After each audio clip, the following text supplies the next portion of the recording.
Good afternoon, everybody tuning in. Let me do a quick mic check real quick. Boom, boom. I pinned the link. That's confirmed. Your voice is being heard. That's confirmed. Appreciate each and every single last one of you tuning in today. I see what you guys are already doing in the chat. Jankety Jim, thank you, Pete. Actually, thank you, my guy. Appreciate you being the first one in, coming in the building. Cliff D, Fin fans are so unfortunate. Ross bought the team. It is unfair. Dicker the kicker. If the Chargers don't get O-line help by Sunday, I hope they start Trey Lance. Still, Brandon Zach QB1 still mad the offensive line threw it over Waddle's head. See Hoffel in the building. Lakers all day. Let's go Miami Hurricanes. Shout out to you, my guy. And as everybody else can see in the chat, the title says it all. Miami Dolphin fans are mad. In parentheses. These Tuaneers are crying on all the platforms. You see, I'm only mad on game day. Game day, my emotions. That's 10 hours after the game. We right out. We're deep in our feelings. These guys are mad all week. You know how happy I am today? We took that L yesterday. You know how happy I am today? We took that L yesterday because I wake up on I call it Magnificent Mondays now. Every time we lose, I tune into these crying Tuaneers. I go to their channel. I hear takes that's been made on this channel that are getting boring to hear from the same guys. But for some reason, it is pure comedy. It is gold from these flip-flopping Tuaneers, and I love it. I can't go anywhere. I tune in here. I tune in there. I change the channel here. Matter of fact, I can mute it and still hear all the bad that everyone is talking about when it comes to the Dolphins. It's all the bad, all the negativity, all the trash takes you were saying, Pete, and people that are up here that come around here that are idiots. All these idiots on this side are hearing the same exact cries now, which is sad. It took some of these guys 6 years. Six? So y'all telling me these mad crying Tuaneers now, y'all telling me it took them 6 years to evaluate a player? I don't trust their evaluation. I wouldn't trust their evaluation ever moving forward. So some of these guys, they need 6 years of college quarterback film. Some of you guys need 6 years of film. This is incredible. And you know what? You guys are mad. And let me explain something. You see what it says on the title? The season isn't over. Oh, no. I hear those birds chirping. I hear them chirping loud, some of them with nice tunes. But guess what, Tuaneers? Guess what, guys? Y'all gonna see this all season long. All season long. There is nothing. Y'all, we ain't firing McDaniel. We ain't benching Tua. Uh-uh. Oh, the offense. Y'all notice the only players getting benched are offense. You see that? I can't wait for this thing is over, but y'all Tuaneers gonna watch all of this. Y'all gonna tune in, go live on y'all channel, live on Sundays, the way y'all love it. You go online and you sit there and you call the game. Oh yeah, live. How many more weeks of this? How many more weeks of this? I want these Tuaneers living through this hell the way we lived it. Oh, Pete, man, you're evil. You damn right. To these Dolphin fans, I'm running evil right back at them. It's not like I started to be evil. Oh, no. Oh, we got to. 6 rings. Hey, what a game last night, bro. Nah, What a game last night, it's bro. time to acknowledge Drake May as the best quarterback in the You know division. what? You know what? I'm gonna be honest with you. I lost like $300 yesterday, but not because of the Patriots. Well, eventually, if it would have hit right, if the Eagles would have won, I would have needed the Bills to beat the Patriots because I thought they were gonna beat you guys. But for some weird reason, on game day, after our game ended, I started focusing on the other late games, and my ticket was already blown, by the way. But I started focusing a little bit more, and I said, you know what? The Patriots might beat the Bills. The Patriots might beat the Bills. The only thing you guys needed was a run game. It really didn't show up, but I mean, what a game yesterday, bro. It did at the end. What? Ramondre Stevenson, he showed up at the end with 2 touchdowns.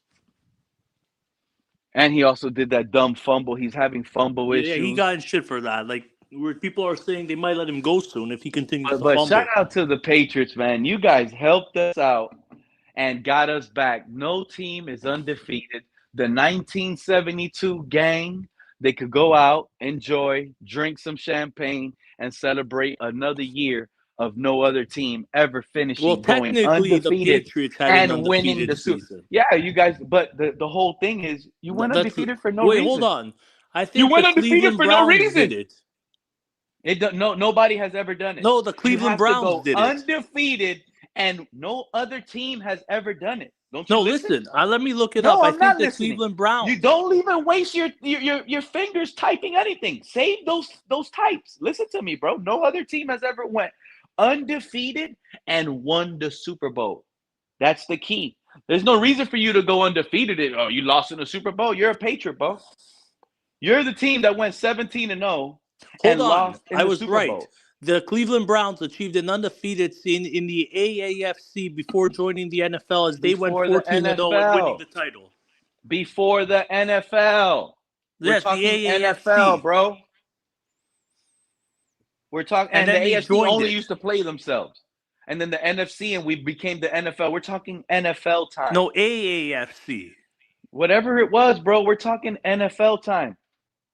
I'm not trying to hear AFL. Back in the days, 1923, leather helmets, 6 rings. Come on, man. But the NFL acknowledges it. What are you talking about, Joe? Are you ready? I'm pretty weird because they don't acknowledge it on other shows. I'm so happy we're 1-4 today. It feels so good. Yeah, I've never felt so good about being 1-4. I hate watching it in real time, but I know what's best for the team. You know. Yeah, it's the worst. No, but that was bad. You were up almost 20-0. Yeah. Now, that's not good. To the Panthers, this isn't a playoff team. Well, Panthers at home are definitely more of a force than Panthers away. But yeah, I mean, we're not a playoff team. We're not a playoff team either. We're not a playoff team either. What were your expectations of the Dolphins in that game, 6 rings? We were favored by a point. He thought we were going to win. Which is he pretty thought the accurate. Dolphins were going to win. 6 rings thought the Dolphins were going to win. Mm-hmm. Yeah, it's time for us to stop. That's crazy. You know what's crazy, Joe? Thinking about 6 rings right now, he's up here. This man, Drake May, has done something to a camp, bro. Beat the Bills. That's a team thing. That's not just Tua. That's the whole team effort. Oh, man. Without you saw that pass at the end, he's rolling out. He was grabbed by the collar. That was roughness, too. Drake May is the guy. What up, Cap? It's not Vrabel, I can tell you that. It's Drake May. Leading the and Stephon Diggs. He had 156 yards or something. Yep. Diggs played well, too. That was shocking. Very good, man. Unreal numbers. Yeah. But he still hasn't got that touchdown. I'm just waiting for him to get that touchdown. What do you mean? Oh, he has no touchdowns so far? No touchdowns, but he's hit over, I think, 400 yards already. 350 yards. He scored with Cardi B. Cap, listen, bro. Listen, bro. I'm swimming around. I went through content creators, Tuaneers, and I'm hearing them cry. I'm hearing them cry and complain and try to tell us why the team is so bad. A lot of takes they're using are the same takes I've been hearing up here. And it's so enjoyable. I'm giving them a thumbs up. I'm liking their content now. It is amazing. It is amazing to me that these Tuaneers are upset. And now I woke up on the wrong side of the bed today. And guess what, Kat? Guess what? I am happy they are suffering. Yeah, I'm suffering on Sundays, but Mondays I'm looking at the draft order and I'm like, wow, Look at us. You know, I think Spencer Rattler's there. better than Tua. I hear the excuses. I'm listening. Morning, I'm listening to all of this content. Fire Mike McDaniel. Get rid of Greer. You know, some of these content guys, they block me for that, those same takes. But now they're screaming it out loud and they're proud. And I'm like, wow, I love what I'm hearing. Like, these guys are actually finally giving out good content. They really can. Herbert has been playing good. With People all that the like negativity. Herbert. And now I'm listening to them, and I see they want some sort of get out of jail free card, Cap, for life. They want some sort of get out of jail free card. They want everyone fired right now in season. They can't take this anymore. And let me be the one to remind them right now. Pete wants to see Tua all year now. Tua better stay healthy. Oh, I want to see McNerd running up the sideline when Waddle catches a deep pass, and I want his head looking at the grass as soon as Tua fumbles. I want that all year. Oh, yeah, I want them. I want it all year. The same way they were telling us, the same way they were saying, oh, if Tua stays healthy, we beat this team, we would have made the playoffs. Oh, yeah, y'all wanted Tua healthy? Oh, but now y'all want Tua gone. Guess what? The table has turned. For this year, the season isn't over for you, Tuaneers. Y'all not going to get away that easy. You guys are going to watch it. Yeah, they're going to let him ride out the season. Yeah, I hope they do. I don't care if he throws 5 interceptions. They won't get rid of him now in the middle of the season. I don't care if that man throws 5 interceptions on Sunday at the Hard Rock. Keep riding this guy. We are tanking with Tua, and I love every second of it, Cap. I love every second. You hear Coach Mike McDaniel at the podium today, bro? Did you hear Coach Mike McDaniel today? Let me tell you what this man just did when y'all go back and listen to it if y'all already heard it and didn't catch it. Pay attention to what he does. In the middle or early in the beginning or towards like the middle, he starts blaming coaching for the loss. He's like, yeah, coaching. I got to do whatever, you know. He put it all on coaching. But then, pay attention. He keeps talking and talking and talking and talking. And what does he end up saying today? He starts saying players are like out of assignment. They're freelancing, bro. So wait. Is it the coaching or is it the players that are freelancing? I don't get it. Because if players are freelancing, that means they're not listening to coaching. Only thing I know, bro, is that McDaniel had Tua with 2 minutes left, and it was 3rd down. And after he got sacked on 3rd down, McDaniel had the opportunity to have the ball in Tua's hand on 4th down with 1 minute left.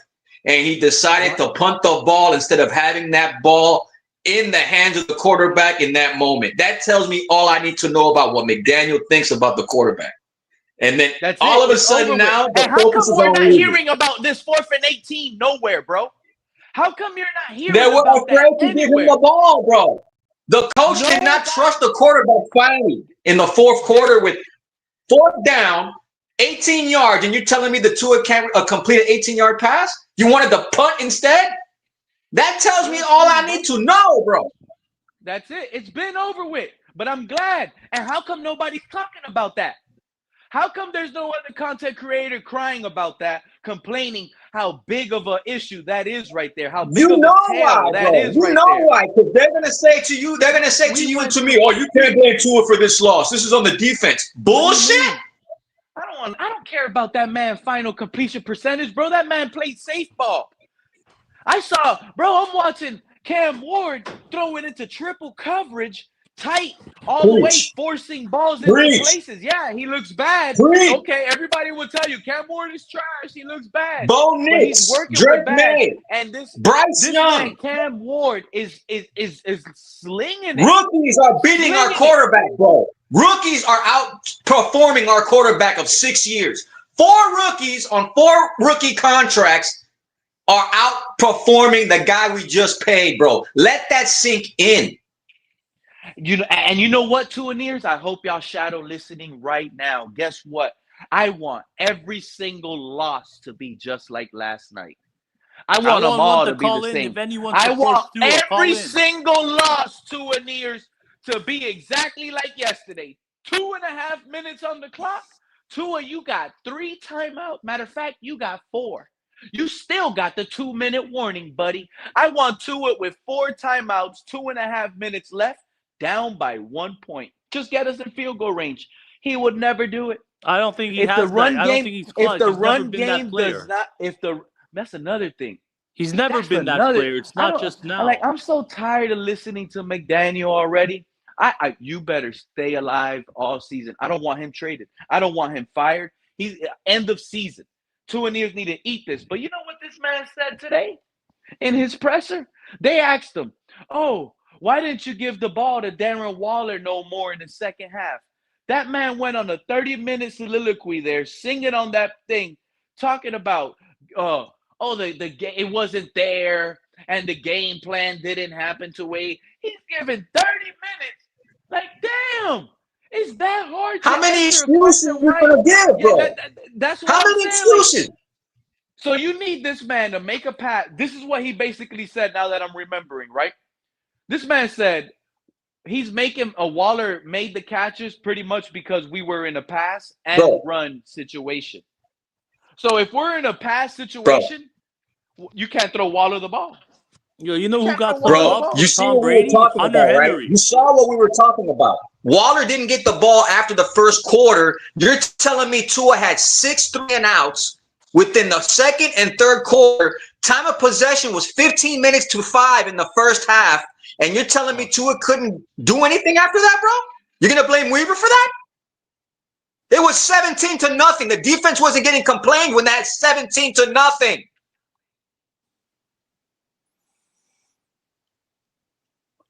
The defense was still shit, but that game is definitely riding on. Hunter Henry got a lot of props from Gronk and Tom Brady. He got a lot of props.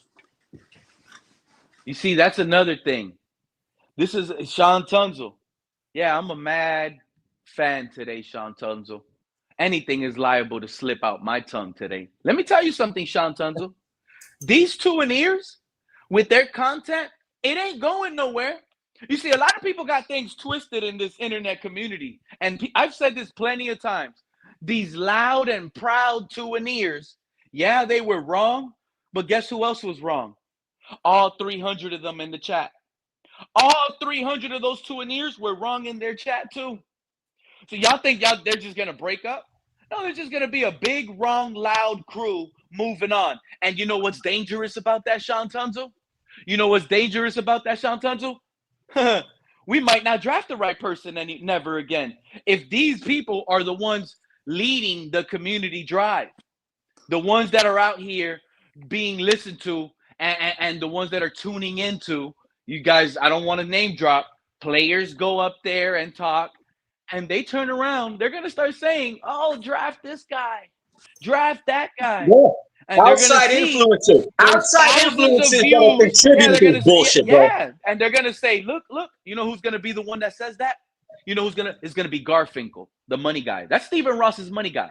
Garfinkel's going to tune in and be like, look, this is who they want. This is who they want. Look, it's on the channel right there. Look at this other channel. This guy's out of the country, and he wants the same guy. Look at this. You see what I'm saying?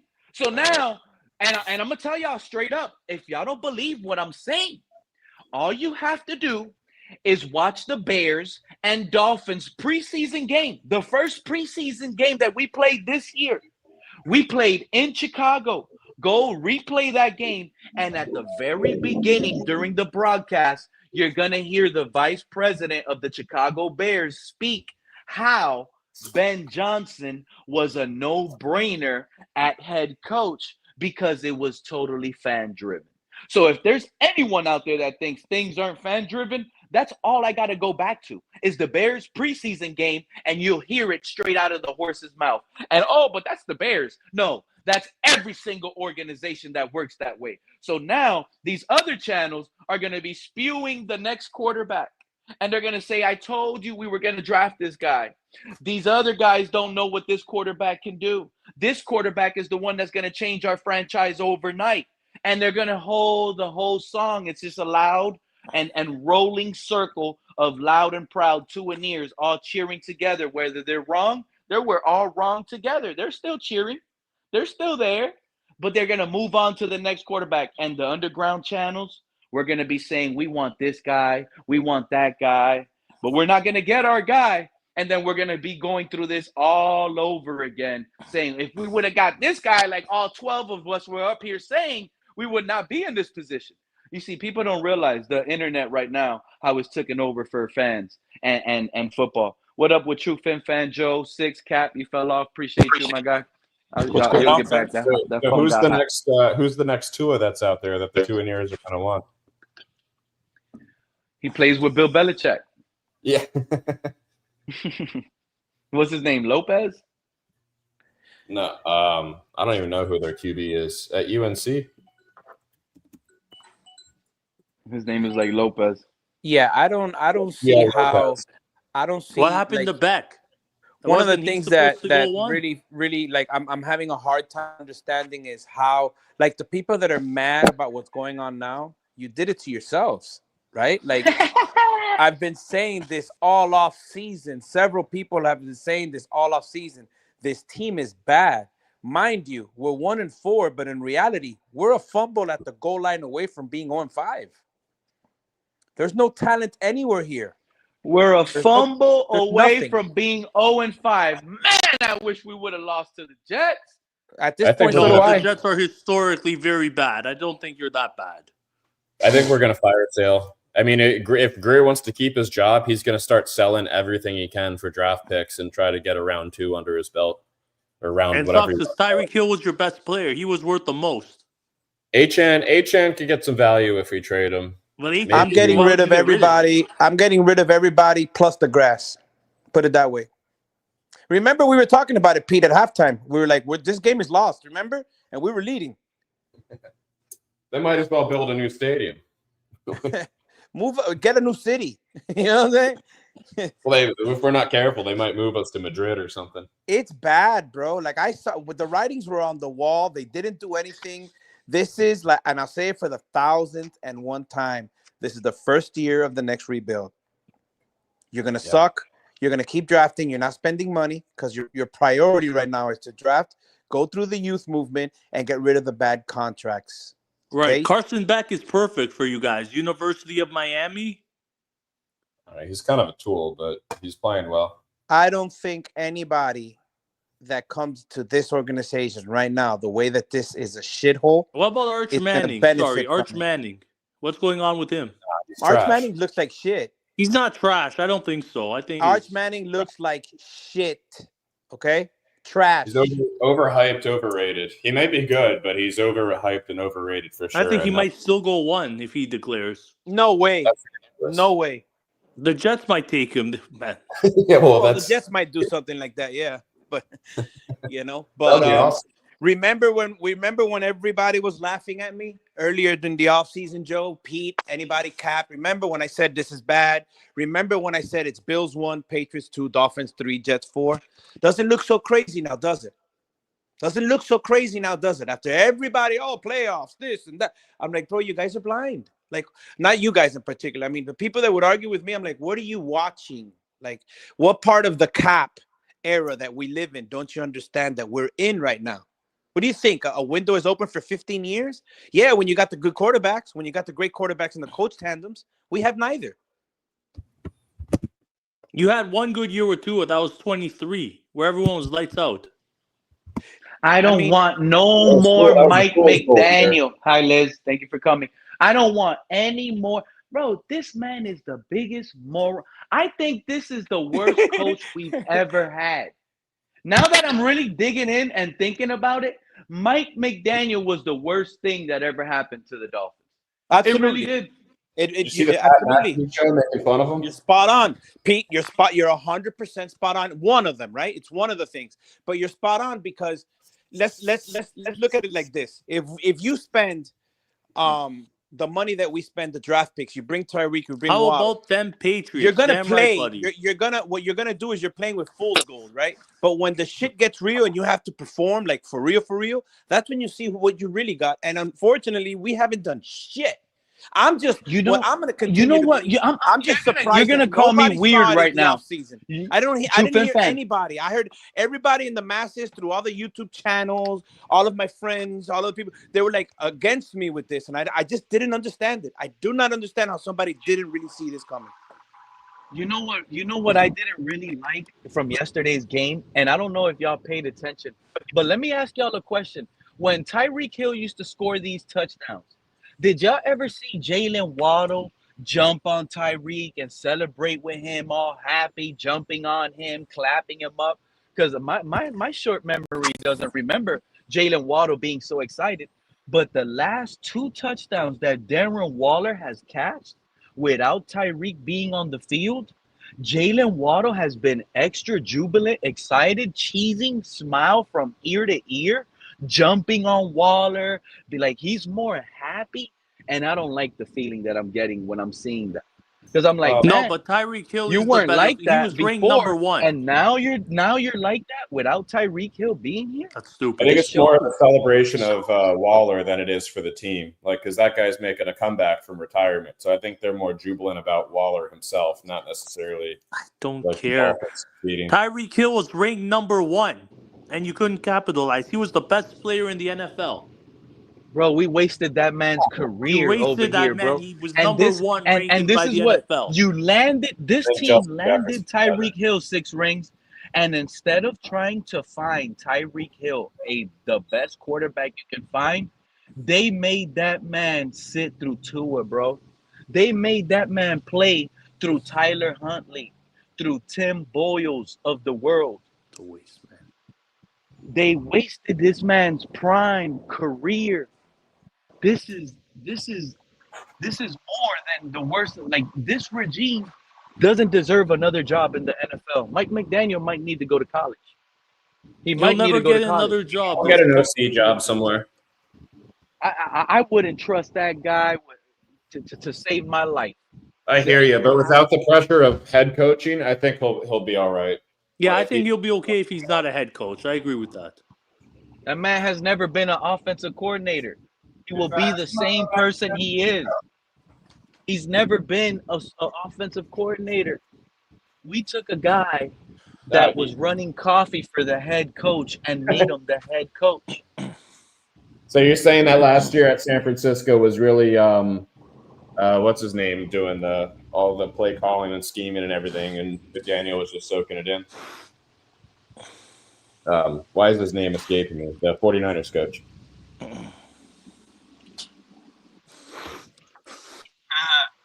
Cap, I don't think you understand, Cap. Yeah. I think Stephen Ross. I'll call Stephen Ross right now and leave him a message and thank him right now live. I will call that man, leave that man a voicemail, and let you guys hear it thanking him. Please let this ride out. Let this ride out like a wild horse somewhere. Just let it ride out. Let it ride out. This is almost going to guarantee us the number 1 pick, guys. This thing ain't going to work without no Tyreek. We might not even get another first down if it doesn't involve a run game. 3rd and long, we will never get a first down. We might as well punt on 3rd and 10. How the hell? Malik Washington had 4 catches, 0 yards yesterday, right? How does a receiver have catches and no yards? That's how you know. No, and another honorable mention that people are terrible. Remember the whole conversation about Waddle's not a number 1, and what are we going to do? Well, quietly, Waddle had 6 catches, 110 yards, and a touchdown, 18.3 yard average. Had he caught that big open miss that Tua had, he probably would have ended with 125 yards. So I think the question is, if Waddle could be a number 1, he absolutely can. Now, can he stay healthy as well? But these are things that I wanted to see that I've been saying all off season again. I'm like, yo, why is everybody saying Waddle can't be a number 1? No, I think he's the 1B. You know, I don't think he's a 1A. 6 for 110. Well, you saw it. He had he barely got touched, and he had to go off onto the sideline. That's another guy. We're wasting his career too. We're 1-5, 1-4. We're gonna be 1-5 on Sunday after the Chargers melt us down. Hold on, the Chargers are falling. They're declining. Y'all? They just got blown. The Chargers are trash. They're a bad team. Yeah. Hey Pete, did you hear what I said earlier? Pete, did you hear me earlier when I said about Jalen Waddle? The conversation about people saying he's not a number one, blah, blah, blah. And I just told you, I don't know if because the phone might have gotten off. Jalen Waddle just had 6 catches, 110 yards, 18.3 yard average with a single touchdown. Had Tua hit him in the middle when he was wide open, he might have ended up with 125, 130. So I think that question. I actually think that play, you're talking about the overthrow, right? That overthrow, wide open. Okay, that one is a touchdown. That would have been an extra like 60 yards on it. Right. So when you hit him in stride, Waddle keeps gliding through all the way. He doesn't get tackled there. Even if, let's say he does. Let's say he does. It's a 15, 20-yard game. So you're 30. Talking about a 130, and it's a first down conversion. So right there, he had 130. Waddle could ball. Okay, even the touchdown was another severe underthrow. But true Fit fan, check this out, right? Listen, bro. I heard y'all when y'all said that we was over here wasting Tyreek Hill and Waddle's I never said that. I never said that. Their time. This man, Dicker the kicker. I know you never said the kicker talking about Omarion Hampton injured. They put that man in a walking boot. But let me tell y'all something. But check this out. So this is gonna make Dolphin fans. Yeah, I never said that. They don't have their running back. I know you never said that. But he said that. Yeah, their backup Vidal might go for over 100. Hey, we just had a backup go for over 200. Listen, bro. We low key did waste Tyreek Hill's years here in Miami because like we gave him Tua when low key we low key could have gave him a better quarterback, right? Pete, check the back. Huh? I mean, we could have gave them a better quarterback. We could have traded Tua and whatever, but we kept him.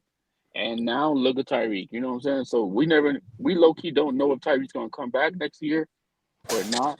Hey, but that's Tyreek's fault. Tyreek knew what situation he was getting into. No, you're right. He wanted the money. Yeah, but then he didn't know that this man Tua had this much power. I don't think he was that situation. He probably, you know what I'm saying? He didn't. He probably came in happy because he got the bag. I mean, when he left, he was at Kansas City. He was at Tyreek talked too much. That's the problem with Tyreek. That man talked too much. He should have kept his mouth closed, man. He do talk a lot. Damn, man. Hey, I know Stephen Ross has. He's more accurate than Patrick Mahomes. Man, you all now look at you. Hey, when you got in trouble, I didn't hear Tua not one time speak up for you. Matter of fact, he threw your ass under the bus.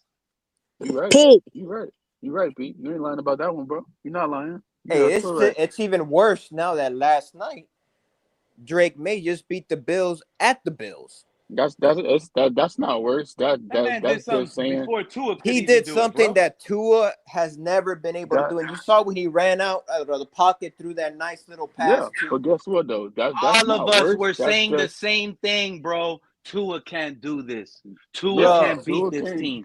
We're watching the game last night with Tua on our mind, bro.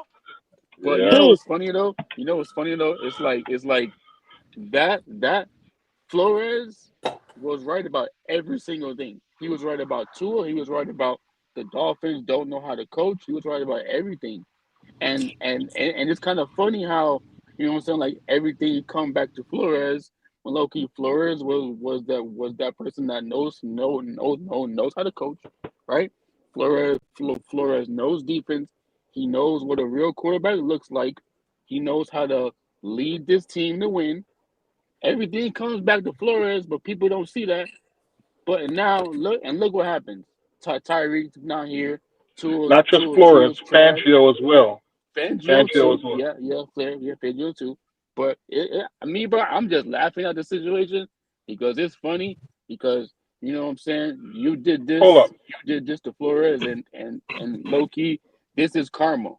So Flores, Fangio, and the fans suck. Those are the 3 Fs that are ruining this franchise and this Dolphins community. Listen, there's still fans out there right now. In a celebratory mood because their guy Tua had good stats. Not understanding that when the game was on the line once again. Mm-hmm. The man did another F. He failed. Mm-hmm. And you know why he failed? 2 more Fs. Faulty footwork.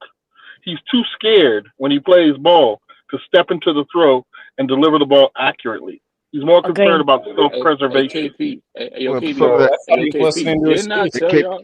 Did not tell y'all about Tua's mechanics, about how he throws the ball, and what his foot to his all the way to his arms. He has bad mechanics, so He would not plant and follow through on his that's what throw I'm saying. to Like, waddle in. And that's why he sailed the ball. Dolphins should have saw But that. you got to realize from too, day part one. of it's because of his hip injury. I don't think Tua's hip But he's has been hip. playing football for a long time. Yeah, I agree with you, Mr. Park. That is probably the reason for Tua, the individual, to self-preserve, preserve himself. But that's killing our franchise and killing our team. That's what I've been saying from day one about this. Shut up, CCRR. Hey, And listen, also CCRR, he don't know nothing, y'all. Hey, CCRR Pete. is an Alabama fan, Liz. Don't let him Yeah. talk to you like my that. avatar, He's I a changed Bama my fan. avatar. Hey, but you know what's sad Talk about to me, what you Liz. said about his footwork? I was watching a stream with, I think it was like on the Dolphins Collective or something with TD and Omar and Coopart and them. And I think Omar said something that the reason why Tua stopped working with QB 3D and Nick Jones, I forgot the dude's name, in the offseason was because Nick Hicks. Yeah. he blamed them for his injuries, for his bad mechanics. He Jeez. blamed them. Bullshit. That's Hey, not. Pete, check my message in the back. Blame his dad. That's what he should. He should low key blame his dad for his bad mechanics. Well, you said he should blame his dad for inserting some sperm into the mom. Is that what you said? No, I did not say that, sir. Why don't do that. I said he should blame his dad for low key giving him bad advice about his mechanics throwing the ball. Because You ain't right. that's how he. The message, Liz. You're talking about offensive coordinator Cliff Kingsbury. Yes. Raphael Courtwright said that in the chat. Yeah, I wanted to see your opinion on that. I brought up his name. I like him to run. I used his name as an example for this up-tempo offense before Mike McDaniel came out on his own podium not too long ago and started bringing up-tempo. I was saying Tua could potentially be dangerous in a fast-paced offense. If this is what Tua can do, work it east to west offense, heavy screens, a heavy short offense, then why can't we do that fast-paced? Maybe that'll be a lot more dangerous if it works that way. Cliff Kingsbury might be able to work with a Tua, but can Tua have that mental in his head where all the plays he has them? You see, that's what we don't know. We don't know how smart Tua is. We know he really can't handle much, but at the same time, like, can he even handle a fast-paced offense? But I think if he's able to, based on what I've seen from who Tua is, if you use him in a hurry-up offense, I think he's deadly. He's really deadly because now those short passes that are considered extensions of the runs, those become dangerous. That tires out the defense more. You're using more plays. You might make more plays. And at the end of the game, if you're down, you didn't burn 10 minutes off the clock trying to get 40, 50 yards like we did yesterday's game. See what I'm saying? Like, we need all that time back at the end. Pete, I got a better one for you. I'm gonna be straight. I think Tua would be excellent in arena football.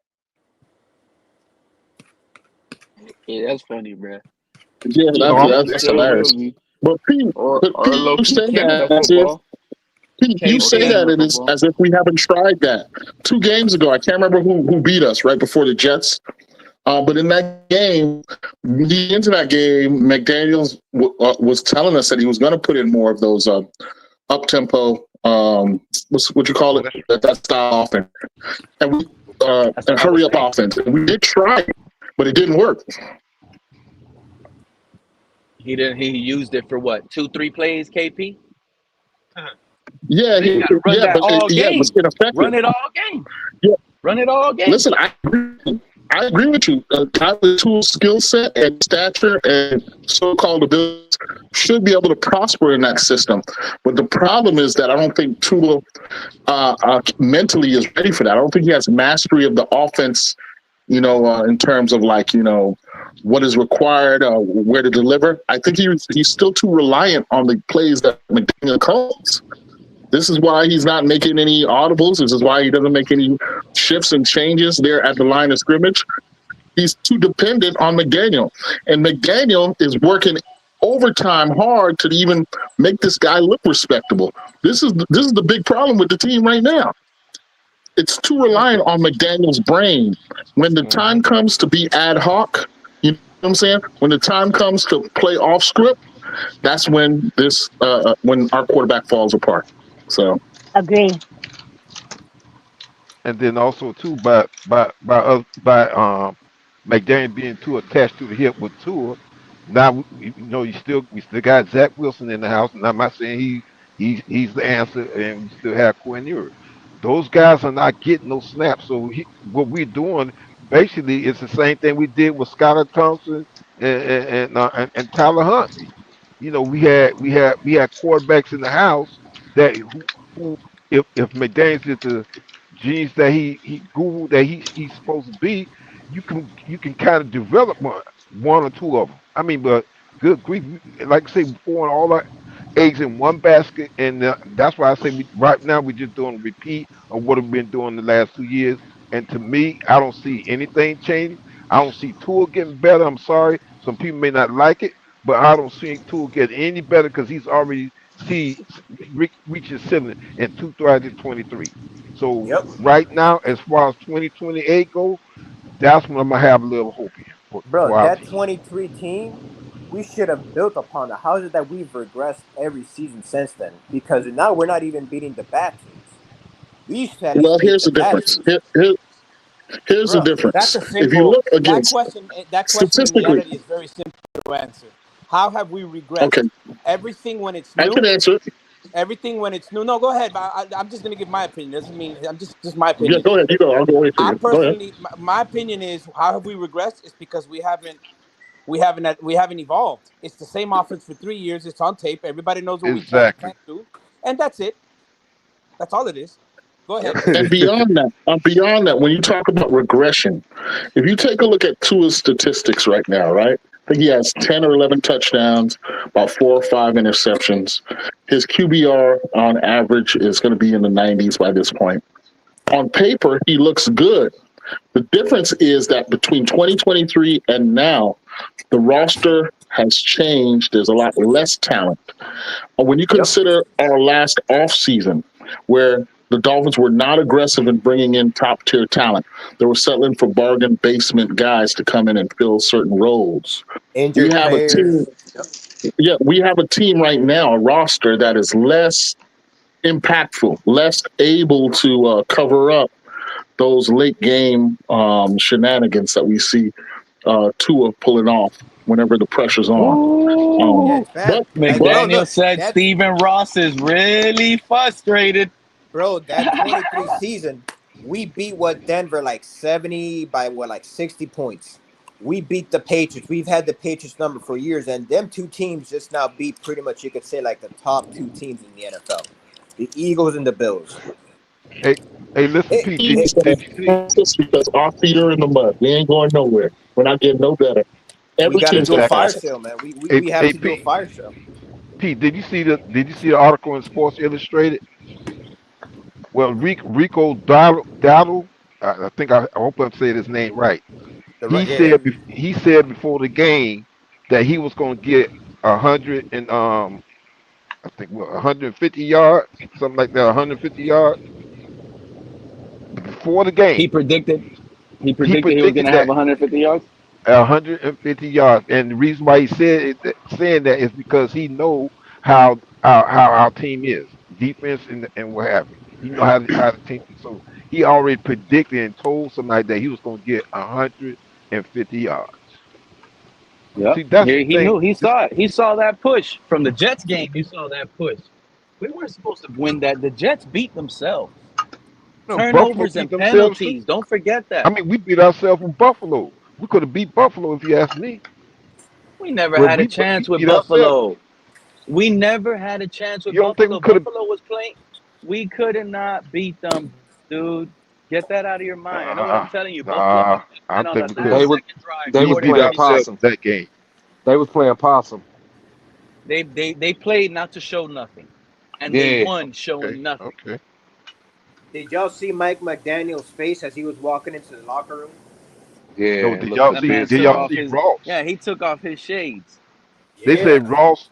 They said Ross and his generals were walking together into the game. As far as the game go. But when the game was over with, they said Ross was walking off by himself. Yep. Man, Ross need to address Chris Greer. Before he got them and stepped to Mike McDaniel, he need to address Chris Greer. That's true, man. He But just if need we to get be him here, patient. What y'all? if Yeah, we're 1-4. We about to be 1-5. Y'all want this thing fired? Y'all want the next coach to come in and start winning games and mess the tank up? Nah, but I don't want. So y'all want Nah, the but tank to be messed up. Y'all want another coach to come in here, win 6 games. Woohoo! He's a better coach than Mike McDaniel. I told y'all. Nah, we're gonna let the Tuaneers suffer the rest of these 12 weeks that are remaining. They're gonna keep Suffering. crying. Pete, We're what you gonna talking tune about? in. They're not We're gonna suffering right watch, now, and we're gonna laugh. Pete. Right now, the Let it. Tuaneers are Thank happy. you, Cap. The Thank you, Tuaneers Cap. are happy because right now they're Tuaneers are celebrating. happy. You ever seen someone smile, but you can see through their heart, and there's a lot of pain in their heart? That's what the Tuaneers are doing right now. These people are smiling on camera, and as soon as they get off camera, they're crying. They're mad. They were wrong. Now I don't everything they're think. crying about is everything they were going against. This is why I See, said earlier in the stream, it's pure comedy, Mr. Polk. You at tune this into these point, Tuaneers, you hear them saying things that was said at this by point, plenty of if you're people one and all over four, these channels. at this point, if you're 1-4, right? You know you ain't shit. I personally right now I've changed my whole mentality. I want everybody to stay here. You're gonna Yeah, fire them anyway. Let it yeah. ride out. Be patient. Yeah, Let it ride out. exactly. yeah, Let's You win win that. that. 113. Let's ride let's till the go. Hey, wheels Truth and Fan, Truth and Fan, If Truth we and said Fan. You know 6 what they wins, want? nah, give me the Truth and 2 Fan. You know what wins. some of these people want? They want a meathead to take over the head coaching, take control, and get these people in control mid-season already at 1-6. They want a mid-season swap at 1-6. Oh no! Fire everybody. Let's get this meathead in here and let's make him strong and tough, and we'll still be looking for another coach at the end of the season. You know that's the crazy thing. Nah, We ain't winning. I don't We think ain't winning. I don't want nobody to win want. another I don't game. want no swap. Nah, we don't need no swap. We need to go ahead and ride it out. I don't even gonna say ride it out with Tua. I'm gonna go ahead and say and see what Ride you it out got with in. who, bro? Nah, I say go ahead and see what you got in Zach or Quinn Ewers. it. You want? I'm with you on You that. want? I'm 100. In fact, let's do it now. Don't wait. Matter of fact, Let's do it now. I ain't even gonna say with Zach. I'm gonna go ahead and say and see what you got in Quinn. If you sit Tua though, you got to move him at that point. You realize like he's gone. But you want. Let me ask I you this: mean, but if you he want to really test gone anyway. anybody, but you want to test anybody with this team as currently constructed, with that I'll coach. tell you. I'll tell you one thing. In No, my yeah, opinion, I this is the do Panther because I fan. This just is the want to Panther see. I fan just want to see talking. I'm gonna how tell they y'all what I saw react on the yesterday chaos. I from just I my want to don't see know, how point of they Kenna. view react on the as a Panther To chaos. me, fan. Kenna, I think it'll be even worse. I think the coaches y'all probably y'all got a bland Everything is ass our fault. offense. I think the league has figured out Mike McDaniel. It was good the first 2 years because it was new, it was fresh. Everyone caught on to it now. I They don't It's think caught. it's Mike bland. It's McDaniel. Trust me. bland. I don't think it's Mike Trust me. McDaniel. I They think caught so on that to it. They caught on to it in 2023, Tua bro. had an 80 QBR yesterday, and PFF graded him as a 90. That don't mean Bro, shit. Oh, did you okay. watch the game? Did you watch I the did game? watch the game. I did watch the game. So how many down the I field saw, I passes saw, have you I saw, seen? I saw. But here's y'all problem. Y'all had y'all second round pick Jonah Savanea, and y'all trusted him 1-on-1 with Derek Brown. Good luck, dog. Good Bro, luck with that. That shit's gonna be disaster every single time. I mean, either way it go, Every he gonna single have time there's gonna be a either. disaster. But see, you bringing out a Derek matchup Brown, that no Derek matter Brown was what. manhandling But an bro, all pro in but Atlanta bro, the other but week. bro, but You bro, you leaving a sitting rookie here. on him 1-on-1? What That's you sitting here crazy. Bro, bring? I You don't sitting here think bringing up a Canales matchup takes. that he's gonna have to do anyway. Like, The come man on, on you 4th bringing and up a 18 is matchup gonna that he's throw a gonna have to pass, face bro. anyway. I think y'all offensive line is shit. I mean, we know that. Like, you could tell by the Yeah. way A And Chain run. y'all offensive line ain't bad. Oh, your Right. offensive Our line is defensive shit. line Your is offense. bad too. That's what I'm saying. Between Pat Jones and Derek Brown yesterday, there were 12 QB pressures just between them Hey, two. they try to tell us we address the trenches. Y'all remember that all off season? Well, I mean, we knew that. Well, Derek Brown had 7 pressures yesterday. Listen, I was one of the ones that said address the trenches, and I still say address the But trenches. listen, If Derek you're Brown gonna is build considered. teams, that's Derek where you Brown is start. considered. But here's Build, the you thing, start y'all. building in the trenches. Here's the thing, y'all. Derek Brown is considered a run stopper. He's not even considered a pass rusher, and he had 7 QB pressures yesterday. Again, y'all, the illusion is that we have not addressed the trenches. We have addressed the trenches. What you're really saying is address the trenches properly. That's what we're not doing right, and that's why Greer got to go too. But they have addressed the trenches. Like you said, Savannah was a second-round draft pick that we traded up for, that we actually gave a guaranteed contract to against what the trend has been for second-round draft picks. But he's a rookie. He's a rookie who's never played guard at the level that he's being asked to right now. So he hasn't played someone with Derek Brown's strength. Derek right, Brown, and I'm not saying this because I'm a exactly. Panther fan. He's one of the best interior D linemen in the league. All right, And but if you look at I don't like these beat writers, man. I really don't. You know what? No, our writers are another problem. You're right, Pete. KP, bro, let me tell you something, dude. It happened today, bro. Marcel Lewis Jock. This man asked Mike McDaniel at the podium, basically saying Kenneth Grant and Jonas Salvanea were playing bad. Why didn't you bench him? Long story short, he's telling Mike McDaniel, why didn't you bench those two if they were playing bad? Listen, the media in this community is a huge why isn't problem. that same media doing the same thing with Tua, though? Well, okay, yeah. Doing that with Tua? You know why? Okay, let's focus in on the main one, Omar Kelly. Do any of you watch the Dolphins recaps for the Miami Herald with Omar Kelly? Hell no. I forget the other guy's name. No. The newer guy. Well, if you watch those episodes, here's what you're going to see. If you summarize it, you're going to see that the newer guy, being newer to the community, I think he's been here for 2 years, he is ready. He be calling stuff out.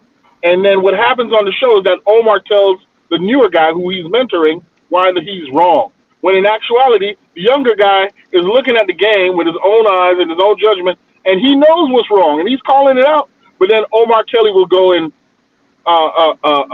tell him to change his opinion or tell him that he's wrong for this reason or that reason. Omar Kelly, Barry Jackson, all of these guys here, I don't know if they're getting paid directly from the team or not, but they are Tua-centric, and they always want to show the bright side of what's going on. Well, they're not getting paid directly. They're not getting paid directly, but they're employed.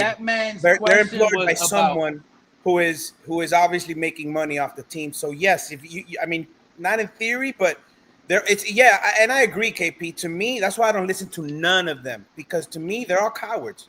But long gone are the days where reporters will come up and ask you straight. I remember reporters asking Don Shula, all right, basically pushing him out for Jimmy Johnson. You see that today? No, you don't see that shit today. Everybody now, once everything is obvious, when they know there's problems in the building, then they'll act. Oh yeah, then they pile on. You're 100% right, True Fin fan. Yeah. And hey, by the way, True Fin fan, my apologies for getting you mixed up with Real Talk Perez yesterday, man. My apologies.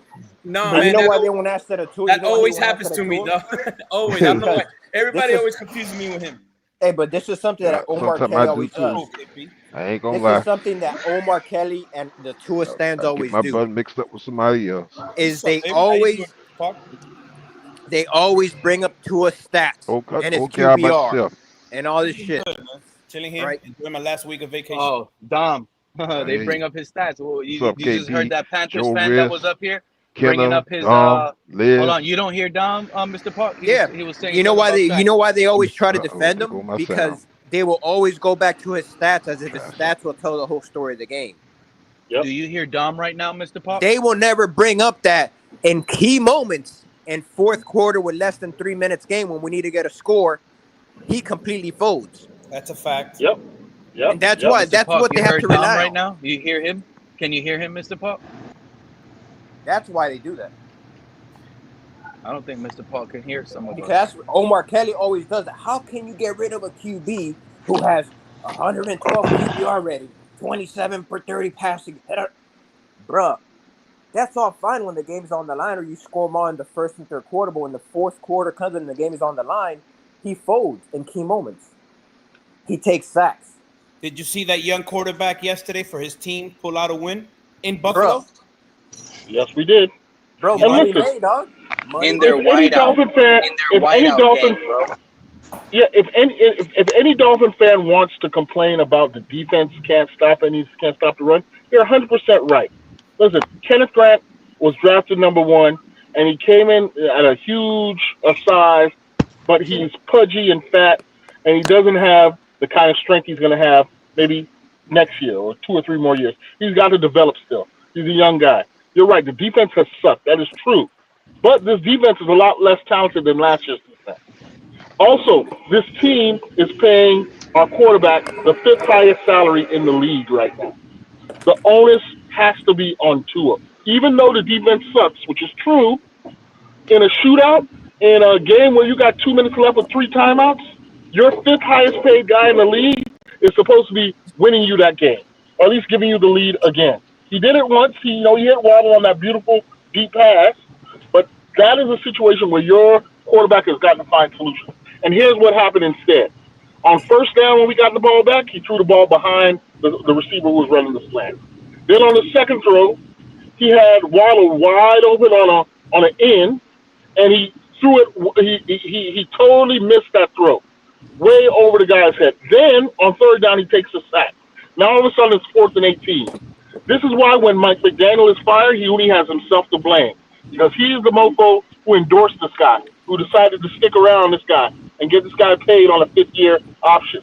And he's killing Mike McDaniel by not being able to execute them plays when it counts. Not only that, but you got the entire freaking salary cap pretty much with just 3 guys. So how can you actually go and acquire legit freaking players? So exactly. You got to resort to these injured freaking players that are never available, or always injured. Well, Dom, the answer to that is what I've tried to explain a lot of times here. What you're witnessing this season, all right, is the repercussions of gambling with the Tua contract, mainly. All right, once you have to pay Waddle, once you have to pay Tua, you know what I mean? You're going to lose players here and there because your money is so tied up. So basically, the Dolphins took a gamble that they should have never taken. They didn't have to anyway, because nobody's going to get to anywhere near $50 million. So they bet against themselves. So now what you're watching is them saying, we could reconstruct, but somebody in that building said, no, this is it. We haven't done shit. I don't see us doing anything either. So let these contracts get out of, let them work their way out. So Ron Armstead is gone. Tyreek will be gone.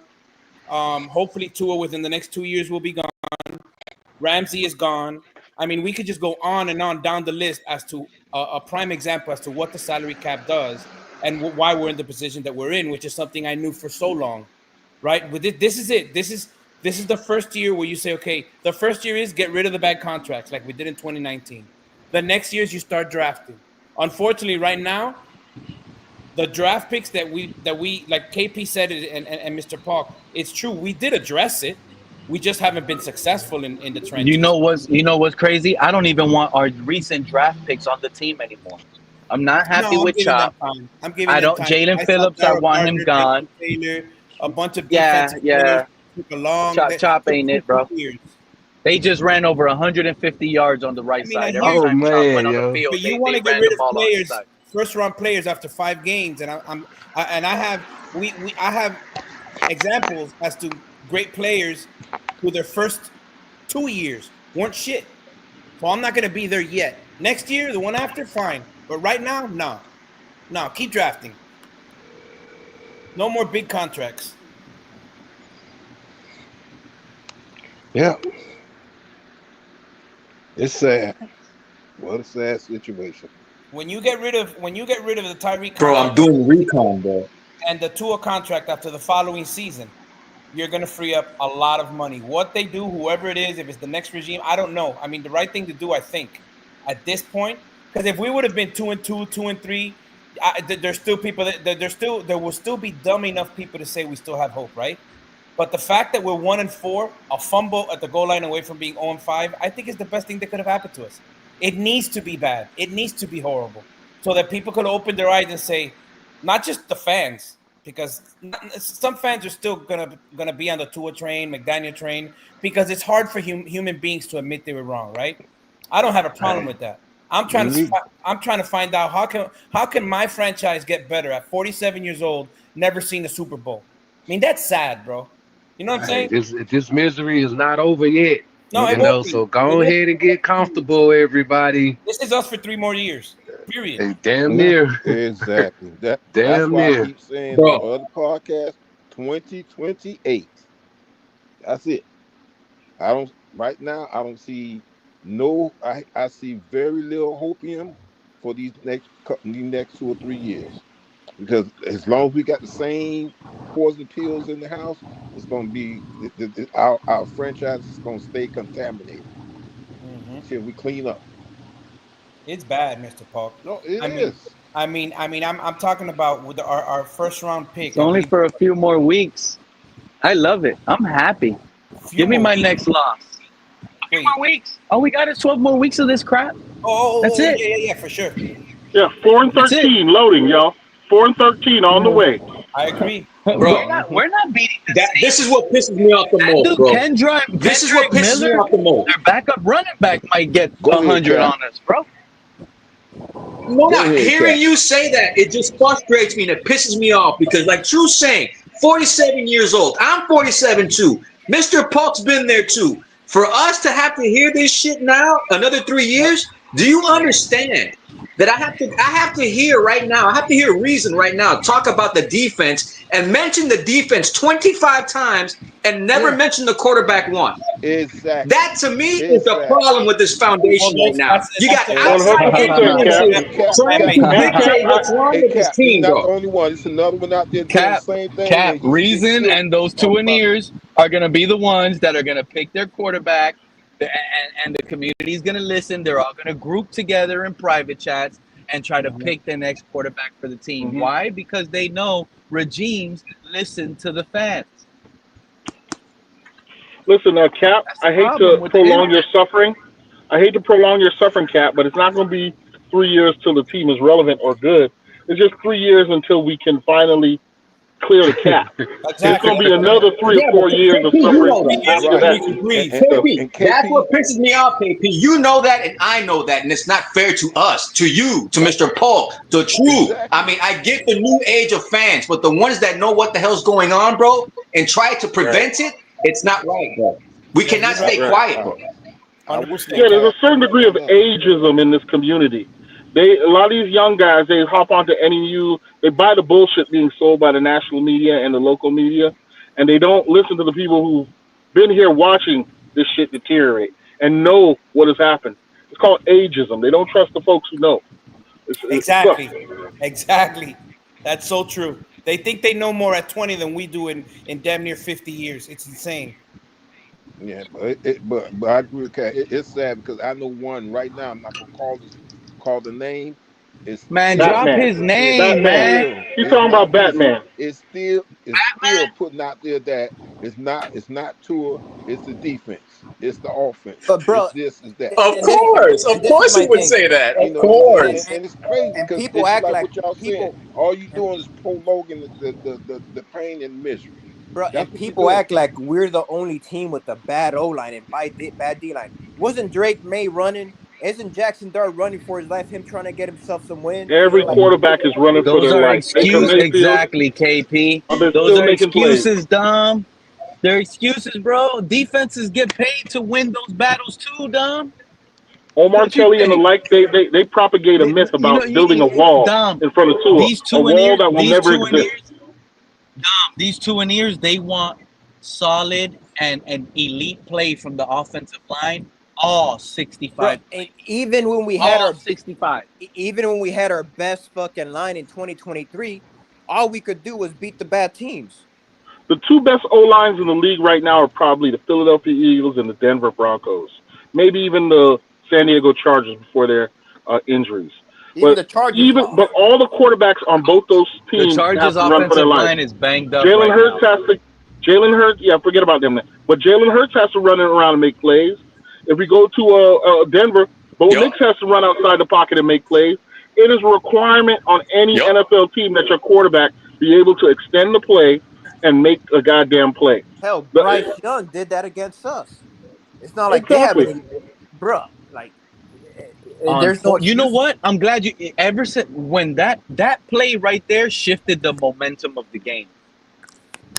That 4th and 4 pickup dump that Bryce Young rolled out, ball timed, and threw it to, and he threw it to Tat McMillan. He got that lucky catch. That play changed the momentum and everything moving forward. From that play forward, we lost the game. You know what's the sad part about this? That was the decision. That was the factor play right there. This is how sad the state of the Dolphins is right now. Do any of you realize? Does anybody realize that our Super Bowl was the Denver Broncos game? Analyze this for a second. That's our Super Bowl. That's what we could. That is our peak. I remember watching that game, and I'm like, "What is going on, bro? This is not good." And to be fair, even that Tua, which in hindsight, right, we look back and we say, no, it's always been the same Tua. Even that Tua was better than the Tua we see today, and that Tua wasn't anything to be proud of. If you hindsight makes you look back and realize shit, right? But the man has no highlights, bro. He has no highlights. Even through a MVP called season. I think it's he has 3 or 4 highlights. Highlight was the Buffalo the Chargers fade, the nice little pass to the versus the Commanders. Like he hit a couple passes, but like they're really just, you could tell it's on time. It's part of the play. Like what we need to see is what we need from you. That's what people don't realize, True Fan. We're waiting because you do all this talking to it. It's so true what that man just said on Pro Football Talk. I believe it was what's his name? I can't believe that. Well, Pro Football Talk, the little attorney guy. He's like, I'm tired of Tua just talking so much, just play. And it's so true, man. The man always been talking. Oh yeah, I'm working on mobility. I'm gonna be off script more. They do all this, and where is it? Not doing none of that. Where is it at when we need it? The man, you know what hurt me? You know what sucks so bad? Not only did the man look, Tua, when you need him the most, this is not nothing new.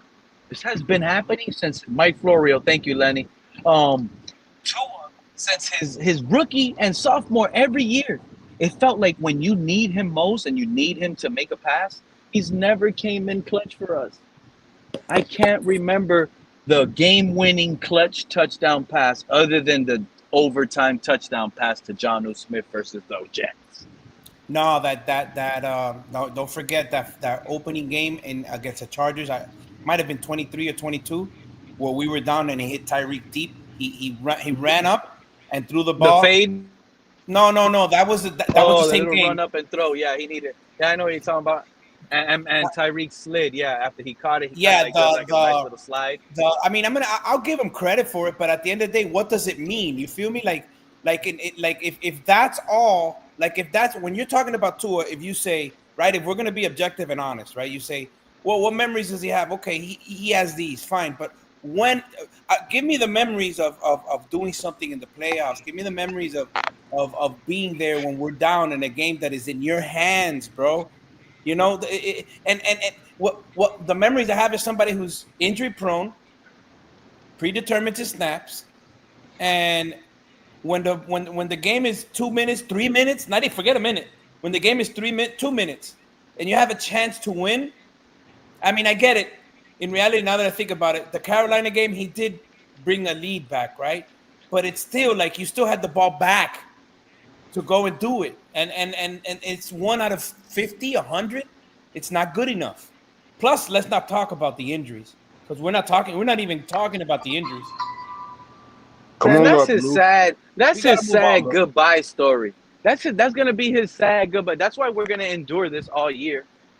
And after the season retires, he might miss week 15, 16, 17. My hip bruised up. He's gonna go out a loser. That man's gonna go out a loser, bro. What is his record right now? Because I know that it was a big deal. He had a winning record, but at the rate that they're going, Tua could end up with a losing record as well, right? I don't even think we're gonna beat the Browns in 2 weeks, bro. No way, bro. Have you seen the Browns defense? We're gonna travel to Cleveland and beat the Browns with Tua? I'm already thinking Browns. Forget y'all thinking Browns. I don't even think we'll beat the Jets in New York. I'm serious, bro. Like, this is bad, dog. This is bad. This is like a bad stomach ache. You know that stomach ache don't go away. That's this team right now. And you can't take nothing to get rid of. You gotta let it ride its course. You gotta let it ride. You can't. What are you gonna do? You didn't spend money in the offseason, right? You didn't create any money. You really think they're gonna say, okay, let's go get one big free agent? One free agent, anywhere you put him, offense, defense, special teams, that's not gonna fix shit. The best thing for Zach Wilson and Quinn Ewers is there you for go, Tua Ghost. to stay Browns healthy. are the #1 defense in the league. Thank you, Ghost. That's crazy. The best thing for our backup quarterbacks is for Tua to stay healthy all year. They don't deserve this mess, bro. They don't deserve this mess. That's what I'm saying. Let Tua how it is. Yeah, exactly. Let it ride out. Mm-hmm. Sundays when we see Mike McDaniel bent over, stressed, sweating, we're gonna be laughing. We're gonna be tuning in, laughing at this crap. I don't want nothing. Don't fire. I don't want no changes mid-season. No, because now not y'all want to win games. It's over with. You should have wanted to win games before. You should have benched Tua in the fourth quarter when you knew he couldn't beat the Patriots. We probably would have beat the Patriots. You should have benched Tua. You should have benched him a long time ago. I don't care what happens, bro. The stats from last game are going to fool everybody. Watch. The stats from last game, which are nice stats, yes, they're going to fool everybody. Watch. Yeah. That's why I said Tuaneers feeding off for that. I was shocked when you said 10 touchdowns and 4 interceptions. I'm like, man, that man has 10 touchdowns, 4 interceptions. What? Yeah, he's got 5. Going into week 5? That's not bad, bro. When you look at Tua's stats, statistically, he's not doing bad. Statistically, that's a scary thing. But on the field, like no. And hold on a second. How much of those stats came in the first half? Right? He's third with 10 touchdowns in the NFL. He's 13th with 1,000 yards passing. He only has 4 interceptions, which is tied at 55th, which I guess 3 good. were in the first 2 games. His QBR isn't that good though. It's 51.7. He's 20th in the league. Yeah. So that's why I say the stats. Tua's a guy that's going to give you these stats, and it's going to fool people, right? The man has a 70.7 completion percentage. Yeah, everything's at the line. And you know what? I'm still going to be here, and I'm still going to be ragging on friggin' Tua.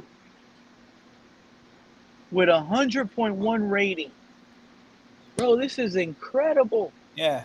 They're going to justify We're talking about a 70% completion percentage guy, and we're calling this guy trash, and everyone hates this guy. It's not only just me now. A 70% completion percentage quarterback, where do you find that at? And have the audacity to call someone with a 70% completion percentage trash? Well, I mean, in fair, you know what you should look at, Pete, that I haven't done? Look and see the yards. What is it? The travel. Like 6.7 average yards per throw. If you average it out, his yards That's based insane, on every bro. attempt. 2.7 yards a throw is averaging. No, 6.7. Oh, 6.7. Actually, that's not bad. That's really not bad. I wonder what that ranks. And last year it was 7.2. And the year before that it was 8.3.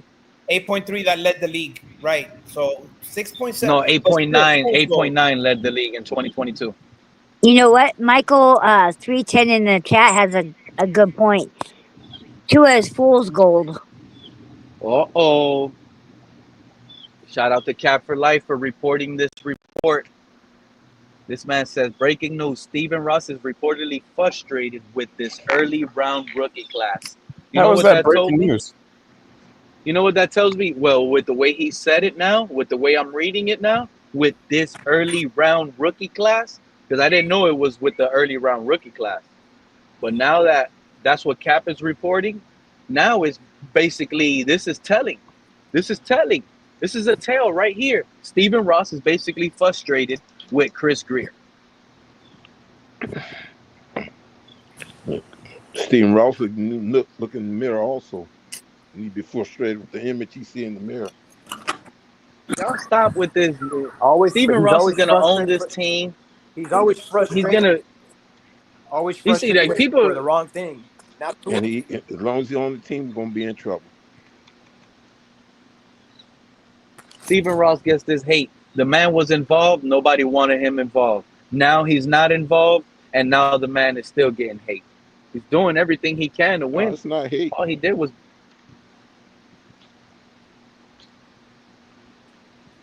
Rich wants to know if you guys know if Tua did a presser. Who? Tua did no. McDaniel came a press conference today. Oh, Yeah. okay. I don't know. It was McDaniel, Hey, no, but you know not what? Tua. Hey, Pete, you were talking about Zach Wilson earlier. You know what I was just kind of like thinking? Maybe they don't want Tua to do any like real daredevil, risky plays because they don't want Zach Wilson to possibly show his ass up. I don't think that could be possible for the simple Now fact. now that Tyreek Hill is down, bro, If I knew don't he had even think Zach Wilson wants to go in. Because, bro, you remember before, like for Thank the you, Joe. before this season, they would never bring in a legit backup QB to challenge him in the position. Hey, Challenge his skill set. highlight what Lewis said. Pete, last thing Lewis put out down in the chat. If you can, please. Bro, let's be honest. All of this is because of Tua, man. Swap That's him for false. Herbert, we wouldn't have this That's combo. false. That's so false, man. What is Herbert's record against good teams? It's almost as Herbert bad. is not. It's fucking terrible. Herbert, he and beat as a the matter of Chiefs. fact, if you look at Okay, he beat the Chiefs in like one of the worst years that they've Justin had. Herbert if you hater, look guys. at Herbert's stats Beating compared the to Chiefs Tua once this year, is not they're an almost accomplishment. identical. I think the only difference is that Herbert has 200 more yards, but they're almost identical. Herbert hasn't proven anything either. I will give you. I would rather have him at this point. Yes, Bro, Just none let of him that play doesn't baseball. It looks like matter. an accident. What Herbert's the, not y'all and Joe, you get yourself riled up, but all that matters at the end of the day is who's the better quarterback, Tua or Herbert? They're both If the world ass. was That's ending, my point. My point is that they both suck. They who both would you suck when trust you your put the life lights right on. now to win a game with? Who would you trust your life to win a game right now? Herbert or Neither Tua? of them. Neither of them. That's the thing. You guys keep putting in a box of this versus that. They both suck. But you don't like that. I noticed you don't like that conversation, but the reality is it's 5 and 6. It's a ridiculous It's 5 conversation and to 6. have. Yeah, that's pretty It's dumb. 5 and 6. You're talking It's about not a guy dumb. I'd rather have Love. A guy who hasn't won a Why playoff aren't we game including either. Love? Why aren't we including Burrow? Why aren't we including all the Because 5 QBs and taken that 6. year? 5 and 6. What? That's the storyline. Isn't I would Tua prefer against any of those Herbert other anyway? teams. I would prefer. Of course, Why do you guys hindsight, we want to want box Jalen him Hurts. in He that won a badly? Super Bowl. Justin Jordan Herbert, Love. I so would Justin prefer Herbert Jordan doesn't Love do too. something. I'll take He's Herbert. nothing special to me either. I get it. The conversation will always come up. Yeah, of because course. we had All of the us are chance going to to take draft Herbert, him. but Joe But doesn't like if you Herbert. put them We also together, had the chance He's to a get Herbert Love. We hater. didn't take no Love. playoffs, still a bunch of pick sixes. Okay, and against the good teams, Herbert is not good either. He beat Kansas City, fine. That's a division rival. But the season opener too in Brazil. Tua beat Josh Allen one time too. So yeah, I'm not going with that with the Herbert yet. However, Bro, he is 6'6". He has a laser. I mean, but y'all just assuming. But y'all just assuming Herbert coming to the same weapons that he would have in Kansas City. what if any of those QBs? We had would have never Tyreek traded for and Tyreek, Herbert Kenna. has 10 times the coach. With that Herbert, we have. I don't think we ever trade for Tyreek I Hill. don't think any QB would work here, to be honest. None of them. I don't think so either. This is a shithole. I mean, I'm just saying, sometimes you gotta. It's different teams, though. Different teams. That's why we got this whole argument: which quarterback will be better in which predicament. You know what I'm saying? Like, you bring Justin Herbert over here, it would get this organization trended in the right direction. This organization can't trend, bro. This organization can't trend in the right direction with Tua because Tua doesn't trend in the right direction. Exactly. You know what I'm saying? Like, that's just what it is. Like, just you can lean Justin Herbert into trending in the right direction because he has all the physical attributes right now. There you go. Tua has none of the attributes right now. You know what I'm saying? So Herbert. I mean, when you talk about better quarterback, of course, like listening, that's Joe? that's just what it is right now. Like, the thing is, the this, physical man, attributes right now. That's what gets you into the NFL. Your physical attributes. You know, that's what gets you there. But this is the difference, right? This Just is like the right now, difference. Joe got This under is his name Hernando Mendoza, 6'4", 6'5". Okay, That's almost what, if I'm not mistaken, that's almost Justin Herbert. That's how Stephen Ross will save face is drafting the Cuban Miami native. Hey, that's but also this is significantly taller than Right. Tua. I mean, but Steel. see, this is the point though. You know, you got people pointing out, well, we gonna go to the stats. We gonna go the route with the stats. Then we got people pointing out, well, we gonna go the route with the physical attributes. But at the end of the day, guess what? Ain't nobody even going the route with a smart player. Like that's what we have to look at. The smart player, the IQ. The comparison we should be making is Love. That's the guy that Flores That's won. that's the main reason why J.J. McCarthy was one of my favorite quarterbacks in last year's draft, was because of his IQ. Everybody wanted to look at J.J.'s stats. Yeah, they ran the ball a lot. He's played but like look at one his game. third down. Go look at his third down play. But Go look at his third down play. The man would call everything out on third down and convert the third JJ down. McCarthy's trash, bro. Are we playing the man Chargers? at Michigan had some of the best third down film in college history, if you ask me, bro. That was a super team. Hey, He was Lou, you right on Sellers because I seen some. I watched Sellers in the game, man. That guy's the prototype quarterback. The Gamecocks have a losing issue too. Who's Sellers play for? Is that the kid for Penn State? Sellers? No. It's USC, South Carolina. USC. South Carolina. Okay. Hey, I can't wait. Hey, Aller's the one for Penn State, I already right? know what's gonna happen this offseason, bro. I already know what's gonna happen. We're gonna win too many games. We're gonna be out of the top 10. We're gonna win like 7 games. We're gonna be picking number 11, bro. No. We're gonna win 6, 7 games. We're gonna be picking this one of 11. these. You know what's gonna It happen? feel like this should feel like one of them years Tua gonna stay healthy. Trade up. We're gonna get this quarterback. What team McDaniels play for? We're gonna end up with Geno Smith next year, bro. Homegrown with guy. our track record, by We're the 1 and bye, 15 we will be bad. 1 and whatever. Okay, we'll only have. Feel like one of them years That's what Tua I'm gonna stay saying. healthy. We're bad. So they're not gonna draft a quarterback because the whole team is bad. A rookie quarterback ain't gonna pick up a bad team. That's I under would actually salary say. cap hell. I would We're actually. gonna continue this whole journeyman crap. They're gonna go with defense. or without a new continue to go GM. If They're gonna do whatever they do in the draft. Yeah. With whatever capital they have, but we're gonna get an aging vet. We're gonna get another Ryan Fitzpatrick. It's possible. Well, I could see us. I could see us drafting down and getting more picks and do what Pete said. Okay, I could see that happening. I think we're gonna go defense. We're gonna because if we go 1 or 2 or 3 in the draft, we're gonna just drop. We're gonna right now we're in 4th. Right now we're 4. No, you know what? We need to start moving Jonah around. You better wait till next week because we're going to be number 1 or 2. We need to figure out if Jonah could play tackle because if he can't play guard, because we're not going to beat the Chiefs. We're going to beat the Chiefs right now, or the Chargers or whoever. Yeah, I agree. Bro, with this dumbass organization, if we have a top 5 pick with Chris Greer, these idiots are probably gonna pick a fucking lineman. They are. The linebacker, they gotta go linebackers. You know, Dudley Durong. I hope Dudley Durong said that from Ross Miami. needs to be an owner now, and he needs to get rid of either. Well, his stock is rising. They will trade him. They will trade him. Yeah, he'll be traded. Tyreek Hill will be gone next year. Dudley Durong said Greer needs to go. Ross needs to be an owner and get Greer out and get Mike McDaniel out. Say Greer needs to go, John. Dudley Durong said that.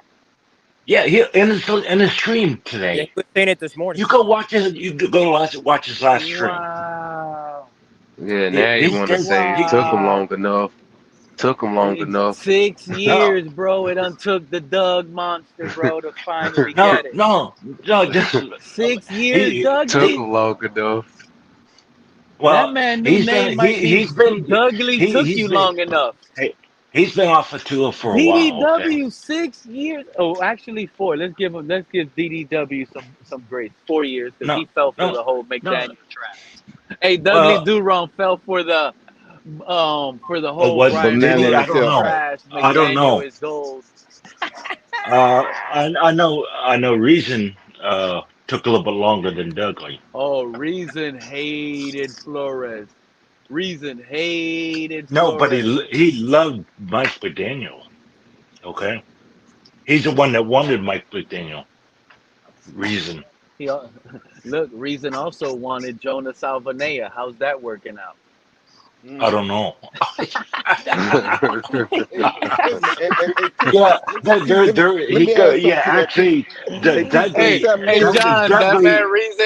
that man Reason had a whole stream screaming, "I told you" nonstop about Jonah.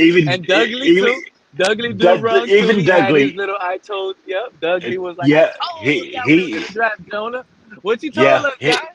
You told us we drafted buses.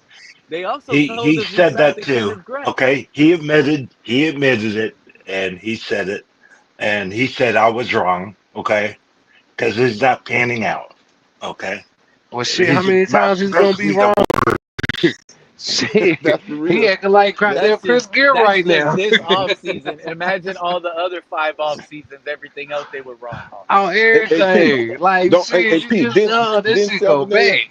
Didn't Salvanea said that when we select him that he was gonna make sure he gonna block good for Tua, make sure Tua had some good blocking. Didn't Salvanea say you that want to get it? Yeah. He said he was never gonna let Tua get sacked. That's his little brother. That's how you treat your little brother, Jonah. Yeah, that's what he get for coming in. That's what he get for coming in running his mouth.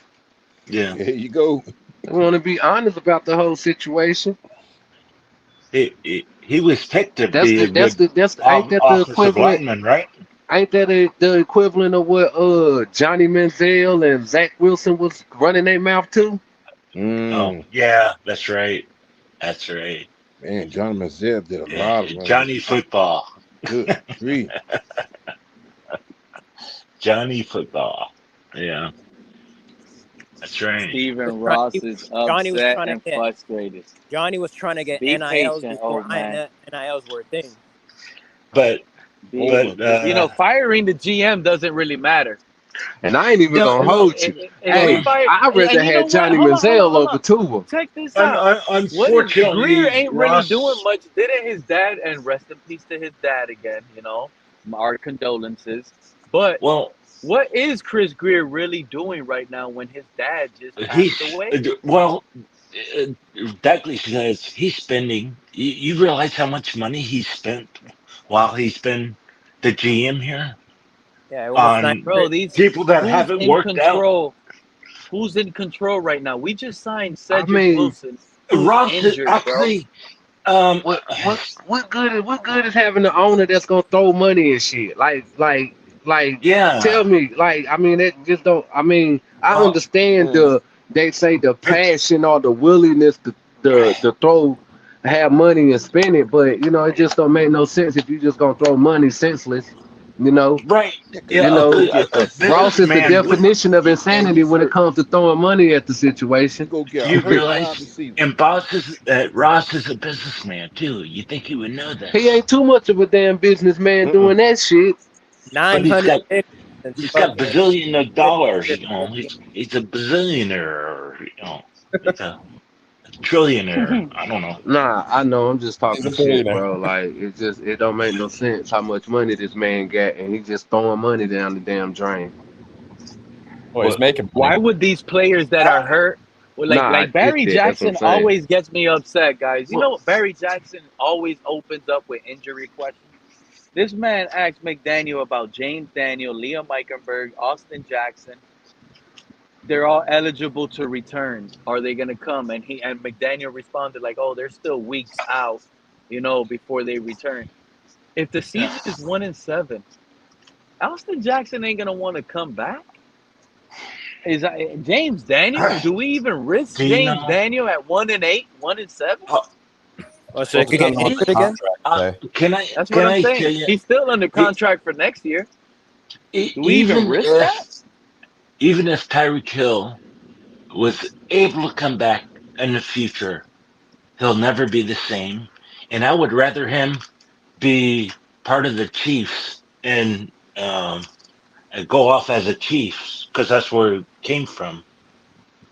Well, right now, Because right now he's going to be a Pro Bowl. Okay, I'd rather be him as a Chief as a Pro Bowl than be here. Okay, because he's not going to be as fast as he was. He never will be because he's lost some he's lost some tenderness. He's He had like nerve damage and shit. Yeah, nerve damage. He's lost nerve damage. Okay. Hey, but it's funny how they were quick to say, "Oh, the Dolphins are going to release Tyreek Hill, are expected to release Tyreek Hill at the end of the season." What's sad? We could have. If did before he got hurt, we would have made some moves. We could have got a pick or so. Well, yeah. Well, now they ain't got no value for him. Now they ain't no value for him. Mm-mm. No, not that injury. That's what I was saying. You might as well let him go to the Chiefs. Not with that injury. Seriously. Cat, what's going on, Cat? What's up? What up, dude? What's up? What's up? Hey, how you doing? Getting ready for draft talk. Draft talk, yeah, right. We were just talking about earlier how I'm gonna be enjoying watching some Hurricane football this year, huh? Yeah. Yeah, they're doing good. Cat, give us some good news, Cat. Give us some good news. You want some good news? We just did. Stephen Ross is frustrated. Did he come out and say that?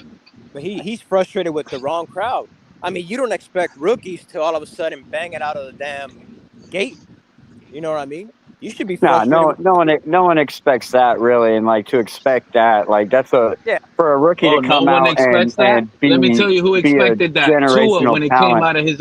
Remember when Tua came out of his own mouth and said, "Oh, these rookies don't have time to be rookies." Oh, really? You had 6 years to be a rookie. They still treat you like a rookie, but yet these rookies get But you're also talking about Sean Manea gonna get a guy that clapped on Sunday versus the Chargers. He said that, but Tua has no room to talk. When Flores was trying to treat him like an adult and fucking treat him like a man, he acted like a little, baby and shit. He got his dad on Flores. Yep. Tua called his poppy. He said, "Poppy, my coach being mean to me." Like even Jonas Savannah, I mean, he's a rookie. You don't expect him to like dad poppy. But I do got your good news for you, Mr. Polk. I do got your good news for you. You can go ahead and pop your champagne because there are no undefeated teams. So there you go. That's good right. news. Yeah. Last night, the Patriots beat the Bills. And the Eagles lost. How you feel about that? I'm all right with that. You know what? TD said that. TD Fest Talk. He said that Patriots had the best quarterback in the Eastern Conference. Very good. Yeah. And you see the difference that a head coach makes, a competent head coach, Sean No, Payton. fuck that. It's not Mike Vrabel. It's not No. Vrabel. It's May. What you think it is, Joe? Fuck Mike Vrabel. What up, Peter? I just want to say I think it's bullshit that you guys don't expect your rookies to contribute and be a factor. It's not that we don't expect them to contribute and be a factor. It's just why didn't Tua say those same sentiments, though? Hold on. If Especially fans when you're dealing understand with that, the why line, can't the Tua trenches. understand that? It's either the You come in here telling us something we don't know. We already know. We always give rookies some grace. But at the end of the day, not why everybody would say that? You shouldn't give grace. That's what I'm saying. Right. That's what you don't need to give grace to a first and second rounder. Your first and second rounders should be starters and big contributors to the season. Right. There's no excuse. It don't matter that he's a rookie. I don't think will you hit? Will that rookie hit and be a big factor every year? Maybe not, but it should be more than none. It should be more of the times your first and second rounders should be a factor in your season. I was actually talking about this a little bit earlier with Kenna, and I'm kind of looking at it like this because I'm watching through the years. You know, it's not so much these rookies, but the organization they're coming into. It's like, what if we put some of these rookies on another team? Like, do you think that they would be performing to their position, where they got drafted at, or do you think they'd still be bad like they are now? It could definitely be that. It could be the coaching staff. It could be the development. It could be the culture. It could be Tua. It could be all three. Actually, Joe, I think we can pinpoint it to the coaching, and the culture. Because if you go and you look back at some of the players that we've brought in through the years, we've brought in great players, and when they get here, are they still great players, or do they become average to below average players? Look at Howard, Ramsey, Tyreek Hill, like all these guys, like all these good names that we've brought in. They didn't stay that way. They're great players, bro. If even the veterans regress in this organization, what do you think the rookies are going to do? Regress even more. Look at every veterans that came in here has then gotten better. Okay, maybe. Yeah, that's why I'm already on the boat that we need to get rid of pretty much all of our coaching staff. I think the only one that we should keep would be Slowick and maybe McDaniel. I mean, Calais can go. I mean, Rasul Douglas is doing all right. I don't know about McDaniel. You know how sad it is when the Panthers. Check this out. This man is supposed to be a run game genius, right?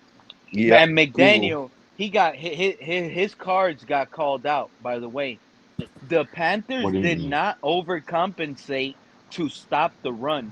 In fact, they did the opposite.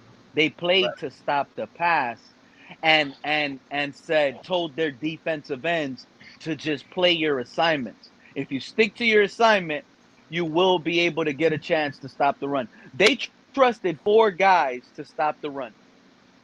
I think they trusted their linebackers to have a rushing performance that was. Listen to this stat: the last team to have a bad rushing performance against that style defense were the Dolphins last year against the Browns. That's a damn shame. So we've had 2 back-to-back worst performances running the ball against a 4-man front. Well, Pete, what do you expect? What do you expect when you're a defense going through the first quarter and it looks like this to you? Okay, Ollie Gordon comes out. All right, he got the ball. Devon Achane is out wide. Oh, he caught the ball. Ollie Gordon comes in. He gets the ball. He's running the ball. Darren Waller's in there. He's running the ball. Eventually, like, all right, we know what's going to happen. It's very predictable. Ollie Gordon comes in. Ollie's running the ball. The tight end. A-Chain goes out wide. It's a pass to A-Chain. Tight end players. Really he doesn't know how to. He doesn't know how to utilize his best 2 players right now. His best 2 players on offense right now are literally A-Chain and Ollie Gordon. And those 2 guys should never get off the field. I don't think I'm not impressed with Ollie. No, I'm with Ollie. But how can you be when he's getting... Wait. Let me ask you guys a question. Get off the field, bro. He should be on the backfield who in the NFL is utilizing their running backs to a crazy time like that? Like who's utilizing their running backs like that you want? A-Chain can't be looked at as a like as what? A running like back what do you mean though? Like what team in the NFL is using their? I understand, but the way that you're saying, because I don't think he's mismanaging A-Chain. I don't think Christian McCaffrey isn't doing anything special. I don't think you're understanding what's going on. It's like times, though. Yeah, what's going on? Man, McCaffrey never gets out, bro. McCaffrey gets dump offs. He gets wheel routes. I mean, it's nothing special. I don't know what you guys are looking for him to do with your guys' running back. His point is that when we sub somebody in, it's basically an indicator that the ball is going to that player. Once they come in, off the sideline, it's like automatically going to that player, and it becomes very predictable, easy to read. Yeah, what I'm trying to say is like he should have Ollie Gordon out there more often, lined up, not necessarily to run the ball, but just out there as like as a decoy. As a decoy. So that so he's the only defense running the ball can't with key Ali, is onto what it. you're saying. They haven't utilized Waller, the tight end. I mean that because they couldn't keep up with Waller. There needs to be more but play action with Waller was on a snap count, and Mike Waller's not McDaniel that should have threw guy, that shit bro. out the window. Y'all stop thinking Waller's that guy. He's not that guy, bro. No, but that game. He may not be that guy, but he was that guy for us on Sunday. He's a big target and he gets definitely space. that guy. Carolina couldn't stop him. Okay. But The Dolphins stopped him. no, they didn't. Mike McDaniel stopped him. Okay. Yeah. What? Did Mike That's who McDaniel take him stopped out of the him. game? Mike McDaniel took him out of the game. No, what happened was he was on a pitch count so that Mike McDaniel can wheel him back in. I think Kenna was talking about this. He said Mike McDaniel talked about it in his presser today, that he had Darren Waller on a pitch count so that he doesn't get too much utilization early. You know, extend him. He didn't look like he was that tired. But at the end of the day, Mike McDaniel should have threw that pitch count out the fucking window and just played him. Yeah, he was working. against the Jets. That should have been his only pitch count game. Was his first game back.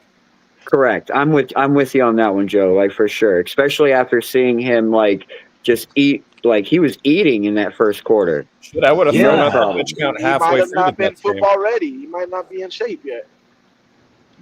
Yeah, but no. I don't want to hear that bullshit because they held him out of training camp all off season, saying he's football ready. He's got to get into a mental into the mental state. That's literally why he wouldn't be in football shape. Like if you get held out in camp, we're with you, bro. We were bitching. We were bitching about that same shit in the off season. Like he needs to be working out. He needs to be training. He needs to be practicing. They kept saying, "Oh, he's football ready. It's all about getting his mindset there and yada yada yada. Bullshit. Yeah, whatever, man. That don't even make sense. Exactly, and that's why I'm saying like this is an organizational and a coaching problem, like legit coaching problem. CB83 in the chat said, Pete, we can't stop the run or run the ball. If we could do those two things, we'd be a totally different football team. Instead of being 1-4, there's a lot of things that we can't do, like not go through a game without getting costly penalties. How about that? I hate when fans do that. They do this every year. It's mostly in the offseason. I have to talk to Panther fans about it. Oh, if we just get our defense to be ranked in the middle of the pack. Oh, if we just get this and that to be a little bit better and this and that, we'll have more wins. That's not how football works. If you clog up one hole that you have on your team, the NFL is going to look for another hole that you have on the team. Then you're going to be like, oh, well, if we just fix that part, we'll be good. Then you fix that part, and guess what? The NFL looks for another hole that you have on your team. That's it. There is no just, oh, if we just do this, then we'll be better. No, that just fixes that. But then the NFL says, okay, now what's the next weak spot you guys have? And now you guys get exposed for that. That's how the NFL works. You got to keep adjusting. In other words, you can't. Yes. I understand what you're saying. Just like when the Wildcat came out. The Wildcat worked for a little while until other teams start figuring it out. If Ross stays around, the only reason why, I mean, if Greer stays around, it's because Ross has skeletons that he's afraid that Greer he'll sue him on if he gets rid of him. Okay? I'm starting not to. I mean, I'm hearing that so many times, but I'm starting not to believe that for some reason.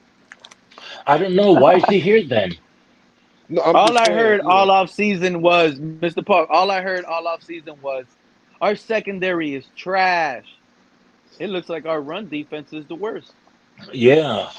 Man, the whole team. I thought the run. You know why that is? Backs are involved in the run defense too. You know why that is, Pete?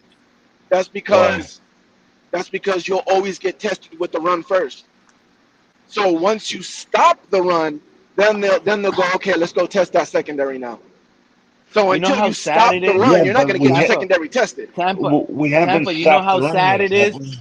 The Panthers were down 17-0 yesterday, and they weren't afraid of running the ball and chewing clock on those drives they were going. Mm-hmm. It Turning wasn't up that they 5, weren't 6, afraid of 5, running the 6. ball. They were afraid of throwing it. They didn't trust Bryce. They didn't want to throw the ball, so they just kept trying to run. And fortunately for them, it started breaking. It started breaking. They didn't want to throw the ball and make it worse.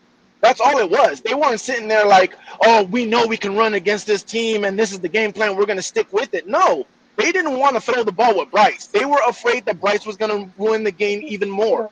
And they just kept running the ball. And then you guys started letting them break through. And they just stayed with it. That's what happened. What week is our bye week? Does anyone know? 12. Week 12. No idea. Nope. Week I agree, 12? Tampa. So what is this, They were week playing 5? safe ball, and that run game worked No. perfect to them. Is this week 6 coming up? Or week 5? Week 6. Week 6 is coming up. Week 6? Yeah, So we got another, and week 12 is our thing. We got another 6 days. Talk about that Tampa and Seattle game, bro. Sam freaking Darnold and Baker. I can't wait to watch that game. I haven't watched it yet. I'll probably end up watching it tonight or tomorrow. But both of these quarterbacks were like damn near picture perfect. No, Darnold blew it at the end. It was a threw it into his guy's helmet. Who's playing tonight? And I'm gonna be honest with y'all. I looked at that game. Oh, And I said, "Oh, this is gonna turn out to be a field goal fest." I can put it up. That's what I thought. Kansas I'm not City afraid plays to tell you. tonight. I looked at that Tampa and Seattle game. I said, Tampa, Okay. Seattle.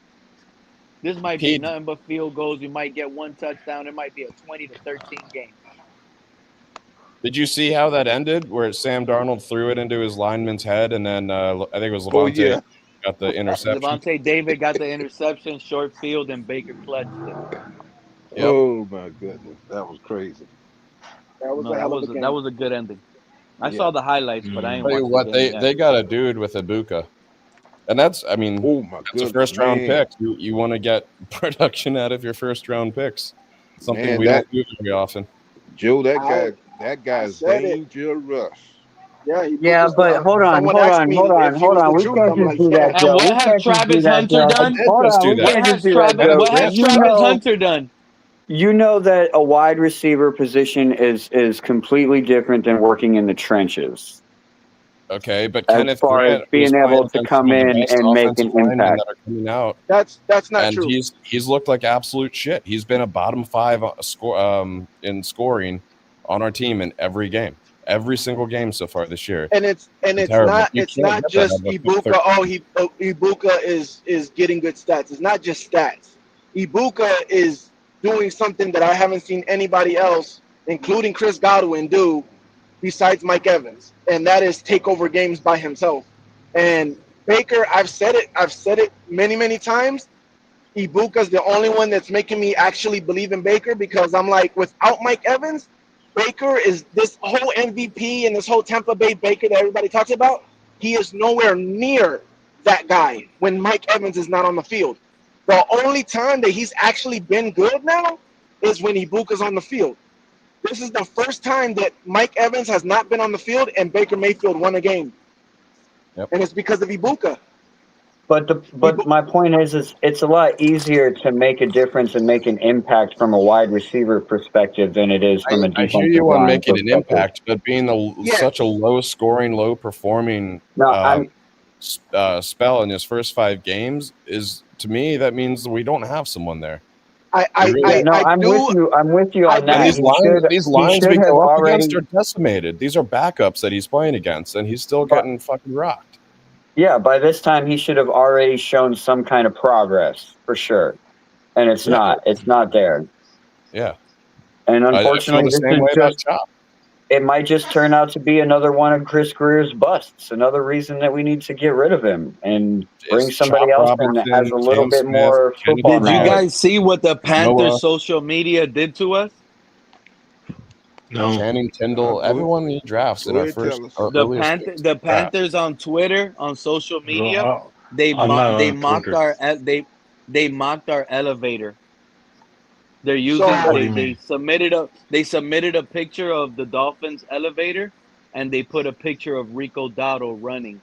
Yeah, like what our social media team always does with the elevator.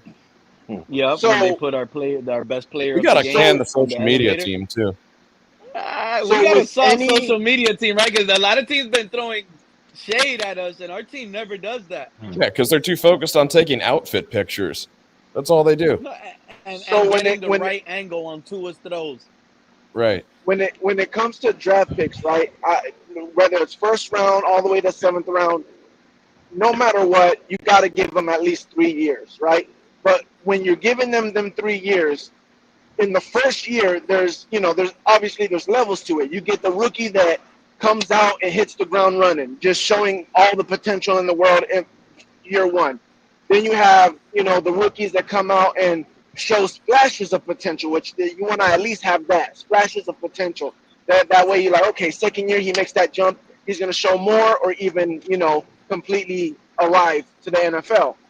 Then you have the other rookie that, every once in a blue moon shows a splash of something, which it's better than nothing. It's better than the alternative, which is what I believe you guys are seeing from Kenneth, not showing any splash. So it's better than that. But all those levels of how a rookie is performing in the NFL, all it really is showing you is the percentage of that it might work out, right? You got the guy that hits the ground running, more than likely he's going to work out because he's already working out. You got the guy that's giving you a lot of splashes. That's like, 75%, 80% he's going to work out. Then you got the guy that's like every once in a blue moon. Okay, that's probably 50-50. Still got a good chance that he might work out. And then the guy that doesn't show you nothing is like probably 30% chance he's probably not going to make it. He's not going to be anything. That's how you got to look. But a first and second rounder, you got to see some splashes in the first year at least. Like, come on, first, second rounders. Those are high picks. Yeah, and they may come. Ghost one in the chat. I agree with a lot you said, Tempo. You said a lot of stuff true. Hey, Ghost one in the chat said, did you see what that Fox commentator Mark Schlereth said to DDW on X? I ain't see what he said to him on X, but I could only imagine. Everyone is shitting on us. Oh, I love it. I love it. I love it.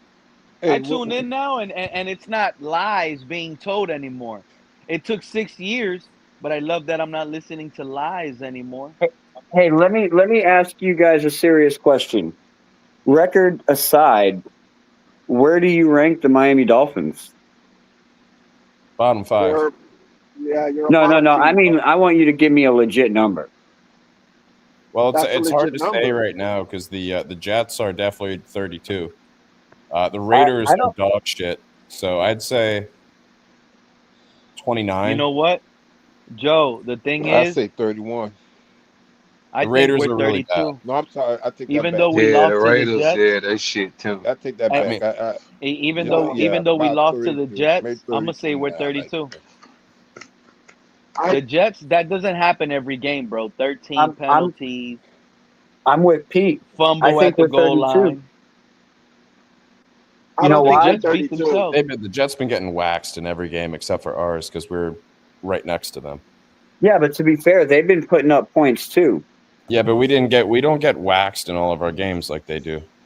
I don't think it's not wise to put numbers on stuff, bro. I've said this before. I don't like numbers. Like, top 5 wide receivers. Oh, this guy's number 1. This guy's number 2. Like, it's better to do tiers because the NFL is there's too much matchups. Too much talent. There's too much talent. There's too much matchups. One guy that's 32nd could beat a team that's 30th, and the guy that's 30th could probably beat a team that's 32nd, and it's too many matchups. So there really isn't the best way to say it is just you guys are just you're bottom tier. You're bottom tier. You guys, I think it's you guys. I think it's the Panthers. I think it's the Titans, and I feel like there's one more. Oh, Crypto made it in the building. I just think that we're 32. I think that we're worse than the Jets because I'm going to let you know, Pete, I'm no longer shadow watching. Well, look, you're no longer shadow watching. You came out the shadow. Hey, I did go to the Jets. And the Jets quarterback wasn't the reason why they lost. But you know what? Okay? This isn't the shadow you might want to come up to, dude. Be careful. The TFTG group. This is not the panel for you, bro. The TFTG group might have a show now. You're hanging out with the racist Pete. The racist Pete. Oh my God, Crypto. Oh yeah, you're gonna be a guest. Oh, you click the racist Pete channel, Crypto. Be careful, bro. I gotta cancel you out. We can't hear Crypto. I'm just checking in, seeing how you doing, see how y'all doing. No, we're doing man. I was in the stands. I was at the 45-yard line of the game. I was sitting there watching as the game just melts away as Bryce Young goes and breaks our heart, Pete. I'm sitting there like, oh my God, he's about to get revenge on us. You were there live at the game, Crypto. At what point did you feel like the energy shifted? Do you remember that point in the game where you probably told right yourself, before halftime? Yeah, right before halftime. And was it that fourth down, that 4th and 4, that the Bryce Young picked up? I can't even hear Crypto. Yeah, that 4th and 4 is when it really showed. I was like, uh-oh. I think that's like 20 straight points. Yeah. Bro, even the commentator said, "Oh, that's the kind of play that turns around your season." Right when he scrambled on the 4th and then made that last second throw. Yeah. Look, even the Jets game that we won, the Jets quarterback wasn't the reason why they lost. It was all the penalties on the offensive line that killed them. It was a whole bunch of penalties, you know. But it wasn't the quarterback. I think he had 100 yards. It's partially the QB. He might have thrown an interception, but it's it's not the reason in why the he lost beginning the in game. that first quarter.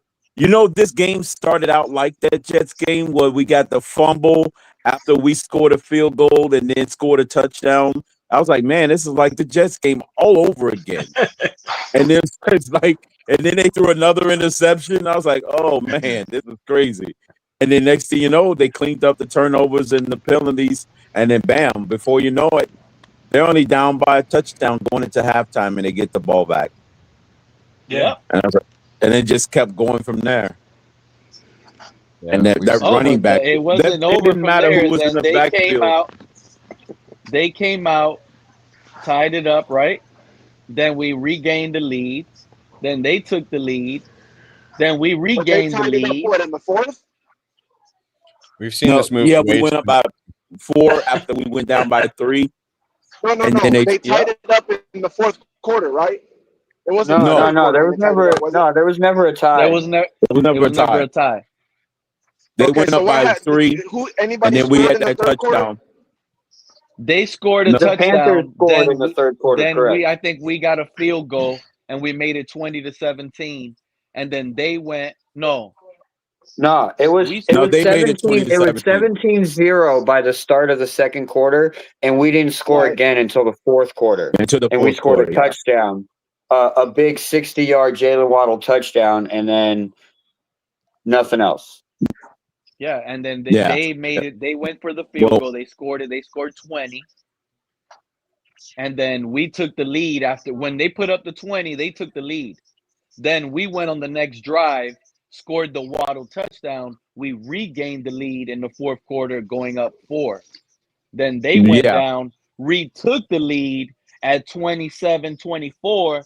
Tua had like 4 plus minutes on the clock, I believe. We had. Then they gave us the ball back. Yeah. And we punted on 4th and 18 with a minute left in the game. With 1 minute to go, yeah. And then we stopped them on. Remember, we stopped them on their 2 runs. Remember, that wasn't it. Our defense stopped their running game on 2 straight times. Then Bryce Young had a pass, and then the guy grabbed the receiver, and that was the game. Which I'm pretty sure you were hoping they pass and they don't burn our last time out. Right. And they did. They threw that pass. If they make that dumbass decision to pass, I thought they was going to run the ball. Out, we might be able to have a chance here and tie you guys literally tripped the Panthers into a win for them. Like you tripped them into a win, bro. You forced them to win the game. Bro, what's crazy? We couldn't score. We couldn't score after the scripted drive. Yeah, we I know. couldn't take a drive down and score. Every score either came from the first drive of the game, scripted, and the 2 short field turnovers that we got. Yeah, for a short field, we I got was an telling you that interception, yesterday. returned Pete, it. let me ask you a And question. Bryce Young just dropped the football. It's like What up, the Greg? ball fell out of his hand. Pete, what you just said right there is the reason why Tua lost us this game. You can blame the O-line all you want, but guys, we know the O-line's garbage. There's a statistical stat out there. Tua does better with less time. Tua even had to go to the podium and says, I get the ball out quick. So screw your O-line narrative. The defense, guys, this defense, we know it sucks. This isn't a 2000 Ravens defense. What do you expect? They got gassed down. We have a $50 We're gonna have to outscore. We got to score 30 points every game to win.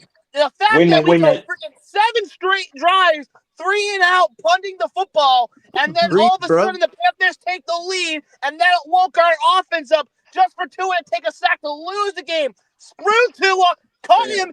Get him out of here. Get him out. Get him out. Get him out.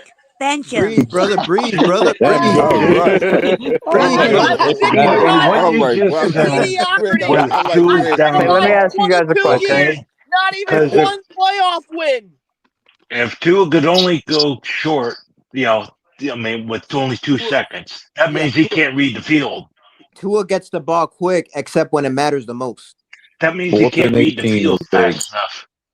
That Okay. sack, I actually thought was like a 3-yard sack. I got up and I was like, wait a minute, that was an 8-yard sack. I didn't know it was that far back. But then in 4th and 18, I'm like, oh, we going for it. I was like, damn, why are we punting the football? I was kind of shocked. I was like, shit, I'm glad you said that. Crypto, I'm glad you said that because I have this question for the panel. Because I've been talking to a few people today about this situation. Would you or would you have not have gone for it on that 4th and 18 in that moment? What would you have done if you were Mike McDaniel? I would have. There was a time when we had I'm 4 thinking with 3 timeouts. I probably would have punted. Yes. Hold on, one at a time, guys. One at a time. I would Only Somebody has because an we had echo. 3 timeouts, I would have punted. If we didn't have no timeouts, I wouldn't have punted. I would have punted. How much time was left? The fact of the matter, It was a full 2 minutes. to get the punt team on Yeah, the it was field. right before the punt 2-minute team warning. should have been ready to go. Yeah.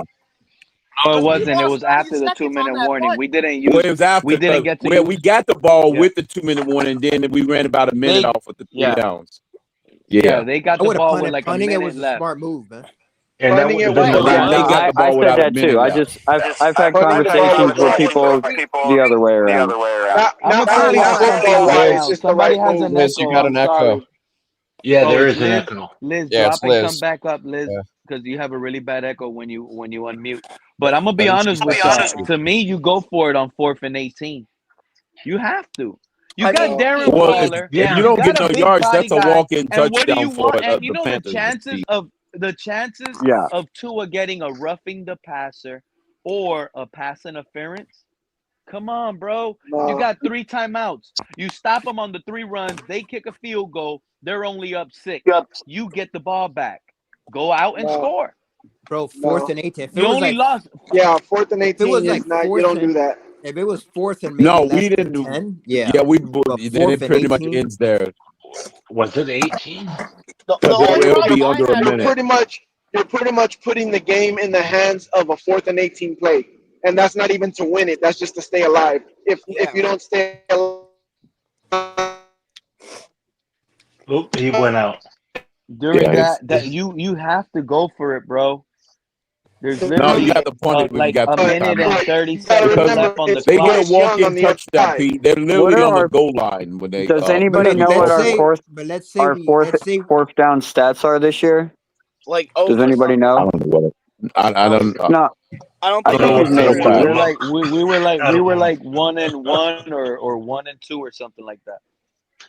and we had 3 timeouts, I think, so it was still enough time.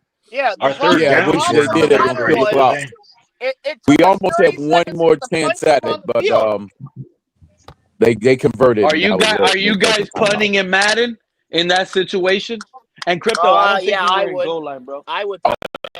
Yeah, but Oh, look, Madden. let's say we would I have. go for it anyway. I go for a 4th down, Pete, on my own goal line. But look, let's say we convert and we would have scored. Let's say I'll break all the Madden rules. Is this 96 Madden? Is this 96 Madden? And I got Jason Taylor and Zach Thomas and Junior Seau and Madison and Surtain and all them guys. Message yesterday. We wouldn't have to be. We wouldn't have this conversation. In Madden. Hey, but let's say we would have converted and scored a touchdown. Now you give them the ball back with a chance to win. Yeah, you're still relying on the defense. Not really. I believe we did the right thing too. No, I believe we did the right thing. If we go for it and convert it, I don't think the Panthers see the ball. Yeah, the Panthers don't get the ball back. Yeah, they don't get the ball back. We're either going to overtime or we're winning. Because with 3 timeouts, if we convert, but then we work deep in our own territory. You're talking about the 12-yard line. He did Mike McDaniel made the right choice. I'm a double look on that trip though. I forgot where we were at. It didn't seem like we were deep in our goal line. The only thing Mike McGee did wrong there. Yeah, was we were 30 seconds we were pushed back a ways. That sack took us out of it. Yeah, I think they would have got the ball like right around the 20-yard line. They would have been like right at red zone. They would have been in field goal range. Yeah. So who do you have to? But the way they was running the ball, they would have ran out the clock. I mean, yeah, that's what I would have. That's why I was like, no, he made the right decision by punting it because I feel like they would have ran the clock out, kicked a field goal, and the game would have been over. Or they would have just ran and scored a touchdown. If we had Drake May on our team, then yeah. But with Tua, no. We were at the 15, Crypto. 3rd and 10 15, at the 22. Yeah. Yep, it was 3rd and 10 at the 22.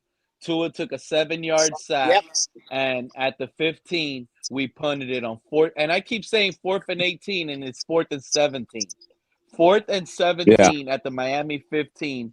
Yeah, I know we was deep. That sack put us way back in the hole. Yeah, that's tough, bro. That's 4th and 17 is not very likely. Because you throw a pass, the clock stops, and the ball is there. It's not only that, but you got to think of this. Tua does not need time in the pocket because he does his worst. Number 2, you're talking about Tua's arm strength. Everybody's backing up, waiting for you at the first down. Now they're going to play prevent defense. Yeah, but I'm saying everyone's going to be sitting there at the first down waiting. It ain't like Tua got a rocket where he can throw it in there and fit it somewhere. It has to be a play that you got time, and it's not. You know what would have happened if they would have went for it? It would have turned into a pick 6. Especially with no Tyreek. Yep, Tua would have thrown a pick. They would have turned into a pick 6. That's another thing. Lob it up, Hail Mary it. Lob it up, Hail Mary it to Waller. And if they get a pick, even better. Because now that was like a punt with an attempt to get a flag or a first down with Waller. You don't punt. Oh, it's at the 15. No, throw it up and hope they intercept it if you don't complete it. And if they don't, it's ball game. If they just let it drop, it's ball game. It was ball game regardless. They would have ran the ball 3 times. We would have called 3 timeouts. We would have got the ball back with 58 seconds remaining. How much Hey, Peter, let me ask you a question. Do you think they would have had game? Do you think they would have had enough game awareness to know to not intercept that ball, or do you think they would have been thinking about the stats and intercepted the ball? No, it could have gone 50-50. It could have gone. Yeah, I mean, like that would be very good game awareness. I've seen guys have that kind of awareness, which is great. And then they intentionally drop it so they can get the ball at the closer to the end zone. Yeah, and you think correct? You think they wouldn't have taken? Those are the good teams that do. You don't think they would have? Yeah, good teams do that, right? You don't think they would have sacked Tua in that play? How long would that play take to develop? 4th and 17. They would have 17 yards. No, man. Put Ollie Gordon back there and Julian Hill extra protect. All we want to do is lob it up, and just jump man. Play jump man. Moss somebody. Make a play, Waller. Well, Waller's got to be big in that moment. Not as easy as you make it sound. Yeah, but he's not a fast guy. He's more of a seam guy. Like I said, it takes time for that play to develop. You're hoping that Tua can evade the pressure. Not he's no Tyreek Hill. And another thing, Pete, too. We got to be careful with Waller. He's another one of those players we got to be all walking on needles with, because if we use him wrong, he's going to retire on us. He's going to join the set with Teron Armstead talking about Tua great this, Tua great that. You know what I mean? So he's gonna be drinking the Kool-Aid. He's loving all this. You could tell he's loving all this social media now. He's going on podcasts. He's gonna make a rap song out of this week. Yeah, he's got Every that. He's got a redemption. he's coming out with a new rap song this week. He's got a redemption. What he's loving is it seems like he's the offense right now. That's what he's loving. So he knows, guess what? Next year, you got to pay me or I'm out. That's what he's loving. Yep, that's why, as far as talent-wise, Waller at one point was the best tight end in the league, bro. I don't care what anybody says. But as a teammate, as a player, like, yeah, because Kelsey was on fire. Me and Kenna were talking about this. Me and Kenna were talking about this earlier on my show. We were talking about Waller and like how Waller is really going to stay being successful in this offense is us being able to keep him out there on the field. See, right now it's kind of the same thing we do with Ollie Gordon. Like he's on a pitch count, whatever, he comes out, you kind of know that the ball is going in his direction.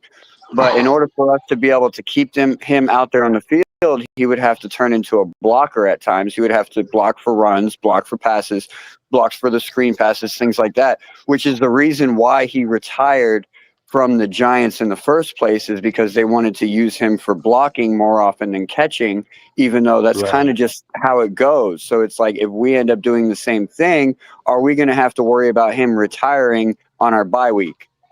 As long as he's scoring touchdowns, I think he's for happy. your system, is what you're saying. He's not the tight end for your system. Correct. Because we do require a tight end that has to block. That's what we require.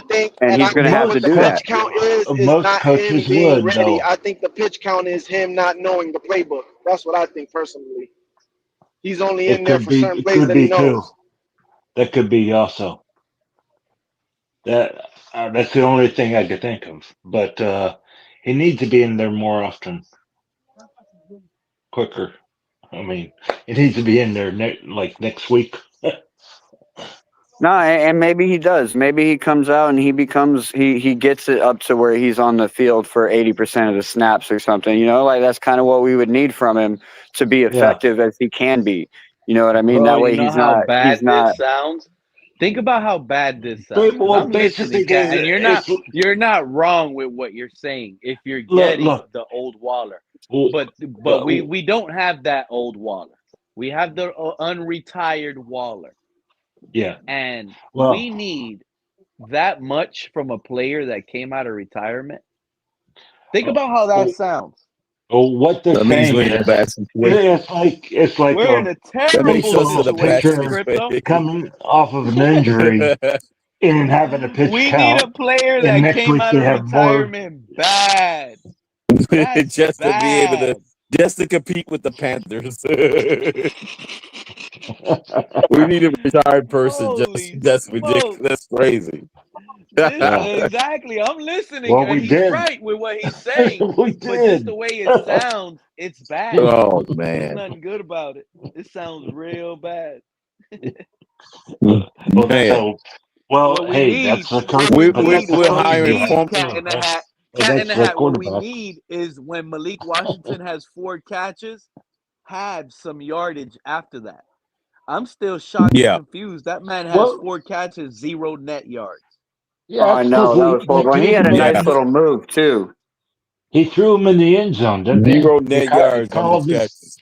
He called all of his passes in the end zone, basically.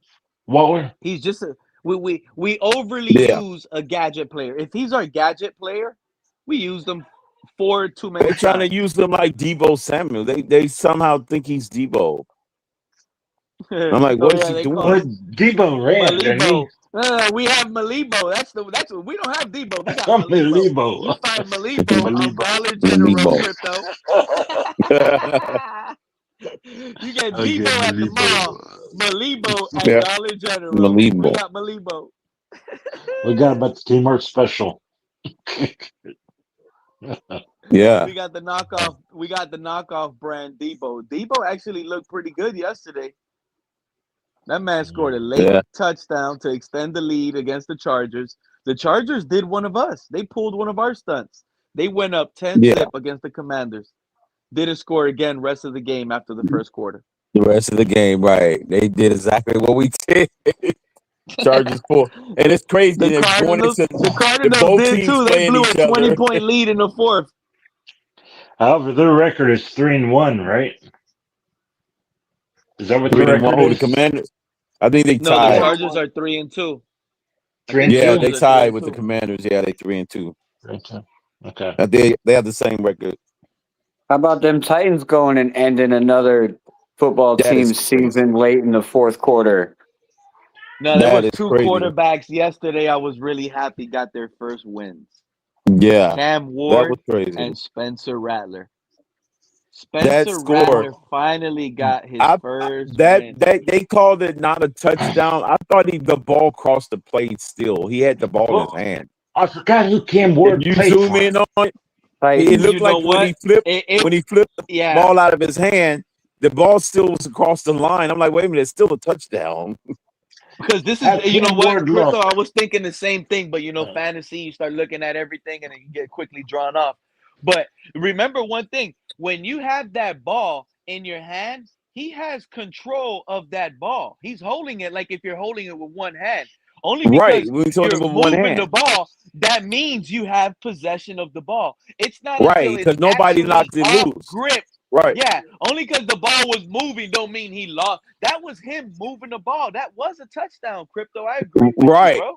Yeah, That I'm is like, a wait a minute, touchdown. that's still a touchdown. Because he that was ball, clearly going it to the didn't end have zone. no space. There was no space between the palm and the football.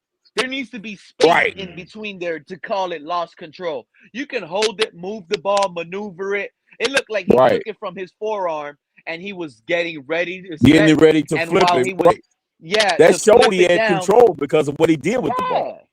Yeah, they right just there. they wanted a storyline. The Colts player did it last week. They wanted it. Oh, this is a 2-timer. We got more of a storyline. The Colts player did it, and then now I'm like, man. I was like, He yeah, was because you hard, think though. about his foot. When his foot touched the line, the ball was aligned with his foot. Like if you draw a straight line, his foot touched the goal line, and then his hand was out there, and it was like, wait a minute, that's still a touchdown. Is that who Ward plays for? It doesn't matter what touches the line. It has to be the ball. Does Ward play for the Colts? Yeah, both of them cross at the same time. Hey, does Ward play for the Colts? No, he plays for the Titans. Tennessee? Okay. Yeah. I forgot who he went to. Yeah. And he looked good. He looked good at Tennessee. I don't know what was his final numbers. He hasn't really looked good, sharp. Yeah. He's not a high completion He's going through his rookie roles right now. But the man has thrown unbelievable throws, John. Yeah. He's made some spectacular plays.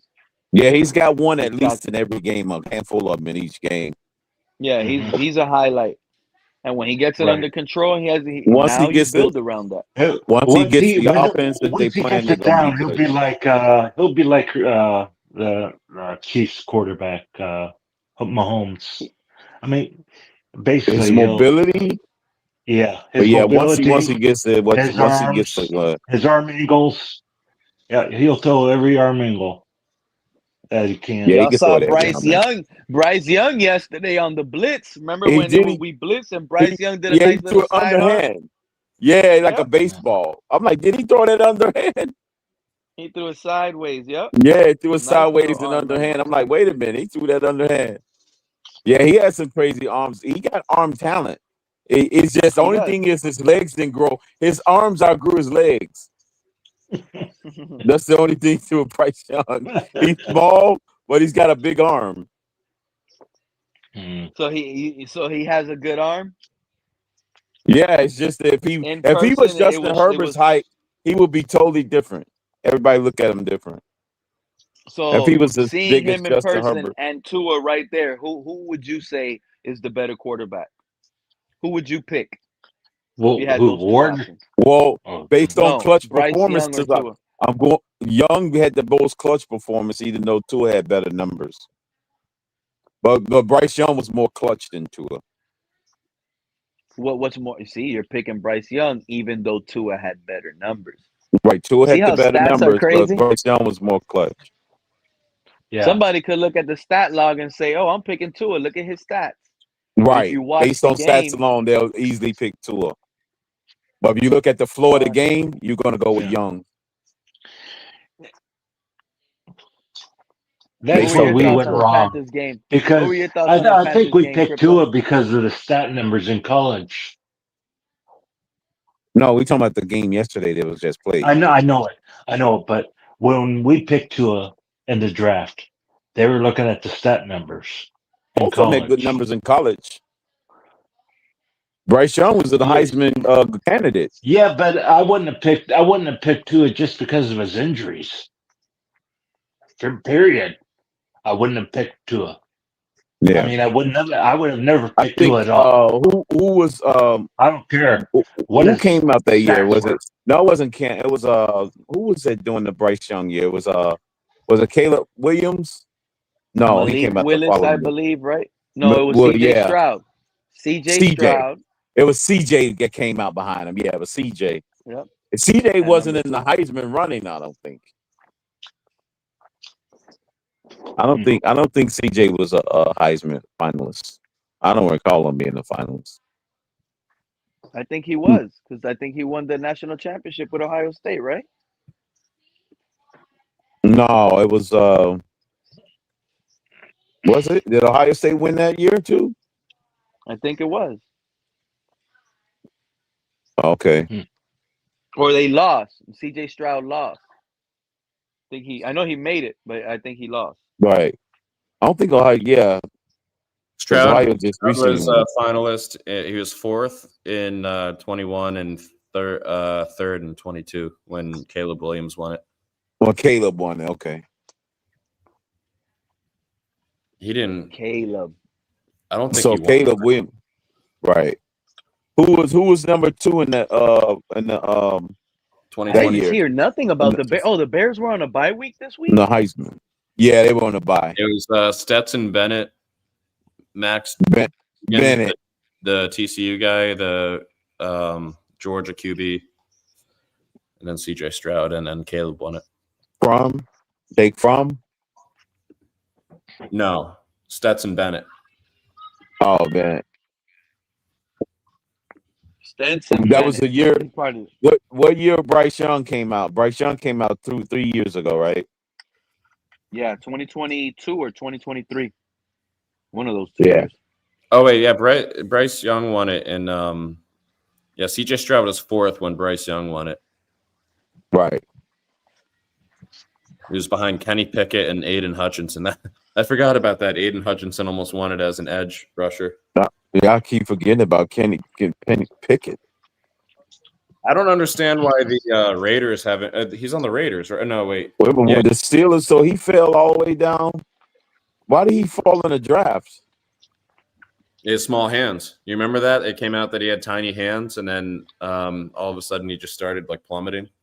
Right. Oh, okay. How's my mic now? That sounds better. It's better. Yeah, the acrylic assassin is crazy. You see what the ghost put in the chat? No, I'm not looking at chat. It's making fun of him for having doing his nails. It was this interview reporter.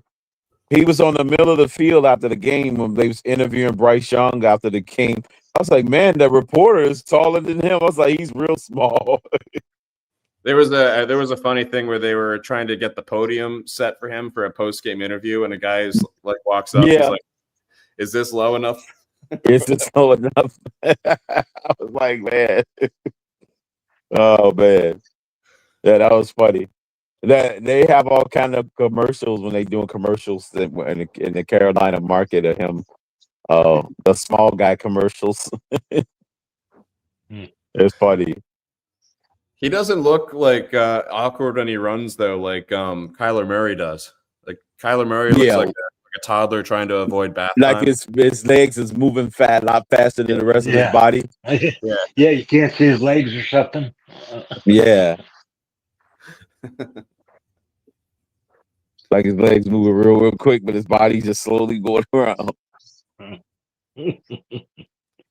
I'm gonna have to do a bunch of traveling or something because I'm ready for the 2026 draft. The 2026 draft. Yep. I'm not doing mocks for 6 months. I can't. I'm starting going to college football games from now on for the rest of the season. There you go. Go to the Hurricane games. Go to the Hurricane We're not games. drafting a quarterback in this upcoming draft. We're just Hurricanes because have we're a lot of drafting 3 offensive linemen. quarterbacks. We're going to do what Cleveland did, Pete. We're drafting 3 quarterbacks. Are we going to draft? We're gonna somebody draft a different? quarterback in the did. 4th round to compete with Quinn Ewers, bro. We're going to draft one in the 1st, 3rd, and the 5th round. Actually, I can see us dropping. If we get the second, we're going to take Cleveland's blueprint, I can see and us then we're dropping. going to bring in Get more picks. Flacco to mentor them. No, I wouldn't be surprised. We're going to take Cleveland's I wouldn't be blueprint. surprised. Draft 5, get 5 quarterbacks on the roster, and bring in an old savvy vet to mentor him. Yeah. Look at Carson Wentz. Look at Carson Wentz. We bring Carson Wentz in next year. The bridge quarterback, journeyman. Yeah, Carson Wentz. Yeah, he will be available. He hurt his shoulder, came back in the game, clutched that drive. Something Tua can't do. Yeah, he did. He came back in that drive. Yep, a clutch drive after hurting his shoulder. Oh, he didn't miss a pass. He was like 9 for 9. Who did we have before Tua? Yeah. Who was the old guy? Tannehill? No. Fitzpatrick. Ryan Fitzpatrick. Ryan yeah, Fitzpatrick. we need him back. Hell, Tannehill will probably come back. Old savvy vet come in. The school, all the young quarterbacks. We need to bring in Cousins. He'll be available next year. Is he still playing? And we got to get Russell Wilson. Get Russell Wilson so he can throw the moons over Miami. Yeah, Russell. Get ready for one of those names. We might have Andy Dalton. Andy Dalton. Is that the redhead? Hey, are we gonna just take somebody from the? I know. I'm trying to think. Yeah, no, I do that too. Okay, so are we gonna take somebody from the practice squad to replace Tyreek, or are we gonna draft somebody? We already did. Well, we already brought in. We already brought in Wilson. Well, we and did. He's hurt. But a lot of mock drafts have us drafting a receiver because Tyreek is assumed to be no more. I've seen a lot of them. Okay, that's what I wanted to know. They're saying they might cut him or trade him. Like I said, if we get rid of Tyreek, I would rather him go back to the Chiefs where he came from and retire there and get his gold jacket because that's what he's going to get. Okay. Why do you care? Like once he's gone from us?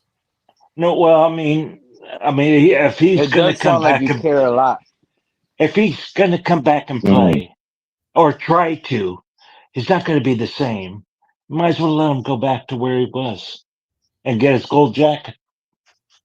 You think he would have some success if he went back to Kansas City? That would be like the no, but he at least he would retire as a Chiefs and get a and that way he'll get his gold jacket as his Chiefs. That's all. I mean, and then he can go eat at that steakhouse that Patrick Mahomes and Travis Kelce. I looked at the prices of that steakhouse, by the way. That's fucking criminal. The prices in pizza in New York is criminal. New York, they got like the dollar slices. How many? What were like $1 a slice. Here, you get a whole pizza. You get 2 pizzas for $27. What are you talking? And what? Where you are? $1. No. She's in Washington. I'll be back. I gotta charge my phone real quick. No, Liz is in Washington, I think. All right, Crypto. Yeah. I watch games across the street at a Buffalo Bills bar, unfortunately, and their large pizzas are like $27. Like I said, I can get 2 of them for the same price. Yeah, It's but that's that criminal. gas station pizza. That's You get laundromat tacos too? Liz? Huh? I'm not gonna lie, Joe. The other day, I go into racetrack. Yeah. No, I Pete, go you didn't into get a racetrack. racetrack pizza, did you? But let me tell I have my I'm knuckles. the pickiest eater. Let me tell you something. I had my truck with me. I had to move some stuff from my backyard, and I loaded it up. And I guess I got extra hungry that morning, Joe. Oh no! I got a breakfast pizza at racetrack. Oh my It's god! making me. It sounds How was bad, it? but it was so good. I was shocked. You buy some I toilet was paper while you were And there? then he was on See, the that's what toilet I'm an saying hour about later. gas I was station like, pizza. I'm not So, Liz. I'm not making this up. I couldn't so, believe so, that sausage and it had like nacho cheese on it and it had like eggs on it. I never ate a pizza in my life like that, and I couldn't believe it was actually good. I'll tell you But what, they Wawa sold used me. to have some good pizza, but now that they're getting more famous and getting a lot busier, their food has gone way down. Wawa used you to be know, the shit with their Nah, subs. Wawa. if Yeah, Wawa did me you dirty go one to a time. truck I stop, didn't read. I maybe didn't really read the menu, but I asked for a if you meatball sub, and they gave me like a meatball sub of like pork meat, and I don't like pork, and it was like, oh my goodness, they messed up with me. I'll never eat Wawa again. No, Wawa used to be good, man. When like they could actually get good employees, but now they're just so busy and famous now that like they can't keep good employees, and it's just the quality's bad. Trust me, Basically, I've been since going there the for a year now. a year. I thought you were gonna say like 10 years or something. A No, year. they haven't been around that long. Like they just started hitting the Palm Beach market within like last 2-3 years or so. Yeah, it Yeah, used So to Wawa's only new. be like the well, Northeast, I think. They they're just put up one more around us. I don't know. I've never been to a Walmart, but they're definitely like the Wow. cleanest gas stations. Like Did you if hear I the ever had to pull report? over to one and like use the bathroom or something, I'm aiming for a Wawa. Yeah, Wawa got no, yeah, they're free definitely air on your super tire too. convenient. They're Yep. definitely super convenient, but don't like I said, they've gone downhill back in their kitchens. It's like I'm getting to the point where it's like I have to go to certain Wawas because I know that other Wawas I get sick That's after a another couple thing, true, hours of Cat. eating their food. So It's it's like, also an area. It's yeah, all in the no, area, trust me, true. yeah, It's all about definitely an area cleanliness. thing. But I've learned which ones I can go to and eat safely because other ones, like I know that I get food poisoning from them, and it's like I didn't used to. Pizzas used to be great, like I mean, great, bro. Like you think you're going to an actual Italian restaurant getting pizza, like that's how good they used to be. maybe Damn. maybe if you That went What to sounds a was good, I fine missing Raphael. out? dining restaurant or something like that, you'd get a good pizza. You know, that's a truck stop. Well, But Can you guys that's believe what I was JC saying. Horn? Bottom of the ocean for your JC pizza. Horn, JC Horn, the Panthers cornerback yesterday said we didn't make any adjustments or changes in the second half to shut down the Dolphins offense. They neither the did same the game. Dolphins. That's No, crazy. I don't Breakfast believe pizza no, is that. what? I don't unreal. believe Look, that because look. if they didn't make any The, adjustments, then the score would have ended up looking like it did against Denver. But that's no, what I was saying. the one change that we did was we didn't put in Waller. Okay, we didn't utilize Waller enough. Okay, I mean he just stopped using Waller. Period. Hopefully That's Tua what goes happened. to that Wawa. Hopefully Tua pulls up to that Wawa and eats one of We those get pork sick. subs. He gets the Yeah, the splits. one that cat in the hat was saying he gets right Saturday night too. He gets hungry. He gets the He'd be munchies. out for 2 to 3 Yeah. weeks. Oh man, this food poisoning to take 2 out a whole month. You're right, Joe. Yeah, concussion protocol because he was hitting the toilet too See, hard. that's what I was talking about. You know, He not hit all his head gas too hard station when he went pizzas are to bad. throw up. It depends on Give how him cleanly they are. I mean, the one that I go to, they mop the floor like 10 times a day.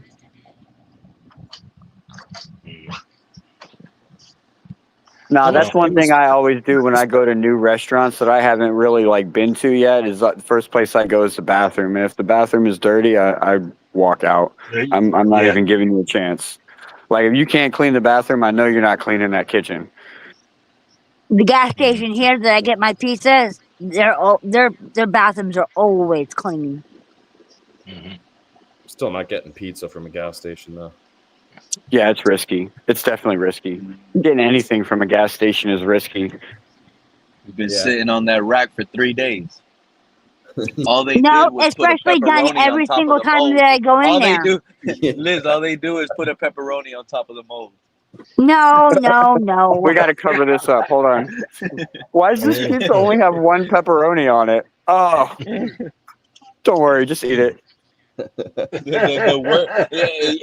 see, that pizza had more than just a pepperoni. The thing is, You the gotta worker there kept understand here. picking at it while it was sitting there.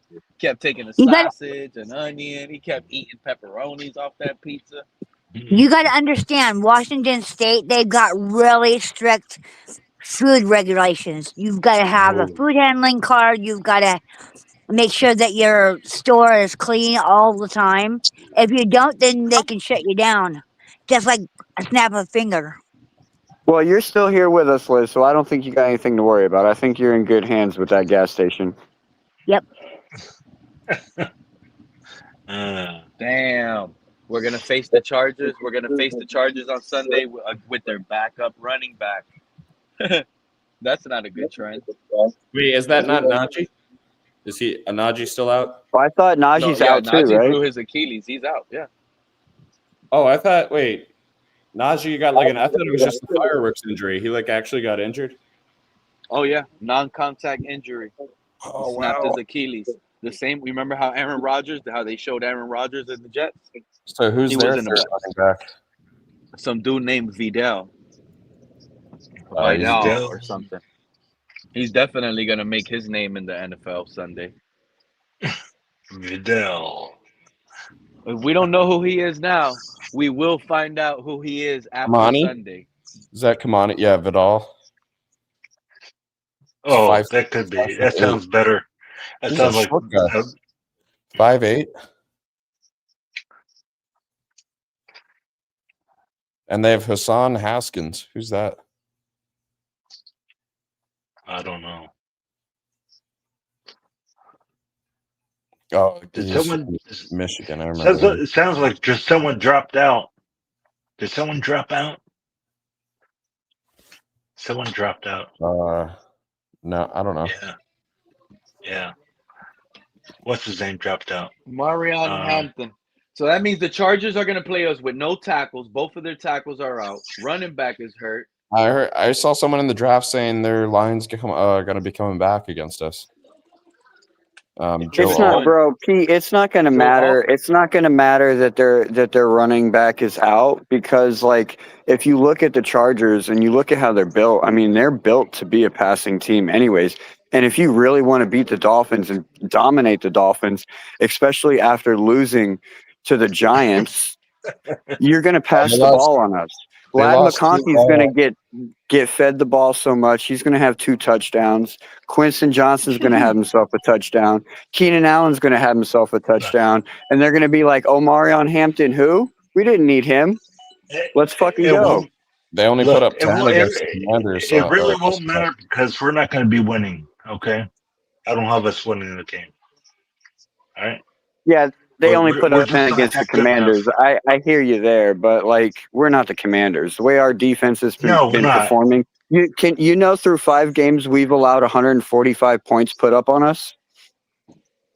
I believe it. Yeah, I believe it. Our defense is butt cheeks. It is. It's like it's overshadowed by Tua being like the worst QB we've ever had, but our defense is terrible. What? Yeah, so I can easily see them going through the air on us and just handling us like no problem. And what sucks is it feels like our defense and our players are terrible, but they're just not listening to their assignments. They're all freelancing. No, bro. What I think it is, They're all I trying to think make a it's play. deeper. I think it's deeper than that, bro. I think it has to do with our coaching, man. I think our That's what it is. coaches aren't coaching these guys properly. I believe They I feel the believe that coaching too. is not good, so they're freelancing. They're doing whatever they Okay, want for all right. I themselves out got there. you. I got you. You put it that way. I dig that. I dig that. Yeah, they don't trust the coaching. Coaching, they ain't trusting them either. McDaniel today, if you've listened to his presser, he goes out and he takes the blame for the loss, right? He's He's like, fan yeah, weekend. this loss is on coaching, woo, woo, woo. But then he goes out and starts saying players need to do their job. They need to play their assignments. They need to do what they're asked of. That means they aren't doing what they're asked of. They're freelancing out there. That's it. It's over. It's over. I know people are shocked when they come in and they read the title. I saw some of the people in the chat sometimes. They're like, the season isn't over, and they'll come in with a chat. The season is over, all capital. Y'all saw that, right? The season is over. They're Hold mad on. because the For all title of says the those season isn't over. But they're For not all of listening to the those people content. that are saying that, Pete, I want them to secretly deep down ask themselves this question. Go to your bathroom, look in the mirror, and ask yourself this question. Are these Dolphins going to win 11 straight? And if you can't say yes to that, then the season's over. That's right. But here's the tricky thing. The AFC is a Not complete 11 straight. meltdown.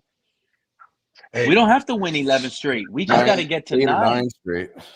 The We just got to AFC is win. harder than it's probably the hardest division right now. So No, you it's guys, not. That's you guys are The okay with a AFC 9-8 season? Well, that That's not Everybody winning. at That's not successful. that We're not 7 going to seed is get. going to be We're not even 9 going to get wins. 9 wins. We're not even going to get 2 wins. Well, we may get 2 wins because of the Jets. Okay, if we get more than that, I'm happy. I'm serious. Okay. I love how you add okay when you're making points. It cracks me up. All right, so let me ask you this. Let me ask you guys this. What do you think it's going to take to make it into the playoffs from the AFC side this year? 10 wins? That 7 seed is going to be 9 or 10 wins. 10 wins? Yeah. So looking at it like that, basically, if you can't make the playoffs, your season is over. Yes.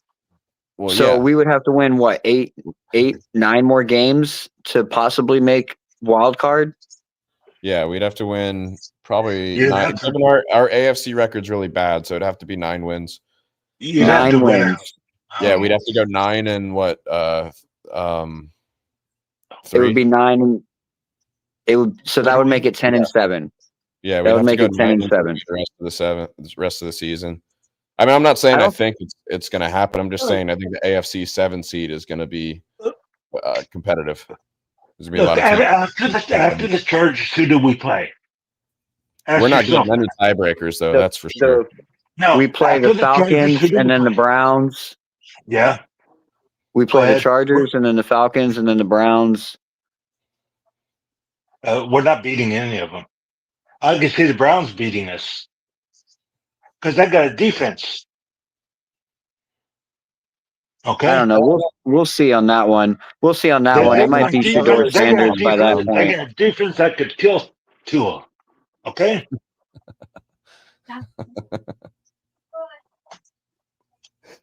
I'm serious. I don't know if we could beat the Browns. Well, John, hopefully what happens is Mike McDaniel goes to Stephen Ross at some point in this next couple weeks and lets him know that the best option is to bench Tua and roll out there with either Zach Wilson or Quinn Ewers, because if not, the rest of the home games are going to have empty seats, if not be filled by the opposing teams. And that's what Stephen Ross does not want. I want to tell you, I went to the Jets game. It was only $50 for me. I only bought a $50 ticket, and I was in that level. I know my cousin. My cousin was with us. He bought. I was on the $50 25-yard tickets. line. I was on the 25-yard line. I forgot we played the Browns last year. In December, that was the Huntley win. So, I mean, You guys there are remember no that? people going They only to, scored 3 and points against us. no one's going in the stands anyway right now. Well, that's what I'm saying. That's because they know that they're. So what I'm saying is like the fans right now know that nothing is happening, nothing is changing. But if Zach Wilson goes out on Wednesday and does our quarterback presser this week, people are going to show up to the game because it's going to be something different. Maybe they'll see something different. You know what I mean? It may not turn out to be different, but it'll put fans back in the stands. Currently, as it runs now, if we keep running Tua out there, it's just going to get emptier and emptier, or it's going to fill up with more of the opposing team than we want. I think Zach and Quinn need to be casualties with this whole QB room. I want them to roll Tua out, so we just bottom out. Not even give them a chance to build some wins for us. Exactly, Joe. It's over, bro. That ship has sailed. Yeah, it's unfortunate for Zach and Quinn, but I need them to be casualties here. Yeah, they need to take it. And you know what? It's probably what's best for them. We don't have Tyreek no more. These guys were going to end up looking good because of Tyreek. That's very true. Now we have one receiver that we use now. How many throws did we give to Washington yesterday? We have like one receiver that we use that Coach McDaniel can't trust to make a play. Mind you, you paid this guy hundreds of millions of dollars, and you can't go out there and trust that guy to make a play on 4th and 17. Justin Jefferson on 4th and 20-something in a playoff game? What did he do? In the middle of the field versus double coverage, they threw that man the ball. He came down with it. Oh, we don't have the size with Jalen Waddle? Well, you selected him with 2 first-round draft picks. Right. Jalen Waddle gets bumped and he goes down for a drive at least. The man slipped yesterday, got back up, and still caught that pass. That's how much of a spot thrower Tua is, bro.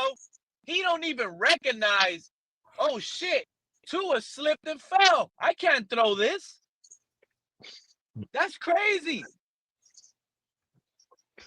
That's crazy. Dan Steeney, I love it, bro. Arch Manning's playing his way to the 4th pick. He's playing the way he's playing right now. He's securing the 4th pick of the draft. He don't want to go number 1. No way he's coming out now. Yeah, he might have sunk his. He might have sunk it in the first game of the season. And that's the best thing that happened to him. Not playing good is benefiting him.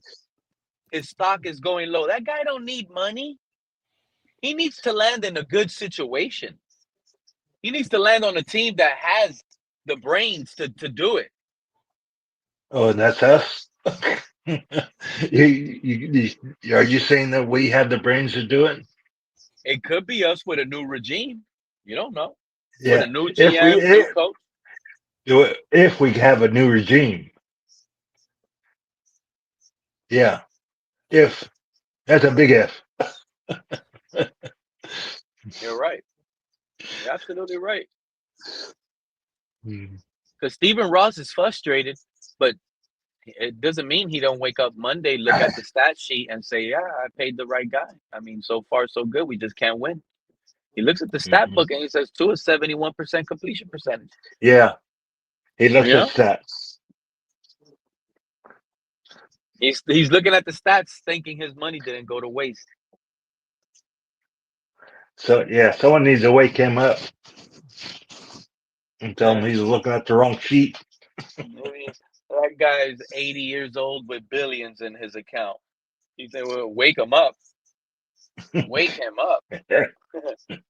He's in La La Land.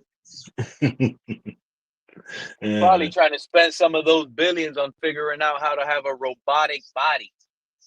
Just live longer. All brain, all robotic. Been doing this for like 4 hours.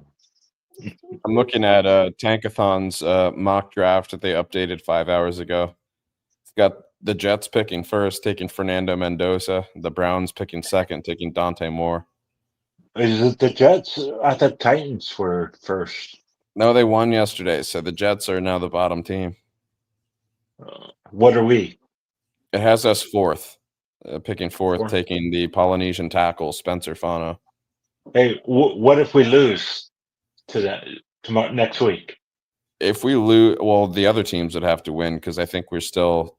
Let's say one of them wins. The Jets are going to get a win, and the Saints are going to beat us. We're getting that top pick. Now, hey, yeah, I want to tell you, the Jets quarterback did not lose that game. Okay, so the Giants are probably going to be 1-5 as well. The Broncos and Jets play in London. I think the Broncos are going to win that. Yeah, it's going to be hard for us to leap the Jets in the standings because we have that win against them already. Yeah, I don't think we're going to leap the Jets, but Justin Field is going to end up winning a game or two, bro. He will. They just got to have a clean game. Let me see their schedule. No penalty. Man, he is elusive. I was watching that. You're right, man. The Bengals. They're going to beat the Bengals because the Bengals are atrocious without Burrow. They play the Bengals. Oh, that's true. Boom. And when we play the Bengals, they might have Burrow back. Yeah, their next 3 games are Broncos, Panthers, Bengals, and then they might win 2 out of the next 3. They might win 2 out of the next 3. They got the Browns after that too. The Browns. Go Jets. Could be 3 out of 4. Jets. We got to root for the Jets. Might be sitting at 3 and 6. That would be great. Root for the Jets now. Oh, that's funny. That is. There's a lot of that it's week. We're entering week 6, and we're already doing teams that we hope slip up and win. This is the earliest time we've ever done this. Yeah. It's only week 6. Oh, it's so funny. Talk was trying to talk draft during OTAs. Y'all remember that? He was pissing me off. He's over here trying to talk draft during OTAs. Unbelievable. The Ravens aren't going to bottom out. They're gonna pick things up, so they'll get more than wins. The Raiders are they have such a bad QB. They got to put in Pickett soon. Geno Smith is shit. I think Cam Ward is a bust, but the Titans might see a few wins here and there. We're competing with the Saints, I think. Oh, they already won. Yeah, they beat the Giants, but they gotta play their next 3 games are 4 games. The next 4 are Patriots, Bears, Bucks, and Rams. They're gonna lose all 4 of those. Yeah. And the Saints drafted that QB, Tyler Shuck, and they still got Spencer Rattler in there. Yeah. That's because so that's because they were gonna bench Spencer Rattler and put in Tyler Show before the Buffalo game, but for some reason they switched gears and they let Spencer Rattler roll out there, and he pretty much fought for his job and did a pretty damn good job. Yeah, he's doing not bad. Like he's under 200 yards a game, but he's and under his average is under 6 yards per throw, but he's not turning the ball over. Right, and he's putting the team on his back at times. Like especially during that Buffalo game, I watched him himself make a couple good runs and a couple clutch throws to help keep them in that game. So I think they burned that pick though, that Tyler Shaw pick. Like why not just if they knew they were going to be trash this year, like why not just wait and get your guy? You'll see Tyler Show get his chance in the next couple weeks. Like if they go out there and they lose to the Patriots this coming week, you'll probably see Tyler Show go out there week 7. Because they were already fringe wanting to replace him. So Patriots. Looking at the chat, who's playing the Patriots? Who's playing the Patriots? Who'd you say? The Saints, right? Yeah, they'll lose. Okay, they'll lose. I saw them Jets. I saw the Yes. Saints. I saw them last night. Yeah, if they could beat the Bills, They're they could beat the hosting Saints. they're hosting the Patriots. Yeah.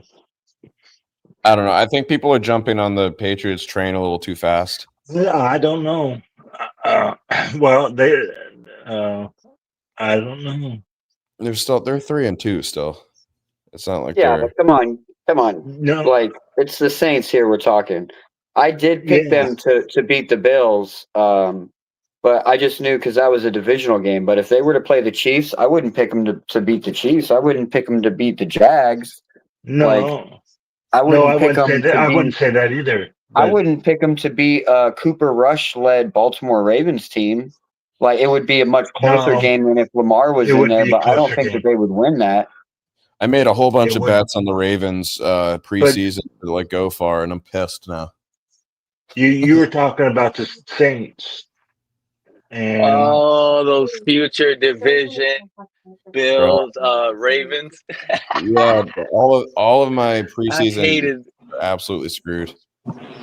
I'm You safe know, because I avoided the NFC North and the AFC North. What's up, JC? That's a hilarious What up, picture. JC? Yeah, that's Tua. Yeah. Patriots dog walked y'all last night. What happened, bro? Nobody got dog walked. It was an okay game. Dude, The those Bills are fucking Buffalo, dude. bro. It Sean was so McDermott needs to be fired, right? that you know what it was. I blame the dude. The amount of oh no, penalties yesterday was oh insane come on. on both ends. No, even for the Patriots. Like, did you not see the amount of penalties yesterday? I think we both had like 10. Yeah. Yeah. Keon Coleman with a dumb fumble. Yeah, he had some big catches though. Dude, Kincaid surprised me yesterday. Kincaid started off hot. He started Yeah. off real hot. The first like 3 catches, all big catches early on. Look at Michael K popping up. Yeah, show up. Bills took that L on prime time. Hey, y'all lost. At least the Dolphins didn't lose on our rivalry week, bro. We don't lose on big games like that. You know, Bills hey, lose in Pete, big games, bro. Pete, do we lose with the red helmets this year too? All I'm saying is y'all white out red jerseys. helmets. We're pulling out the white helmets this year too, or the red helmets. Oh, do you mean the old helmets, the original helmets? Yeah, the red ones. Yeah. With the original helmet, with the original emblem, the old emblem. Yeah, the big one. Yeah.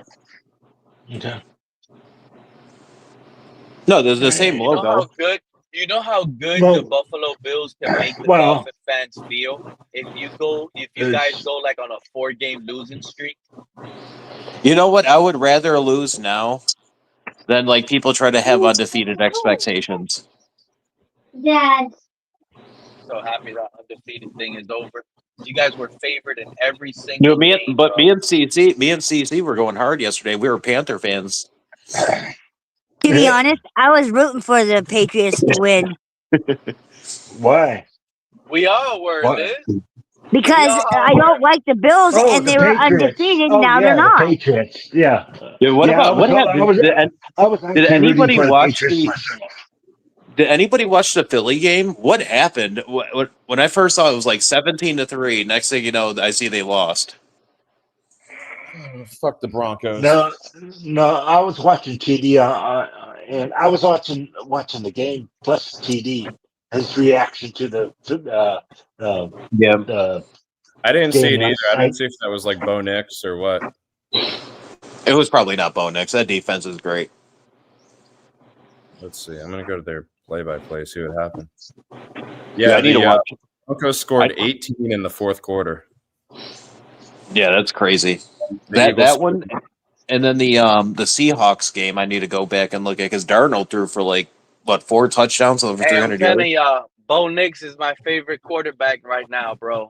That dude did it in the fourth quarter. That 2-point conversion and everything, bro. It was awesome. So the Eagles had 4 straight punt drives from the third quarter into the fourth quarter, and then when they had 1:11 left on the clock, they got 45 yards but couldn't get it done. Damn. They were at the Denver 29, and they ran out of time with incompletions. Yeah, they're already calling for firings. They want their offensive coordinator gone. That's crazy. You remember how they were about Sirianni before Sirianni, yeah. he won the Super Bowl? Yeah. Oh, dude, wait. That's the year before he made the Super Bowl. Wait, you'll have some. Wait, give it like if they have another game like that, they're going to be calling for Jalen Hurts to be cut and start Tanner McKee. Yeah. Or they'll have like one tush push that doesn't work, and they're gonna want like nothing to do. Yep. This is the only reason we got him. Watch it. Yeah, it's gonna happen. That's a well-run organization. They don't need to touch a thing. Yeah, no, they don't care about the outside noise. Yeah. I don't know. So who you guys think it's gonna win tonight? Jags or Chiefs? We got about an hour till game time. Oh, probably Chiefs. Jag. Where is it at? Is it in KC? I think it's. I don't know. Let's see. It's yeah, I was gonna say it's in Jacksonville. It's odds. ESPN saying 62.1% in favor of the Chiefs. You know what? It depends because the ETN's been playing great. Like Chiefs there's a lot of 3.5 point spread. Over unders at 45.5. I might have to bet on this. Where are these? Well, they still have. They still don't have Rice. Is Rice back yet or no? No, one more game. I think he's eligible week 6 to start again. Yeah, I think the Chiefs will get it done. I've been holding Rice on my fantasy bench. What do you think? What do you think about Duval trying to fight? What's his name? Salah. I couldn't pick a funnier matchup of coaches to bicker with each other. Dude, you could. Don't. But you notice how he did it with all the players in front of him. Keep your motherfucking name out my mouth. Yeah. Actually, McDaniel and Liam Cohen would have been a hilarious. Oh, that would be great. Imagine McDaniel start throwing gang signs up. Did you see Pat McAfee show making fun of McDaniel? No. Pat McAfee even like imitated his like slouching walk. It was today. It was very funny. They were making fun of the tag on his shoes, like how the tag is just flopping around. Oh, because he wears the off whites. Yeah. Yeah. And his joggers or his capris. I was going to watch it today, but I didn't.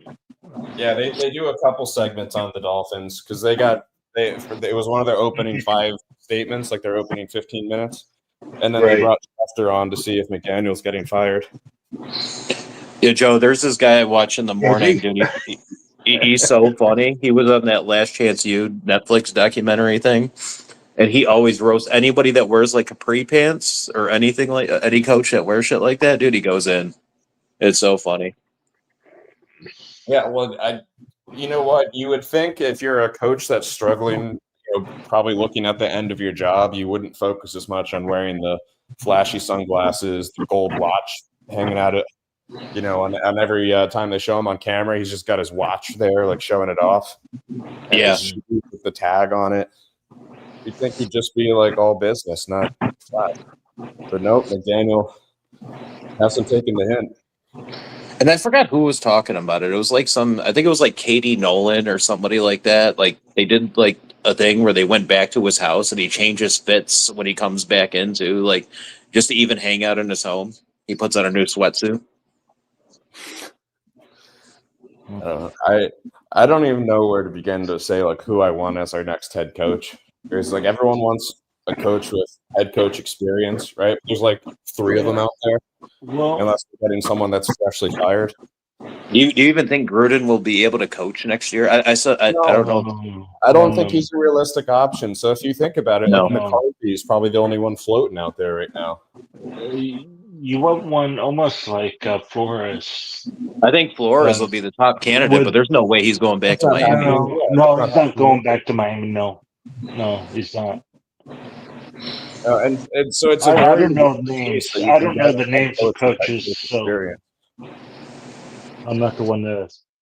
I'm not the one to say names. So. People are saying like, oh, like Belichick, Gruden, like all these ridiculous names. Like, we're not going to get those.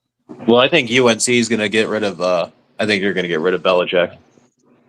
I want Kishua. I don't know if I would want a Belichick because he's got to be GM too. I'm with you, Liz. I think Chris Shula is the answer. I think we need to go back to defensive coaching, and we need to get the hottest commodities. Who does Shula coach for right now? He's defensive coordinator for the Rams. Oh, okay. And I liked how they moved masterfully off of Aaron Donald and still continue to have a great defense. Especially but them and the Seahawks, when it comes to like their defensive line, drafted so well. That's why Seattle's so good. It's not even it's not their offense. Their defense is elite. Maybe he can save Grant. Maybe he can turn Grant around to be like what the Dolphins wanted him to be. I think Grant's just too young to be put in that situation. But if you look at our last two offensive head coaches we had, it was Adam Gase and Mike McDaniel. We need to get the fuck away from that. Because you remember even when Verse was coming out, like Verse was an elite talent, coming out of Fort. They got who's the other guy they got next to Verse? Didn't they draft his teammate too, or no?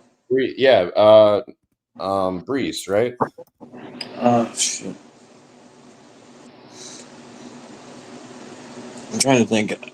I forgot. I know somebody drafted his like college teammate too that played on the line right next to him, and he was like really excited. I remember during the draft, but that defensive line, they're still good. Let me go to their. Dude, did you see that workout video with Verse and Donald? Did you see that? Yeah. He was Breeze, Fisk, Braden Fisk. Fisk, yeah, Fisk, yeah, that was his team. Yep.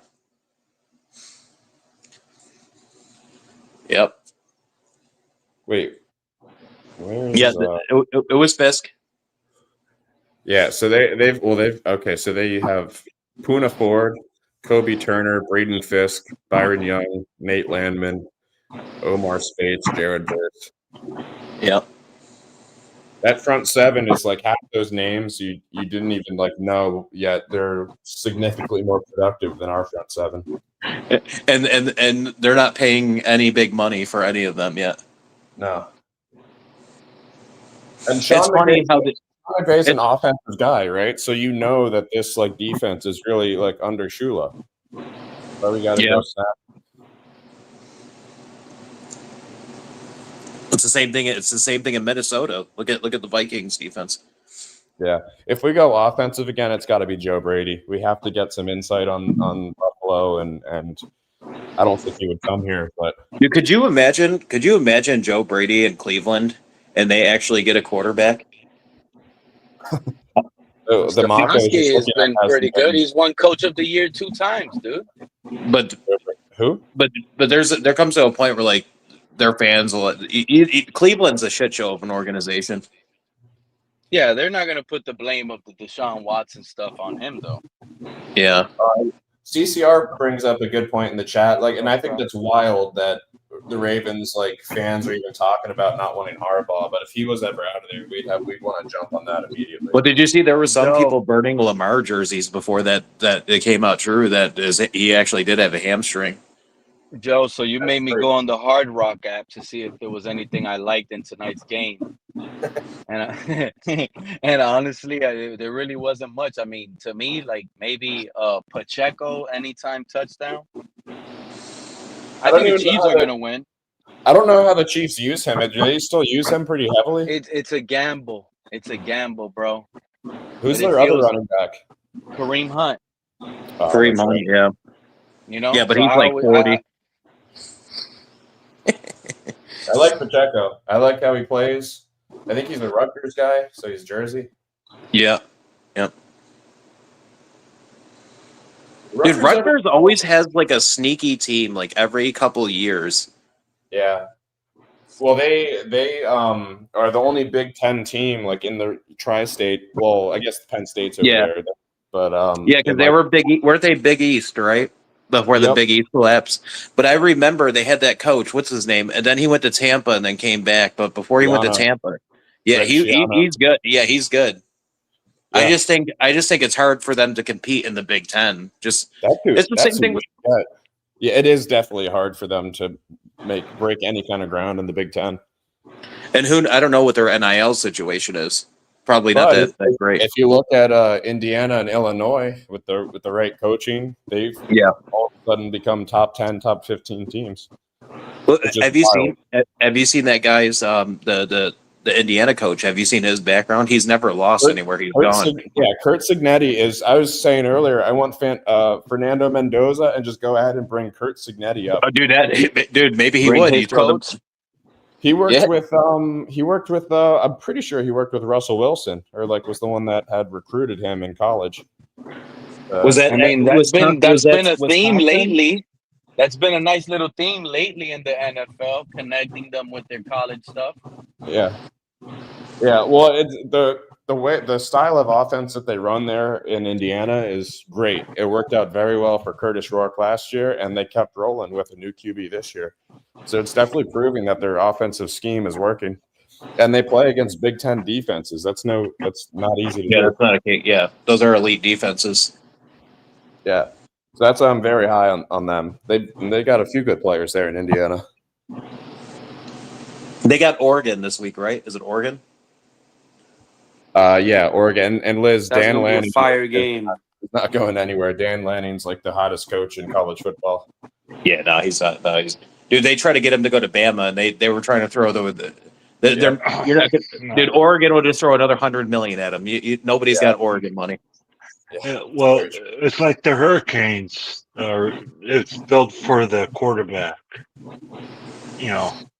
I mean, their offensive line is so amazing that the Dolphins would be happy to have an offensive line like the Hurricanes. Well, you guys have the Hurricanes have a number 1 draft pick on the offensive line. The Mauigawa guy, what's his name? The Poly kid. He's going to be a first round. He's going to. I think he's a pick, but he's going to. They have a first round pick on their offensive line. I know the offensive line is averaging 350 as far as their weight, at least. My only thing, at least 350. I wish Miami had Georgia Tech. I wish they had Georgia Tech on their schedule, but they don't. They do. They got a 6'8" guy. To play Georgia Tech. He's left tackle. No, I thought Georgia Tech was in the ACC. Georgia Tech is in the ACC. Well, if they don't have to play them? They would play if Georgia Tech can make it. I haven't looked at their record, but if they go to the ACC championship, then not everyone in the ACC plays. I thought they had to play everybody in the ACC. No. There's too many teams in there. Yeah. Oh. Okay. Yeah. Well, last year it's the same thing. It's the same thing with the SEC. The SEC they play eight games in their conference, but there's how many teams? They did away. Last year we played them, but this year we're actually better on defense than we were last year. But Tech is sneaky good. Like they upset a lot of people. Well, their QB is doing very well. Dude, Haynes King, yeah.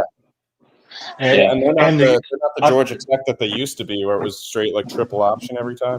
Yeah. The old wish, but dude, I miss watching West Virginia when they did the same thing with Pat White and Steve Slayton, dude. That was so fun to watch. Oh, that was some of the best college football. Noel Devine too. Well, Oklahoma used to do it, didn't they? Or no, it's so you have there's schools that do it all. That Navy's a school that does it. Yeah, Navy. Yeah. If you can't stop that style of offense, they're scoring 70 points. Dude, it's crazy. Dude, the amount of yeah, dude, you don't know who's getting the ball. Yeah. I went to I went to East Carolina. We played Navy almost every year, and they would consistently put up like 50 points on us, whether it was at our stadium or theirs.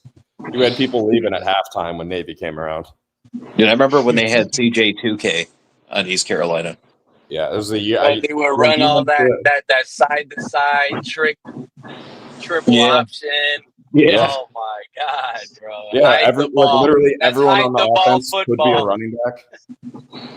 The QB Do you is shaped like a realize? running back. Oh The my God! fullback is shaped like a halfback. It's ridiculous. What the It's like 3 play actions on 1 run play, Joe. Yeah, 3 fake. But the thing is, when you play that offense too, like when you're a quarterback, it's so like your pitch game has to be so good though. Like you have to be so good with that pitch. Yeah. What college is doing with the ACC, Miami did a long time ago when they were in the Big East. Why haven't McDaniel tried using all those little? Tua's good at those little pitches. Tua's not mobile, so there's no threat of him running. Oh my Miami God. actually got that caught man limits doing everything, Joe. Because Pete, you sometimes they do that fake pitch, and then you got to take off with the ball. The quarterback has to run. Yeah, you're right. That man limits everything, bro. Yeah, if I was defending that against Tua, I'd let him run a few times. He's going to get knocked out of the game anyway. Just cover the halfback instead. Knowing Tua, you could probably scare him from enough of a distance to pick off the pitch. Right. He's going to drop that fake pitch when he pumps it. He ain't never going to fake it and keep it. He's always going to pitch it. He just got to run at him a little bit and then change at the last second and try to guess the pitch and pick it. Yeah, JC, I went to ECU the year after Chris Johnson went to the NFL. Oh yeah, dude. Yeah, no, he was insane. Dude, that was like the best years of college. Like when like Boise State had what's his name, the coach of the fucking New Orleans. What's his name? Huh? The head coach. Kellen Moore was at Boise, I think. Right? Was it? And then, dude, or was that before? That might have even been before. That might have been like Colt Brennan Hawaii time. Like that team was sick, dude. He was throwing up 50 points a game at Hawaii with June Jones. Our coach was Skip Holtz for my first year, and then we won the conference, and he went to USF. Like a slightly better job. You know what's crazy? UB won the MAC, right? And then we had Turner Gill was the head coach. He goes to Kansas, and I think he gets fired the next year. Who's UB? Yeah, University of Buffalo. Brigham Young. What? No, the University of Buffalo. We actually won the MAC. Oh. And then our coach goes to Kansas and gets fired, I think, like within a year. Buffalo had that running back that went off a few years back. Starks? Yeah. Yeah. I think he went to Green Bay, right? Was it Green Bay? I can't remember. Yeah, I think he did go to Green Bay. Stark. Yeah. Yep. Yeah, he was like a little pass catcher for them. Yeah. He used to do kick return too at like, and I watched him play against Temple. Dude, those UB games are terrible. There'd be like 20 people in the stands. They basically were like trying to give away the tickets. Oh, man, ECU doesn't pump out too many players. Linville Joseph, Dwayne Harris, and Chris Johnson were basically it for a while. I'll have to find the name of the receiver. There was a guy they had on Raw Room. I guess he was like one of their record-breaking wide receivers. I guess he was pretty good. Zay Jones. Yeah. Well, Dwayne Harris was like the all-time, but Zay Jones came out not too long after, and then more recently Keaton Mitchell, the third-string running back on the Ravens. Mm-hmm.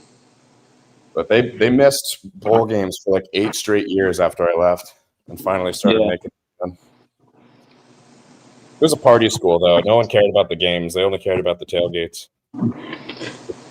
Absolutely wild. Did you guys hear about John Jones? Did you guys hear about John Jones's brother passed? No. He played. His brother, the older one, Arthur Jones, the one that played for Baltimore. He went to Syracuse. He just passed away at 39. John Jones, the UFC fighter. Yeah, his brother, other brother. Yeah. I didn't know his brother played football. Yeah, both of them. Chandler Jones is his brother too. There's three of them. I didn't know that. Yeah, Chandler Jones is a beast, bro. dude. He said because they could actually they could both whoop on John Jones. They said that they're lucky. Like there's no money in the UFC because those guys would be like all three brothers all at once would be like the greatest. They're just too strong.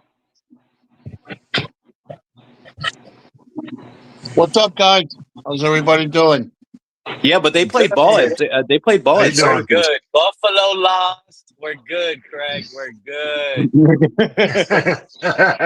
No, I'm not good because we lost the game. We lost the game that we should have won. I was a Panther fan this week. I wasn't a Buffalo fan this week. I was a Panther fan. Me and CCR were throwing up paws. We were putting paws in the chat. Light them up, CC. We Chargers this week. Hurry up and end No. We were doing the Bolt fam. Bolt fam, let's ride. Bolt fam, let's ride. Chargers end this. Craig, how you feeling, Craig? I'm good. I'm having chicken and potato salad for dinner. Other than that, good. I'm good. How did you enjoy the game yesterday? What were your thoughts? 17-0. I think Anthony Weaver should have been shit canned after that game.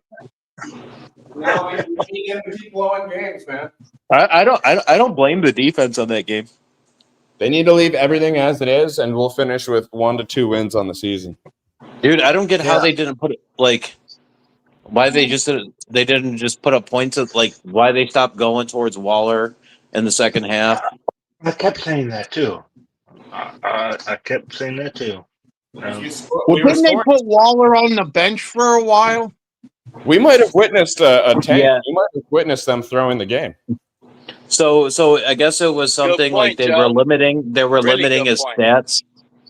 Yeah, or they were limiting his play time or something like that because they don't want him to get like how he was with the Giants, I guess, because he's not into the pass, he's not into blocking.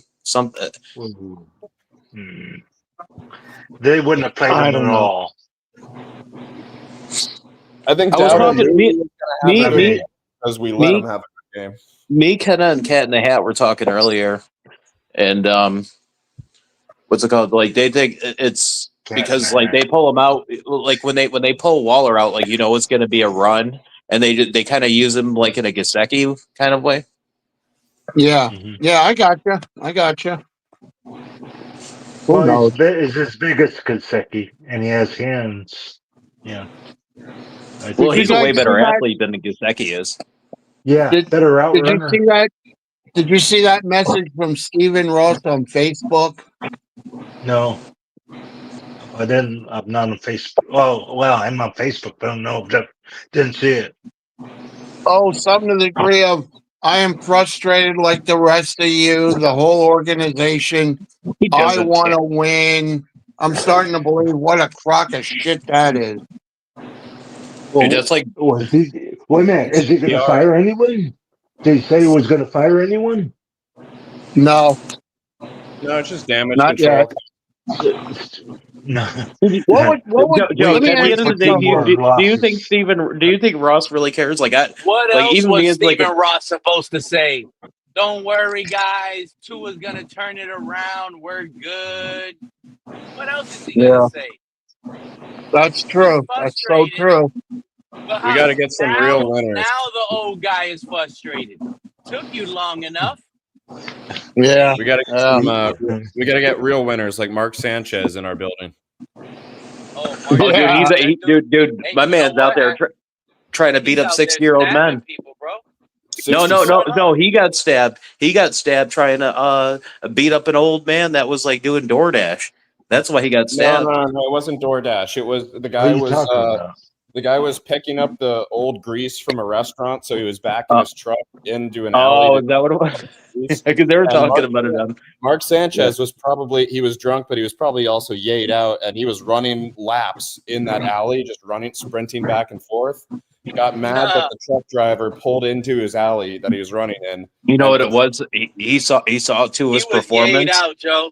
He saw Tua's performance. He's like, let me run these up downs real quick, hit these suicides. Let me get back in there. But he confronted the guy and like told him, he's like, you got to leave. I spoke to the manager of the hotel and restaurant, and the guy is like, what? And when he was trying to call the supervisor, that's when Mark Sanchez attacked him. So he threw the guy against his truck and then threw him into like a dumpster or something. And that's when the guy busted out pepper spray, sprayed it at Mark Sanchez. Mark Sanchez was unfazed by the pepper spray and continued to attack him. So he pulled out a knife and stabbed Mark a few times. And it looked like from the hospital pictures of the guy that the knife, I guess maybe Mark like moved the knife and it hit the guy, like the guy hit himself with the knife too, because his jaw is all really? Yep. Yeah, the pictures are wild of the guy in the hospital. TMZ put him out today. What is it? Isn't he supposed? Wasn't he supposed to be calling the Raiders Colts game? Yeah, but he went out, and Indianapolis is a fun time, by the way. So he probably went out at a good time, and that's why I think it was more than alcohol, because he must have hit. Isn't there a Dolphins fan that lives over in that area? Kenna lives in Indy. He hit Kenna the plug up. That's what it was. I knew it.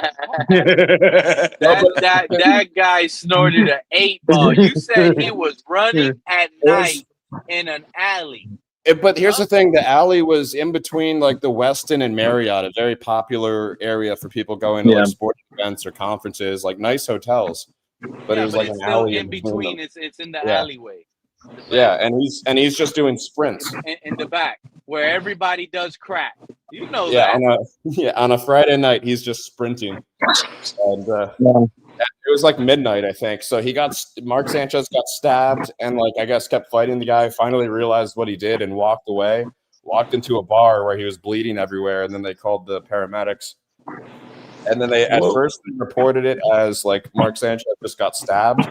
And then the next day they went and arrested him for like 3 different charges: battery, unlawful entry of a vehicle, and I forget, disorderly conduct or something like that. And then they upgraded it to a felony. I was gonna say he did get arrested. Oh yeah, he's done. He won't call another game. Done it. Yep. No, that was a bad batch. That's going to be a massive settlement too. Did you guys hear too that Paul Feinbaum is no longer going to be on ESPN either? Why? I guess because he was like on another show and he has interest in trying to run for Senate or something for Alabama as a Republican. God. Oh, really? Yeah, I saw the post earlier. Yeah. I don't know if ESPN likes Republicans. Well, they just had that. What was it? That one coach just stepped down, and now his son's going to coach some basketball. I forget. I think it's the coach of Auburn basketball. He stepped down because I guess he wants to run for Senate or something like that. As what? I don't know. I don't really follow. I don't follow politics. So yeah, I respect the decision to for anyone to get into it, but why would you want to? Is the money that much compared to coaching? Probably. It's not supposed to be, but it probably is. It's not supposed to be, but yeah. But yeah, these southern states, they're probably throwing a lot of money in that. Those Republicans. Right. Well, the guy that's a U.S. Senator now, his name's Tommy Turnbull. He coached at Auburn. Yeah. Sounds like a wrestler's name. Yeah. He's like a U.S. Senator now. Yeah, his son's going to coach, I guess, now. Oh, yeah? Yeah. Huh. That's something. Yeah, why would you want to get into... I'll tell you what. You could come up to me and say, you want to be a senator or congressman of the state of Pennsylvania, where I live at? And I'd say, no way. Politics is a dirty game. Yeah. They were also making fun of, because I guess on the college football on ESPN, they were making fun of Nick Saban's wife too with her plastic surgery. They were saying she kind of looks like the Saw mask. You know the little puppet that drives the little tricycle? I've never seen it. I've never seen her. Yeah, This yeah. one. Yeah. Mm. This world is crazy. Yeah. Yeah, it is. No, politics is a dirty game because I mean, Yeah. They come just out, look they at find so much stuff on you. It's all ridiculous. you have to do is look at Trump. I mean, Trump got shot twice just trying to be elected. He came out with that Many Men song. He won the election. That's what it was. Well, he got shot once. He attempted twice, at least twice was attempted. It's only going to get goofier as we go forward, like the candidates and the presidents. Dude, you know what? You know what's crazy, Joe? I think they're gonna he's gonna be the first guy to do a third term. I honestly really believe it. Who? You think he Trump? will? No. Yeah, no. I think because there's no other good candidates when you really look at it. And then all the other ones that were decent, they dropped out before he was elected. Are you talking about Trump? I heard JD Vance is vice president. I heard he's interested in running. Yeah. It's either Vance or it'll be Marco Rubio. Yep. But Vance has inside track right now. Yep. What do you guys think about the guy in Florida, DeSantis? Is he loved?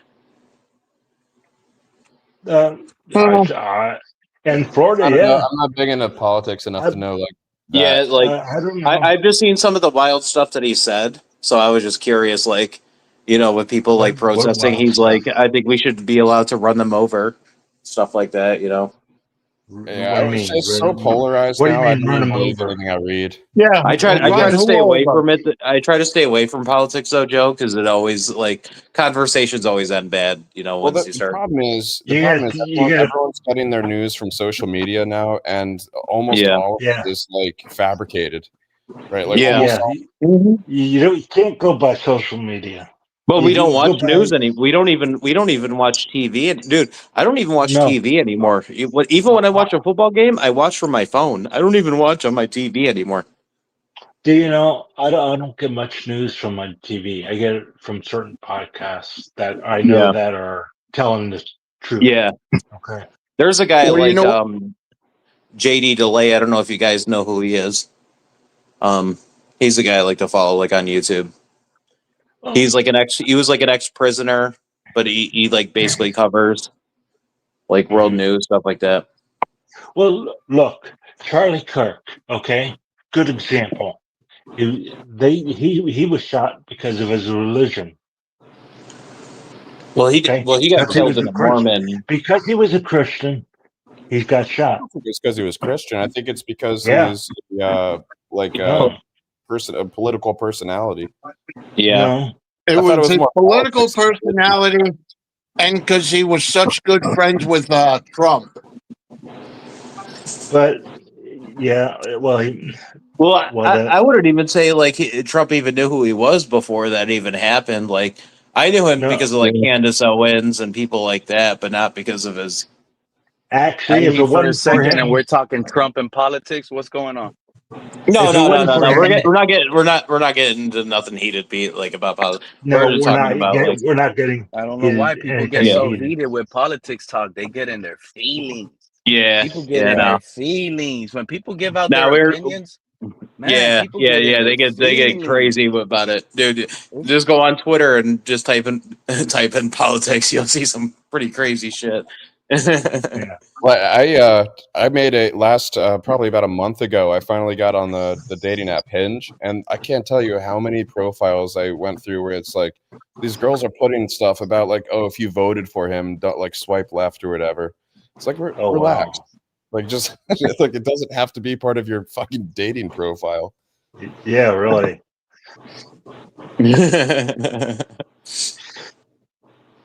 There was a young 22-year-old that came out on YouTube a couple months after he won. And she said, I'm 22. I can make your husband cheat by just dating me. She wasn't even that good looking. I'm like, honey, if you think you're going to get somebody to cheat, you must have a high opinion of yourself. You could catch Look, her I'm at the 59. Drury Inn and Suites. Yeah. Look, I'm 59. I've never been married. I never will be married. I got my dog, and that's all I need. I'm trying to go to Tootsie's though. You a lie, Craig. You a lie, Craig. I want to try them chicken wings over at Tootsie's. Craig, you got to get married, bro. Why? Can I tell you a quick story on that? My buddy tried to hook me up years ago with a cute girl. Hang on. Let me tell you this one story. A friend of mine from back in the 90s tried to hook me up with a cute girl, and we got along so good. And then we came to this thing about sports, and I said, so what do you think about football and that? She said, I think it's overrated, and I hate it. That was it. That was the end of that date. I like my women built like a linebacker. And she can't get that A gap. And she can't stuff an A gap. I'm just kidding. If she ain't 280, she's not a lady. If she's not a lady, that's right. Maybe she could play better than the Dolphins' defense for the run game. Yep. Oh God! So we need to start. Guys, we need to start recruiting. That was pathetic yesterday. Dude, there's some football leagues. Dude, I was watching this one women's football league. It was one of them 34. What do they call them? 34Us or something like that. You ever seen those, Joe? Dude, they had this one woman running it. Dude, she looked like the fridge in the backfield, running these bitches over. It was the craziest thing I ever saw. Oh my God! Liz, can you believe this? Okay, so true story. Oh my God! Liz, can you believe what Craig just said? He will I never can get believe married. it. Why, I still want to know why he will never get married. What if you find the one tomorrow when you go play the lotto? Yeah, after you win million, I wouldn't win. Let me tell you something. I played the lottery. I'm lucky if I get 2 numbers. See, so true story. Before I met Rich, I didn't hate football, but I really didn't know football. But then when I met Rich, he was watching the Dolphins game, and I was curious, and that's how I got watching it and loving it. You see that? You left that date for no reason, Craig. Yeah, well, you left I'm that happy date where I'm for at. no reason. You could have taught her football, bro. Liz, can I ask you something? Let me tell you something. Craig, you can make Let another me Dolphin fan. tell you something. Let me tell you something. 2/3 of my friends are divorced or been married 2 or 3 times. But that's dumb. Stop comparing yourself to them. You're I'm you, happy. bro. I'm happy the way I'm at. Give me my sports. I'm happy. Yeah. I'm excited. Hockey's starting. What strip club are we taking Craig to, bro? We're taking this guy. We got to take this guy out. Actually, I started off watching wrestling before I watched football. I got into wrestling because one of my friends was into wrestling, and he started talking about it, and then I started watching it. Well, Liz, how did you get into football? I mean, who was I your know favorite your wrestler, husband, Liz? but Oh, Andre the Giant. Yep. oh, Mine was I remember Hogan. him. Mine was Ultimate, I like Hogan too, Warrior. but I mean, Ultimate Warrior. Ultimate Warrior. I mean, I grew up with He just all liked the the big old guy. ones. She liked the big Tatanka, guys. Ultimate Warrior, Sting. I like $1 Million Man. I didn't like. China's a goat too. In the adult film industry and wrestling industry, China's the goat. China.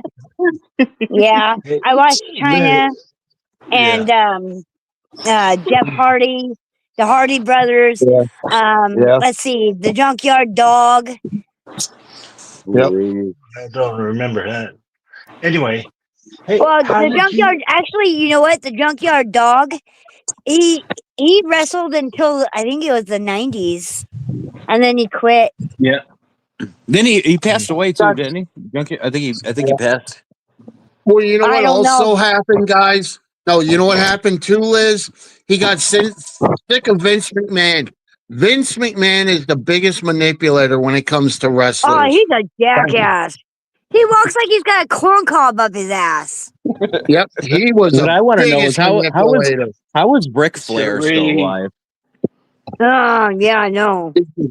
Dude, the amount you of ever see that- drugs he still does, the amount of drugs that Ric Flair still does at 70 and drink, like, and they say he doesn't even drink water. Like, he literally, like, it's just vodka and gin all day. He walked off the set of Kill Tony. I don't know if you watched that, JC, but he thought it was like, too rude to the comedians that go up there. They basically give random people a minute to try to like make it as a comedian. And then I know. Yeah, they have it at the mothership, right? The Joe Rogan. And he was one of the guests, and he got too upset about them roasting people, and he walked off the show. Oh my goodness! He had like a whole rant about it. Is that what you're talking about? The Joe Rogan show? No. It's he owns. So Joe Rogan has a club out in Texas called the Mothership. Yeah, it's a comedy club. Yeah, and Kill Tony always has a show there. Yeah. I know he has a Joe Rogan show in Texas. I love that one guy that he has on that does Dr. Phil. Yeah, that guy Adam Rowe is very talented. Dude, him and when Shane Gillis does Trump, dude, it's so funny. Dude, Shane Gillis is a goat. Yeah, that was one of that was probably their most popular episode. It's on Monday night. Probably gonna be on in like an hour, a little bit. Dude, have you seen that thing, the skits where he has like JJ Watt on there? Did you ever see that clip? No. Dude, he had this. So Shane Gillis did a little skit for his. I think he has a show called Tires or something like that where he works. Oh yeah. I've seen that on Netflix. Yeah, dude. And then there's one you actually have to watch. It's like Uncle's Daycare. It's like during COVID time. And they're like, yeah, so all these people aren't sending their kids to daycare anymore because it's COVID, but now we're taking care of their uncles. We give them 3 beers a day. They get a nap. Dude, it's so funny. Saturday Night Live really missed out. Yeah. He was perfect humor for that. Yeah, they did. That's why I miss shows like I Dave miss the Chappelle old back in the Saturday day. Night Live when it was actually funny. Yeah. Now it's all politics. What, like more cowbell? Well, I don't even know if that's there anymore. Is it? Did they? They still cancel it. Saturday Night Live. They still do it. Oh, okay. You know who else I loved is Key and Peele. Key and Peele was great. Key and Peele. Yeah, I liked when they did the touchdown celebration. The 3 pumps. Dude, they're even their names though, that they're the best for that. Like the lineup, the Eastburg,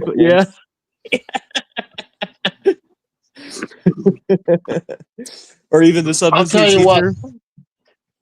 I think Rogers did like an imitation of the 3 pumps. Yeah, he did. Yep. The best 2 comedians I ever saw, Richard Pryor and George Carlin.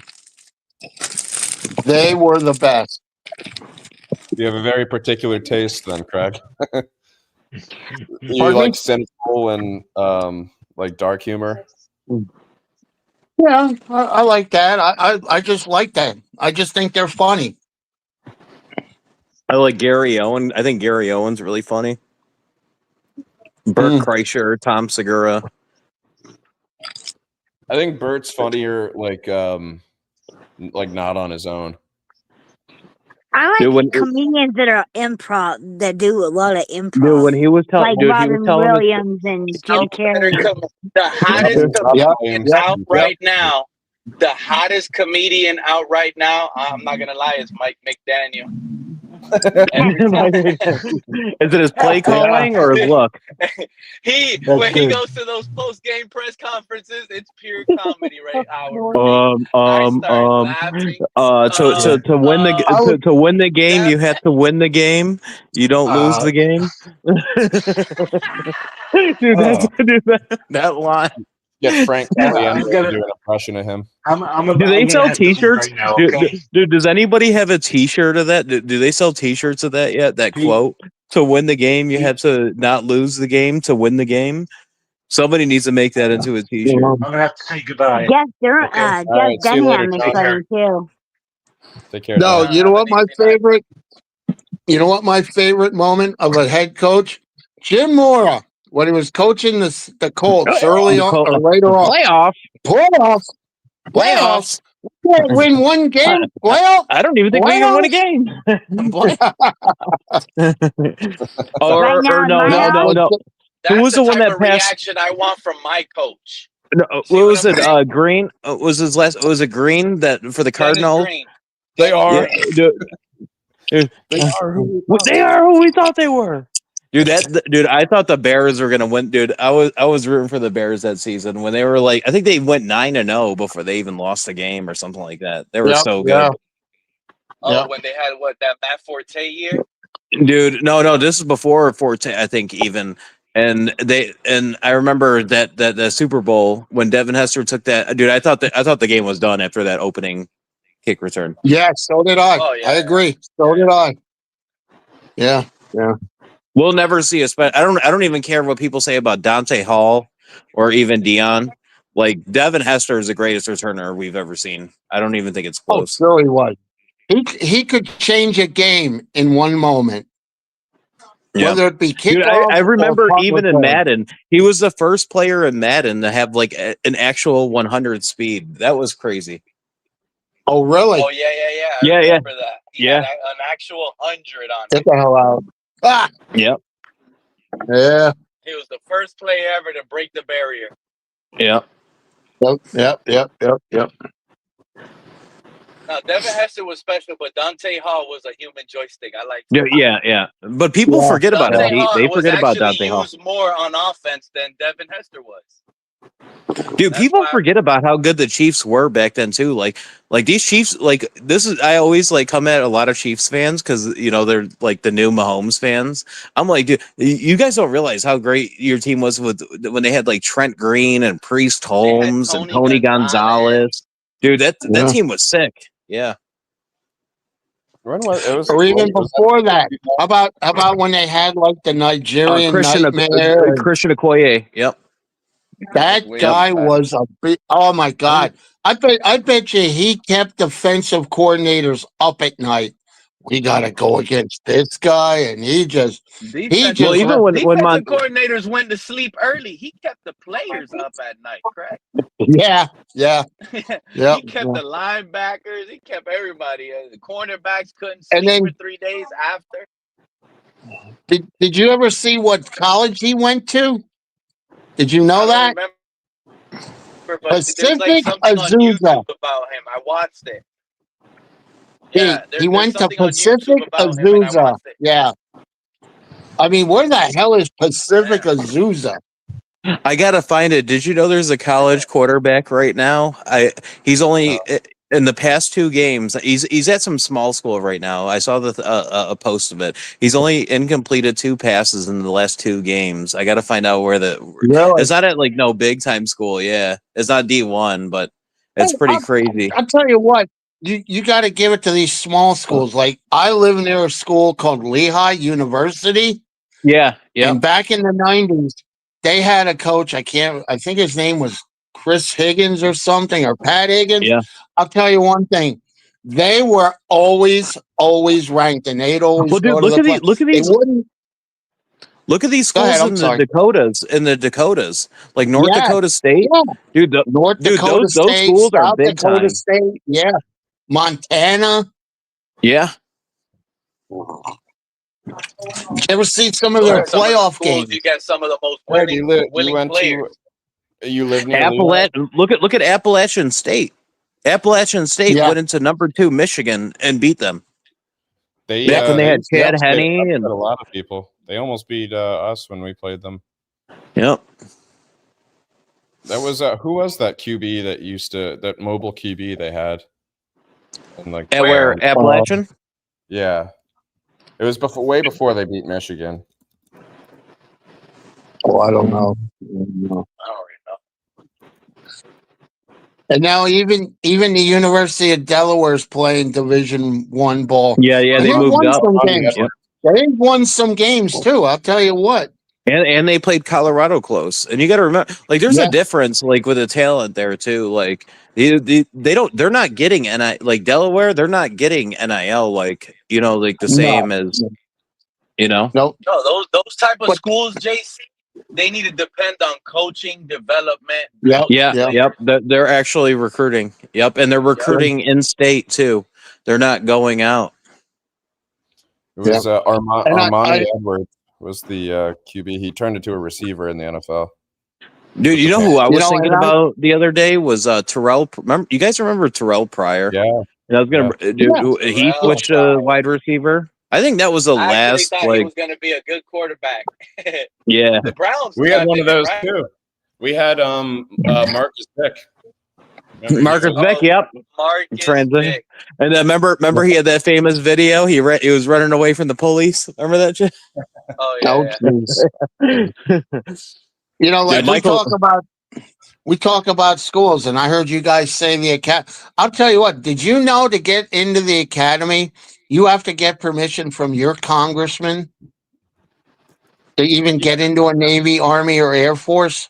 Yeah. Oh yeah. Even what's the big one? The big military school that's like real hard to. I'm trying to think. West Point. Yeah. You actually have to get signed to get through. Dude, some of these you don't even think about it. Like, say you want to even go to like a Tulane, which is like it's in Louisiana, right? Like you have to have the grades to get there. They don't. There's no exemptions, So that's why even Houston. Yeah, like it's a bigger basket, but you have to have the grades. Like you just can't get in and be like, oh, I'm going to take a class of. I'm going to take, I don't know, some gym course, like a lot of these, like these kids aren't even going to real classes anymore. Right. Yeah. Yeah. Well, like I'll tell you what, because you guys know I'm a huge Notre Dame fan. Okay.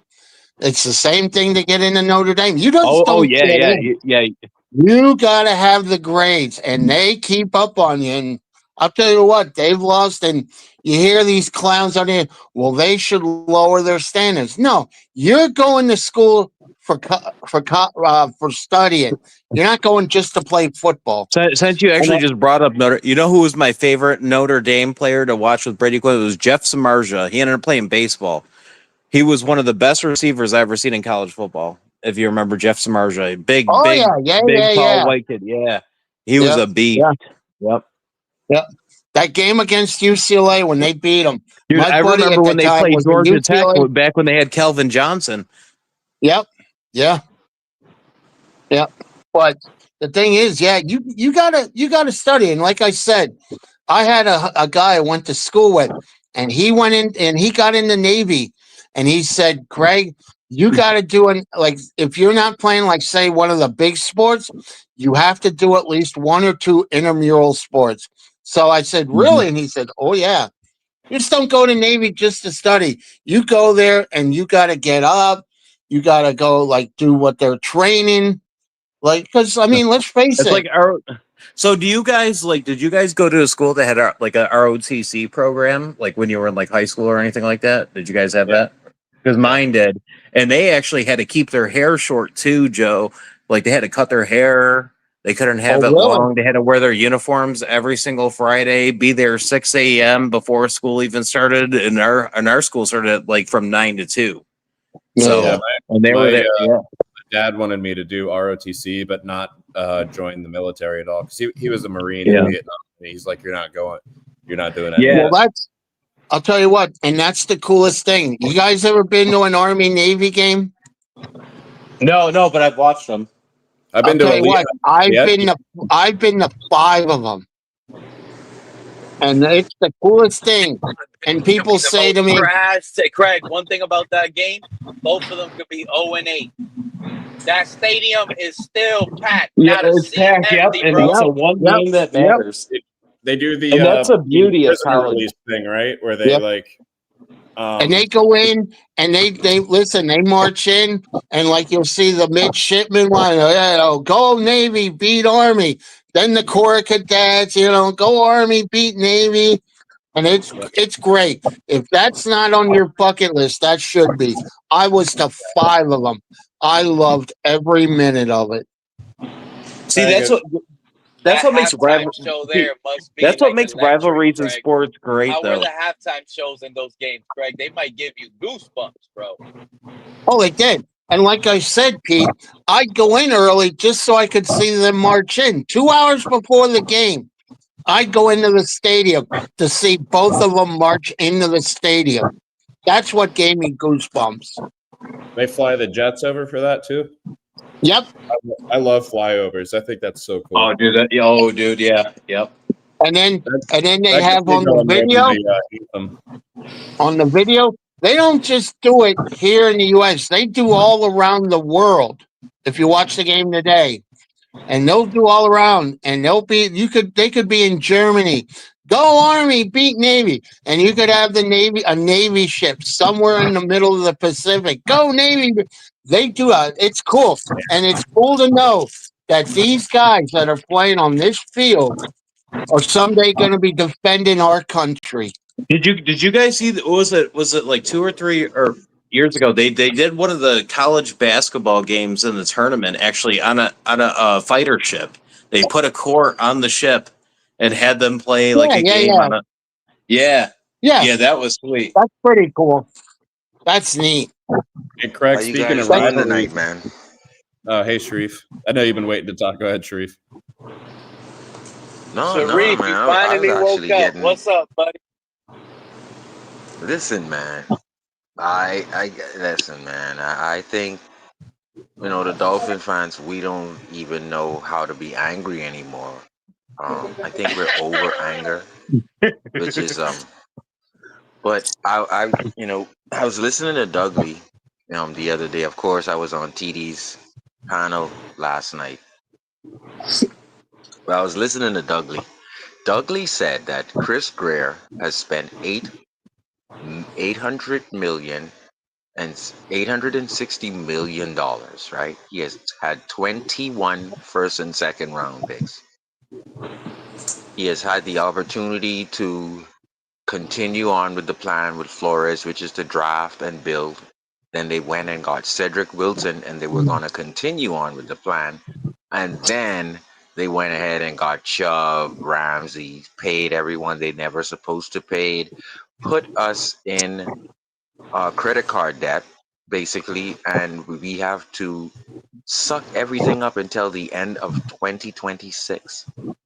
That's when you will have free money. Now, Dougley did mention that we can free up some money, but it'll put you in more dead cap hole in order to free up that money because you're already in a hole. We have to fire Chris Greer. We have to fire Brandon Shaw. We have to fire Garfinkel. Not only because you didn't prepare your team with a backup quarterback and adequate blocking last year, because you didn't do it this year, and the guys who are playing cornerback for you should be the 5th and 6th cornerbacks on teams. And then Cater Kohu and Storm Duck are basically the 3rd and 4th backup cornerbacks on other people's teams. So once again, this is not a Weaver thing. This is you try to make macaroni and cheese, and bro, you didn't boil anything. You didn't add No, the cheese. Sharif, they didn't make it. They didn't make it homemade. They got the box. So they got it in a store. You absolutely. So the case is built. Not I'm building. This is the case that is built because of Greer's failings. And then if we break down the 21 first and second round picks, if we break each one of those down, we're gonna throw up because he failed on he's less than a coin flip. So Is the cap issue as bad as the Saints? Bro, we are in cap hell. And just for next year, and then we'll be out of it. The Saints had the worst cap. We're still paying Byron Jones. We're still paying Armstead. We're still paying Xavier Howard. We're still paying a number of guys like Ogba and the guy who retired on us because of his daughter. I mean, like bro, we can't help the Strange kid, the Cole Strange, who's playing guard. We can't help that situation because we're $4 million over the cap. We can't help the right guard situation. We can't put Sabanaya on the bench. You don't have any money to replace that. You can't put Grant on the bench, whose PFF right now is basically he's walking 7 yards getting pushed back.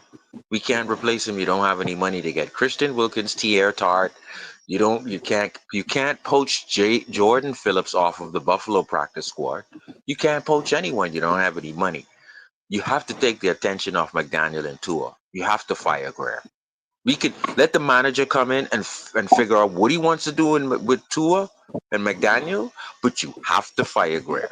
And I'm gonna rest the mic on that and let you guys.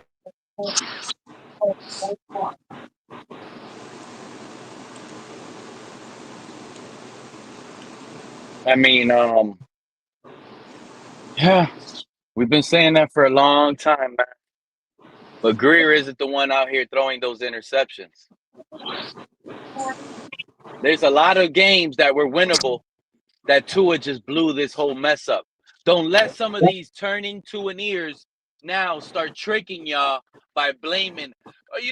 Every GM has spent hundreds of millions of dollars. The moment they sign one player, it's $100 million deal. That ain't it. Some of these blind Tuaneers, Sharif, they're using every angle to try to tell y'all what's wrong with this team. Greer has part of it, of course. I'm only looking at the realistic side. Tua, So let's say right now I'm in the house of Stephen Ross, and Stephen Ross has a recent memory of McDaniel winning with the ingredients.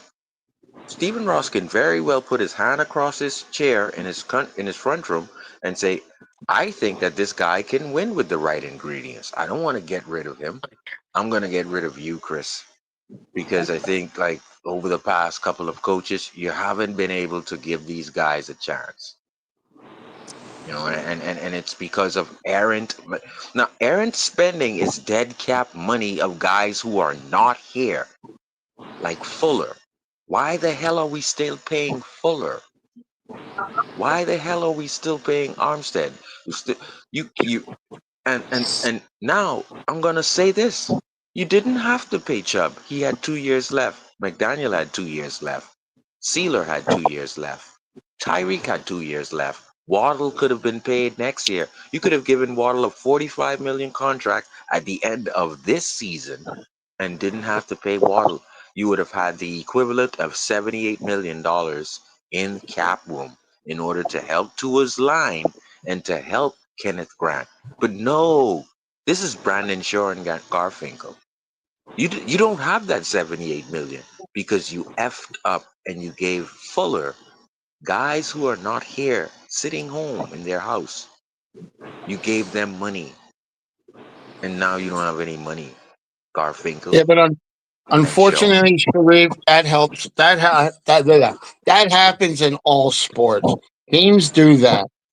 But there is a responsibility. See, we like to call No, it I know what you're accountability. saying. It is a I'm just telling you. responsibility for us to be able to move off of things and go into 2026 and rebuild. We can't because of your irresponsibility. The Dolphin fans will have to say 27 years. We'll have to actually wait to start our rebuild. It's like what We'll the have to wait Browns did 27 years. with Deshaun Watson. Remember how much of trouble they put themselves in with that contract?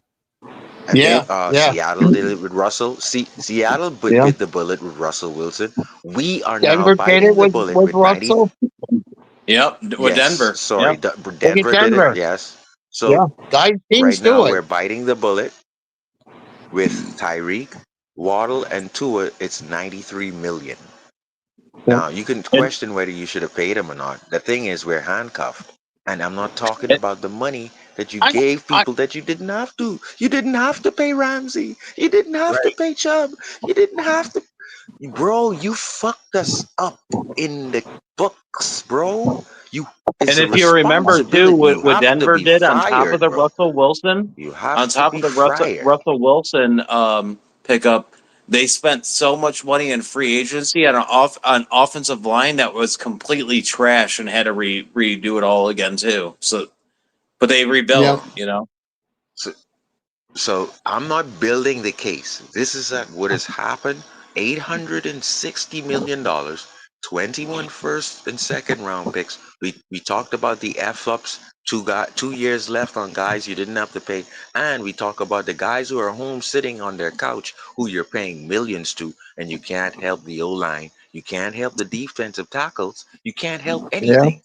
So someone has to be fired, and it cannot be McDaniel because he doesn't control Brandon Shaw and Garfinkel. He does not control them. He does not. So he cannot be blamed for that. Now, let the GM come in and let him do what he wants to do. That's fine with me. I am not going to sit here because from 2016, you had an opportunity to build this thing, and you failed. So, Even drafting Tua. Guys heard me say I wanted Justin Herbert. That's who I wanted. And just like I've said before, like I said on another show, when Baker Mayfield came out in free agency, I said, let's go get him. People said, oh, Craig, you don't know what you're talking about. Look at what he's doing for Tampa right now. Look at him. Winning playoff and that's games. why I'm saying, and that's why I'm saying, like, Ross could be sitting there saying, like, I could be winning with McDaniel with the upright quarterback and the same system. Because I've seen him win. But the reason why I'm not seeing him win no more is because someone messed up the books really bad. Really, really bad. So I've seen someone win with good ingredients. We don't have any money to get the ingredients because someone else messed up the books really bad. You see what I'm saying? So Ross is smart enough to know. Go ahead, Pete. No, my bad. Ross is smart enough to know. Yeah, but he likes McDaniel because McDaniel's a yes man. Ross does not want to hear If you give the him a truth. quarterback, what if you give I McDaniel understand. a good quarterback? I agree 1,000%. But Ross also does not want to hear the truth. He didn't want to hear the truth about Tua. He doesn't want to. I'm sorry. Go ahead. He's going to hear the truth. Let me tell you, he doesn't want to hear it. But you've gone this with us the past years and next. And if we, I don't know if that's me or if you're breaking up. Cap, you're breaking up, Cap. You're in and out. You're in a blender. What about now? Now you sound great. No, what I'm saying is if we let Ross not hear our voices, then yeah, he won't do jack bleep. But you are on a panel right now in a day and age where your voice is being heard, correct? Yeah, but does he really care about our voices? That's the problem. That's when you're gonna find out. If he doesn't do anything and he keeps this going and we're not doing anything but getting nothing but losses in the return investment, are you gonna let this keep going? Yeah. No, I agree. think the Chargers are going to fill up the stadium, and that's going to be the first sign. The Chargers are going to be more than Dolphin fans. As much crap as Sharif has gotten, that man has stayed 10 times full defending his stance, and people criticized it. And that man did not shy away. And do you think now that people are listening to what he's saying and to what we're saying, it's not the same that the people are echoing throughout the whole damn state right now? If you want me to be real, I already told Sharif. Cap, I already told Sharif this before, but I'll say it again. If we're all going to keep it 100, the one that was the most right out of all of us predicting anything, it was Sharif. Sharif was the one 5-6 years ago telling us this is a 7-year plan. I would laugh at Sharif. I would laugh at Sharif thinking that I thought Sharif was a Tuaneers saying this whole 7-year plan crap. This guy thinks we're going to be with Tua for 7 years. He's out of his mind. We're not even going to be with that guy for 4. And that guy, Sharif, was more spot on with Tua and everybody with his little 7-year plan prediction, bro. You cursed us, Sharif. Yeah, Sharif, it's your fault. No, but look, my point is, Sharif said it, Crypto said it too. Like a lot of people said it playing around. But now that we're here, what are you going to do now? Stay quiet and let Ross keep taking your money? Yep. And this is why you're okay. And No, let me I'm just talk this serious. off, I need an because what answer, Cap, bro. I need an answer from all you guys, bro. what Are you gonna let this guy take and your money into rivalry jerseys and Spain trips and tell you it's gonna be the same? It's gonna be good. It's status quo. Are you okay with that? right? Cap, Yeah. I've been on And the other end. I don't have an answer for that, Cap, because I've been one of the ones saying for the last couple of years, don't buy your season tickets. It's not worth it with Tua. They blew it in my face. They threw it in my face. Look, we're in the playoffs. Yeah, I was shocked. But at the same time, now, when you look back at it, those playoffs weren't even worth it. It Bro, just set and us I'm gonna back tell you even something. I more. don't think I'm gonna tell you something I real don't quick, and think then you Doug guys Lee. can go on, bro. Because my phone is about to blow up right now. But I'm going throughout the Right, whole right. community right now. I'm going all over the place right now. And if you think your voices are not being heard, you're selling yourself short right now. Right now, everybody's on the same page. You need to get more louder than ever right now. If not, it's pretty much the definition of insanity, and you're letting it happen if you stay quiet. Everybody gets Yep. mad at our Yep. mouths, but right now, our mouths is the only thing moving this foundation because people are afraid to talk back. Yep. Yep. And the other thing is not And to go to top these it off, games. Then go ahead. it's gonna take till 2027. There's nothing realistic about saving anything for any help in free agency next year. That's not realistic. So that means the money that is going to become more dead cap next year, and then the cap, even though it's going to be raised 20%, 18%, that's not going to help you. You're going to start the year under the cap, and then you're going to try to cut people who's going to put you in more dead cap just to try and get under the cap.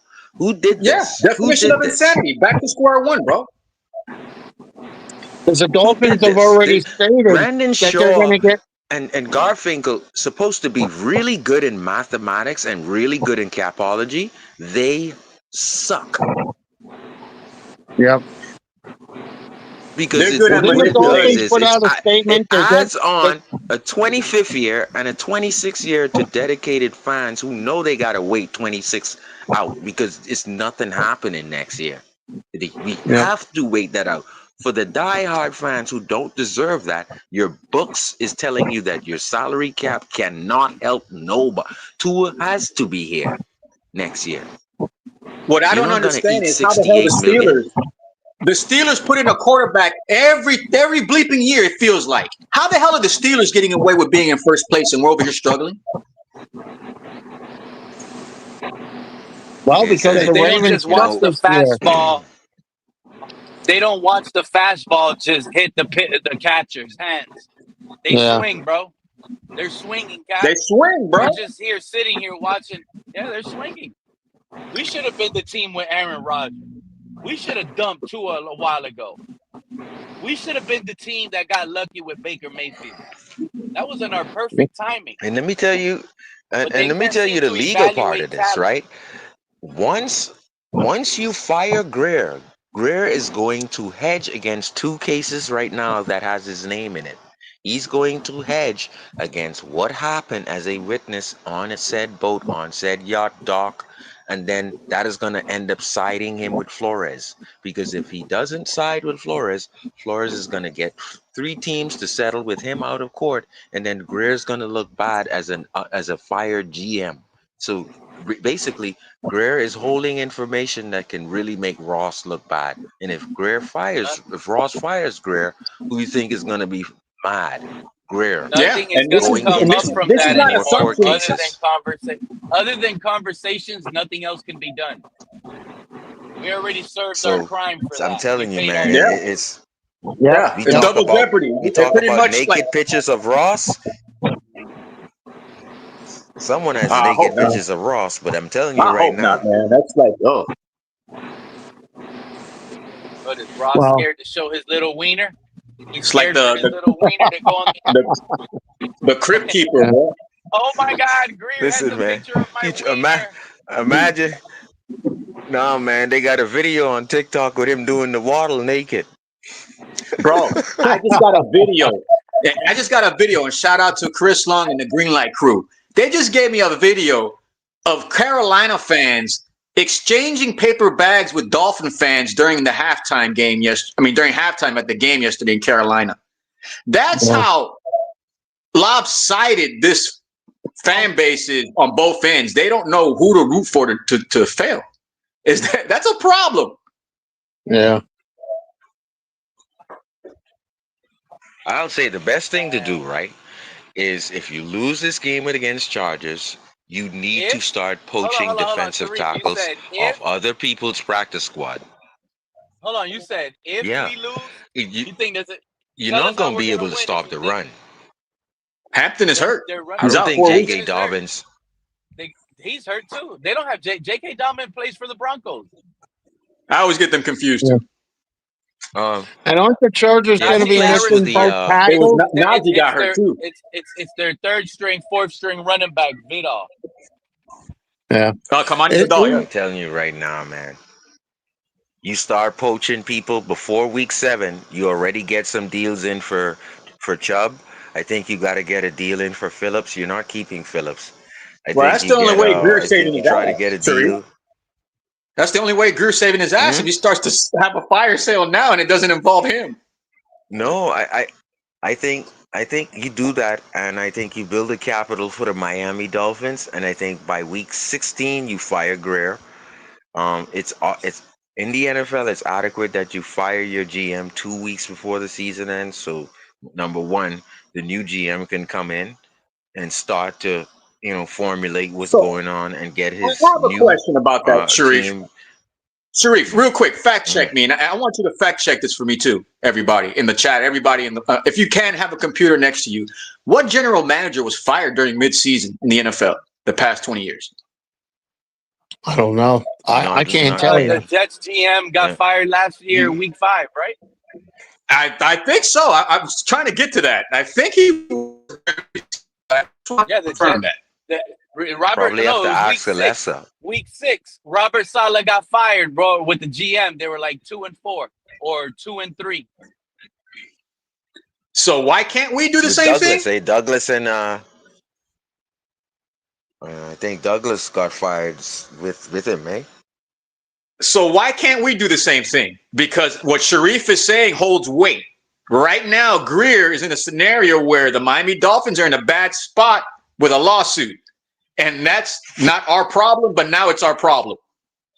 That lawsuit has nothing to do with why Greer is here or not.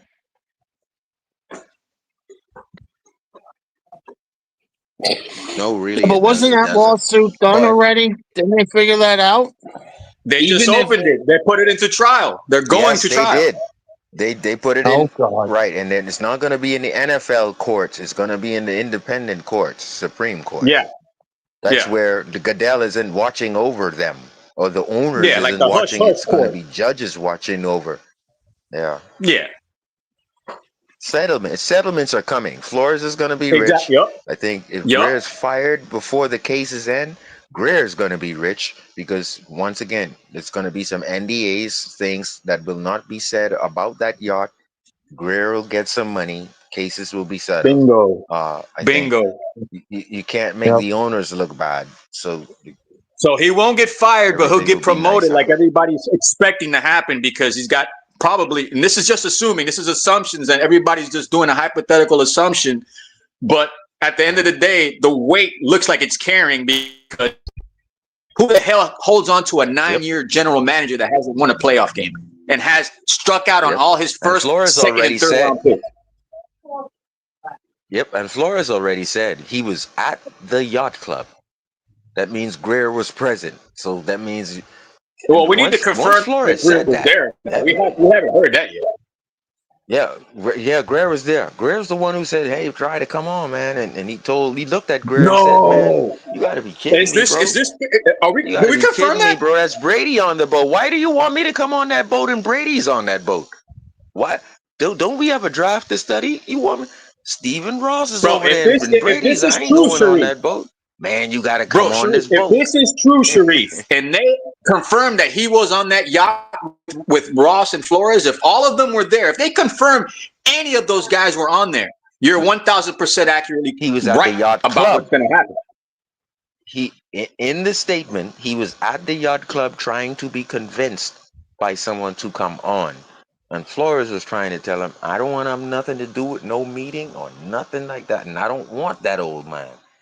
I think that's what Flores said. I don't want Brady to transition to be no head coach or no quarterback player coach. I don't want it. I'm not interested. And I'm going home. I think that's what he told Greer at the yacht club. I think that's what he told Greer. I don't want nothing to do with that. I know what that I'm is. just trying to What that figure looks out like how over is it. there. I'm just trying to figure out how is it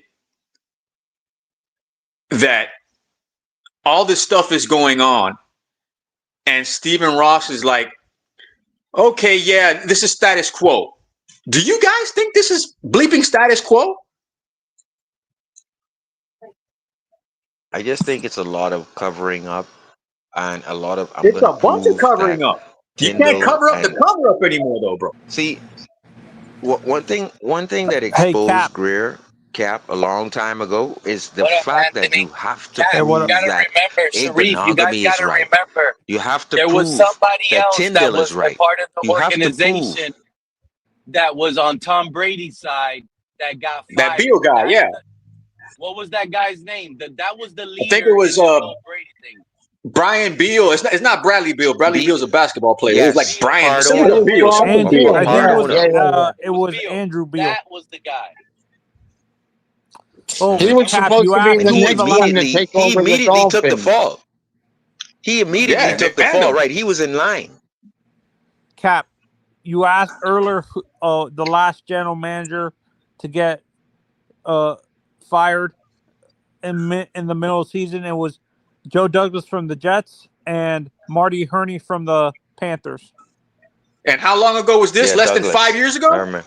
Less than 5 years ago, right? Not even 4 Yeah, years ago. Marty A Herney year was ago. 2012, and Joe Douglas was, I think, 2019.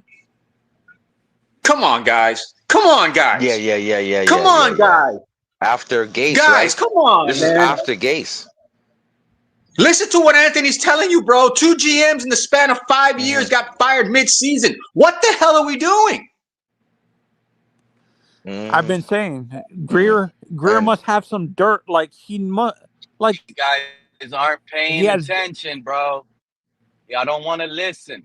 We tanked for Tua, and now it's tank with Tua. Get with it. Why you think You I cannot started say it. laughing at all the mad Tuaneers when I You started cannot this say it thing? on a press I'm conference. laughing at the Tuaneers that are crying. We suck. Greer fucked up. Yeah, we've been told y'all. It's just a matter of time. It lasted longer than it should have. Honestly, it really lasted way too long. So now, Pete, you brought up a great point because guess what? If McDaniel is sitting in Greer is sitting in Ross' home right now, and Ross is saying, the last time we did anything close to this, guys, it became big. We messed up. Some things came out. So what we're gonna do in 2025, me, you, and Greer, we know we're gonna tank. What we're gonna try to portray, like, hey, it's a soft reset. How do you guys feel about that? And if Greer and McDaniel are cool with it, Ross is gonna say, okay, then tank. Because we know we're getting rid of Tua. We know we're getting rid of Tyreek. But We knew the this thing was is, they coming, though, messed up Sharif. by We said it saying last this. season. Right. The soft rebuild. We were saying it. It was like it's a rebuild keyword and emphasis, soft rebuild. And when they started getting wind of what we were saying, they wanted to change the terminology from rebuild to reset. They knew exactly where it was coming from. It was coming from I was us. calling it the hidden rebuild, the silent rebuild. Bro, if you do the receipt checks the past year and a half, you'll see all the comment boards of us saying this is a rebuild, but a soft one. We said it. We called it. Oh, no, well, you can't say that. Now it's a reset. Get the fuck out of here. You know why it confused a lot of people and it threw people off, Cap? Because out of nowhere, Tua got paid. Yep. Yeah. And he shouldn't have gotten paid. He should have never gotten paid. They should have made him on that 5th year say, and well, if y'all we'll don't see. believe me, go back and do your own due diligence, right? This is how it started last offseason. All the Tuaneers were really loud with Tua's going to get paid. Tua deserves to get paid. It was taking so long for Tua to sign that contract. Then Tua started holding in. Remember, he held in. Tuaneers at that time started doubling back and started getting nervous. They started switching up and they started saying, oh, we might pay him after the 5th year contract. We might play him. And that's when guys like Cap for Life were like, I told you that was the best decision. Now y'all want to see. And then when everyone came to fruition that the organization was actually going to run Tua on the 5th year option, boom, breaking news, they paid Tua. And it was like, wow, that lasted 2 days. Everybody came to fruition that Tua was going to play on the 5th year option. The whole community felt like it was going to go down. And now they just double back and they tricked us like this. This was wild. That's exactly how it happened. Crazy, bro. The Tuaneers ran all off season saying Tua was going to get paid. And we all said, no, he's not. They're going to play him on the 5th. It will be the dumbest thing. Then we actually started believing like we were going to not pay him. Well, we weren't, bro. We were not. We were not until McDaniel went and fucking did what he reportedly, allegedly. But now I'm getting reports.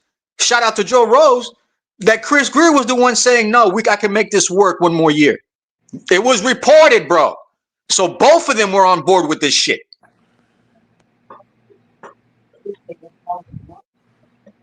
I don't think there's a bigger Tua fan than Chris Greer. And with me today, my mother from the That's it, man. Yeah, We're and I told people this from the beginning, dude, that they didn't listen Greer, to you, right, Anthony? They don't like to listen to you, right, Anthony? Yeah, no, and I told Cap this too.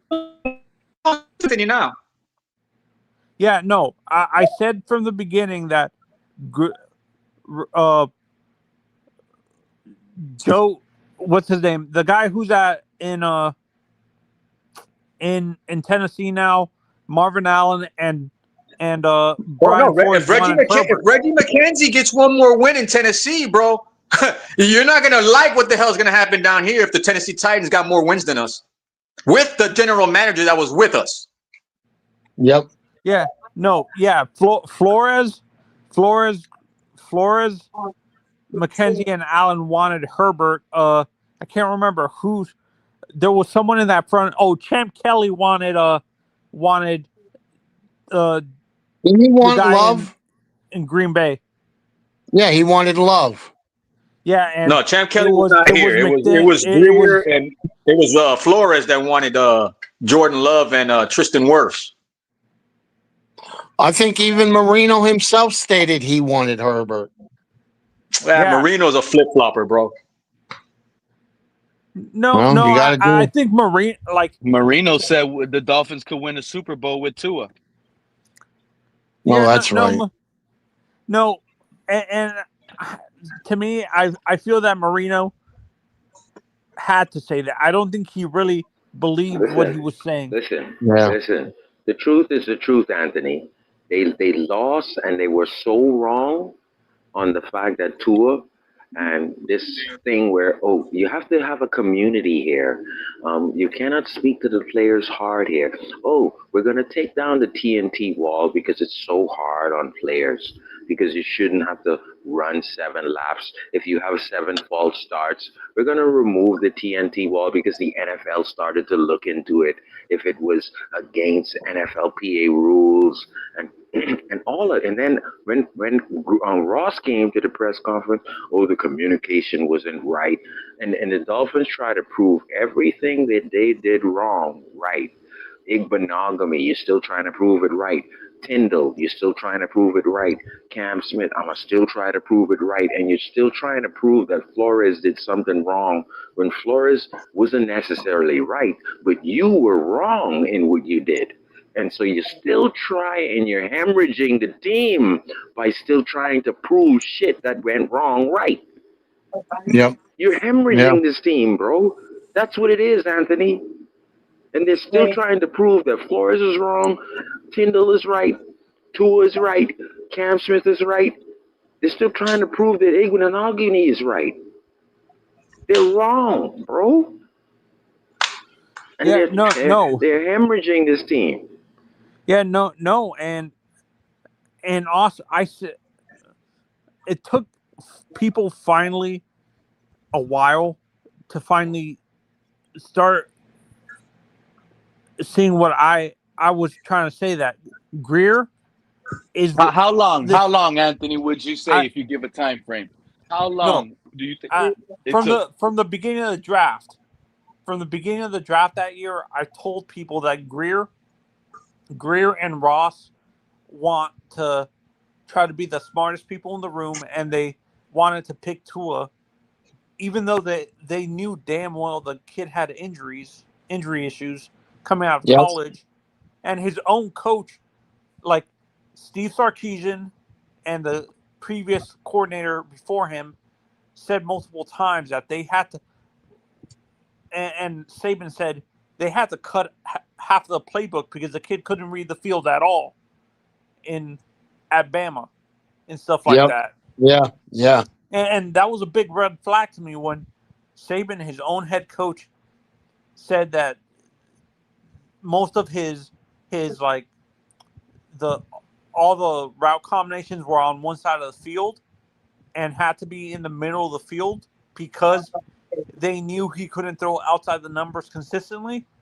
That was a red flag to me, a huge red flag. Sharif. One thing that I knew that Flores could be a GM as well is that he you remember when we had a aura around the team year 1 and 2 of Flores?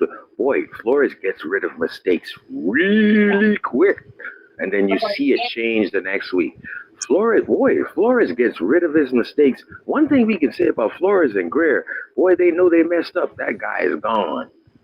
That doesn't happen anymore. Yeah. That doesn't happen 1000%. We're not going to look back and say, man. It's not like we're going to look back and say, man, we missed Tua. We need Tua. But we definitely look back and say, man, I wish we had Flores still. Bro, you remember when Adam Gase cut like 3 offensive linemen, and we went to we went on a run after he cut those 3 offensive linemen? Yep. You remember that? No, and Cap, to me, I don't believe anything. Like, I don't believe Greer, to be honest. I could understand where the reports are coming from that McDaniel went over his head to get the contract, but let's be honest, Greer probably agreed Gary, with, like, don't come with that, Gary. Gary out here, is Tua a bigger issue than that defense? Gary, you know Tua's the biggest issue on this team. Bro, you understand if Greer ends Tua up don't getting motivate rid of the defense Weaver, to want to make a tackle. I really believe bro, that, if he Gary. gets rid of Weaver, Pete, that's 3 defensive coordinators in 3 years for Greer, bro. They're not going to want to admit their mistake with McDaniel or Weaver because that's going to be another body on their resume of people getting fired. But it's going to happen. Vic Fangio and Josh Boyer. Yep. In 3 years, bro. That's like you're averaging a coach per year, like getting rid of them and stuff. But then you want to say Flores was doing that. And it's weird. It's weird the McDaniel defenders. And the bad thing about that, Cap, is coaches like that, when you're losing them like that, you would think, oh, they're going out there and getting bigger jobs, bigger roles. This is the our guys are reason getting why fired, I hate our bro. delusional fan They're base. getting fired, bro. Yeah, no, and Pete, this is why I hate our delusional fan base. Some of our delusional fan base, like they Call them out, criticize. Anthony. This is a safe zone. They criticize Flores for having multiple offensive coordinators. Oh, it was safe, it was safe, Anthony. Now we got Manny Madness. No, hey, I ain't gonna be long. hey, hold on. I ain't even gonna be long. I'm gonna be in and out. I know, I got you, but let Anthony finish his point before he forgets. Give him a chance. Go ahead. Yeah. Anthony. What I was gonna say. Hold on. There's real quick. You just talk about fan base, Manny. Hypocrisy. Yup, the same way you're talking about McDaniel getting rid of the OCs. Flores was doing the same thing with the offensive coordinators. He was getting rid of another offensive coordinator. Bro, he was getting rid of people of coaches left and right, bro. Go back, look at the history. Flores was getting rid of coaches left and right. All right, there was coaches getting rid of themselves before the season even started, bro. People got in the door and got out the door. Good thing. With the coach, no. Coaches didn't want to work with Flores. Let's get Coaches rid of didn't it. want to work with Flores, and players don't want to work with Let's get rid McDaniels. of Van Noy.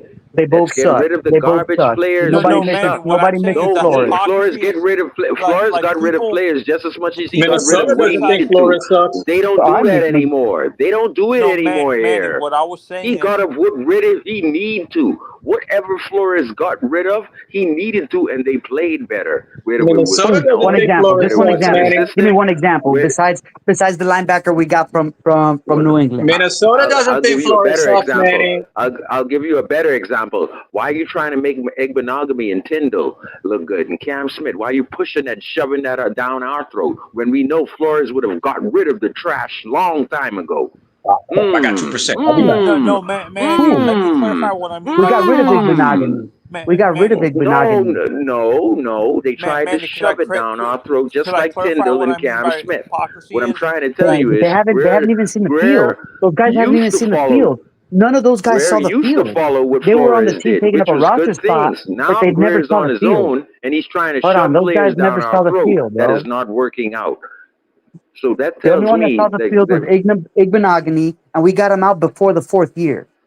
He didn't even go 4 years with us. That's not shoving nothing down our throat. Before 4 years is yeah, but you know what I mean? You're not agreeing that the mistakes that Flores made, he got rid of them immediately, and you don't see it here in our Just culture one. here The other anymore one in the last 4 years. is the one from You don't see it. the linebacker from New England, Van whatever his name was, Van Noy. That's the only one he got rid of fast. And others. But they slammed Jerome Baker down our throat. He was garbage.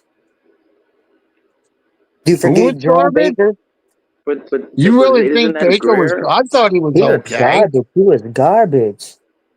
No, he was okay. That was He was McDaniel and fucking Greer. garbage, bro.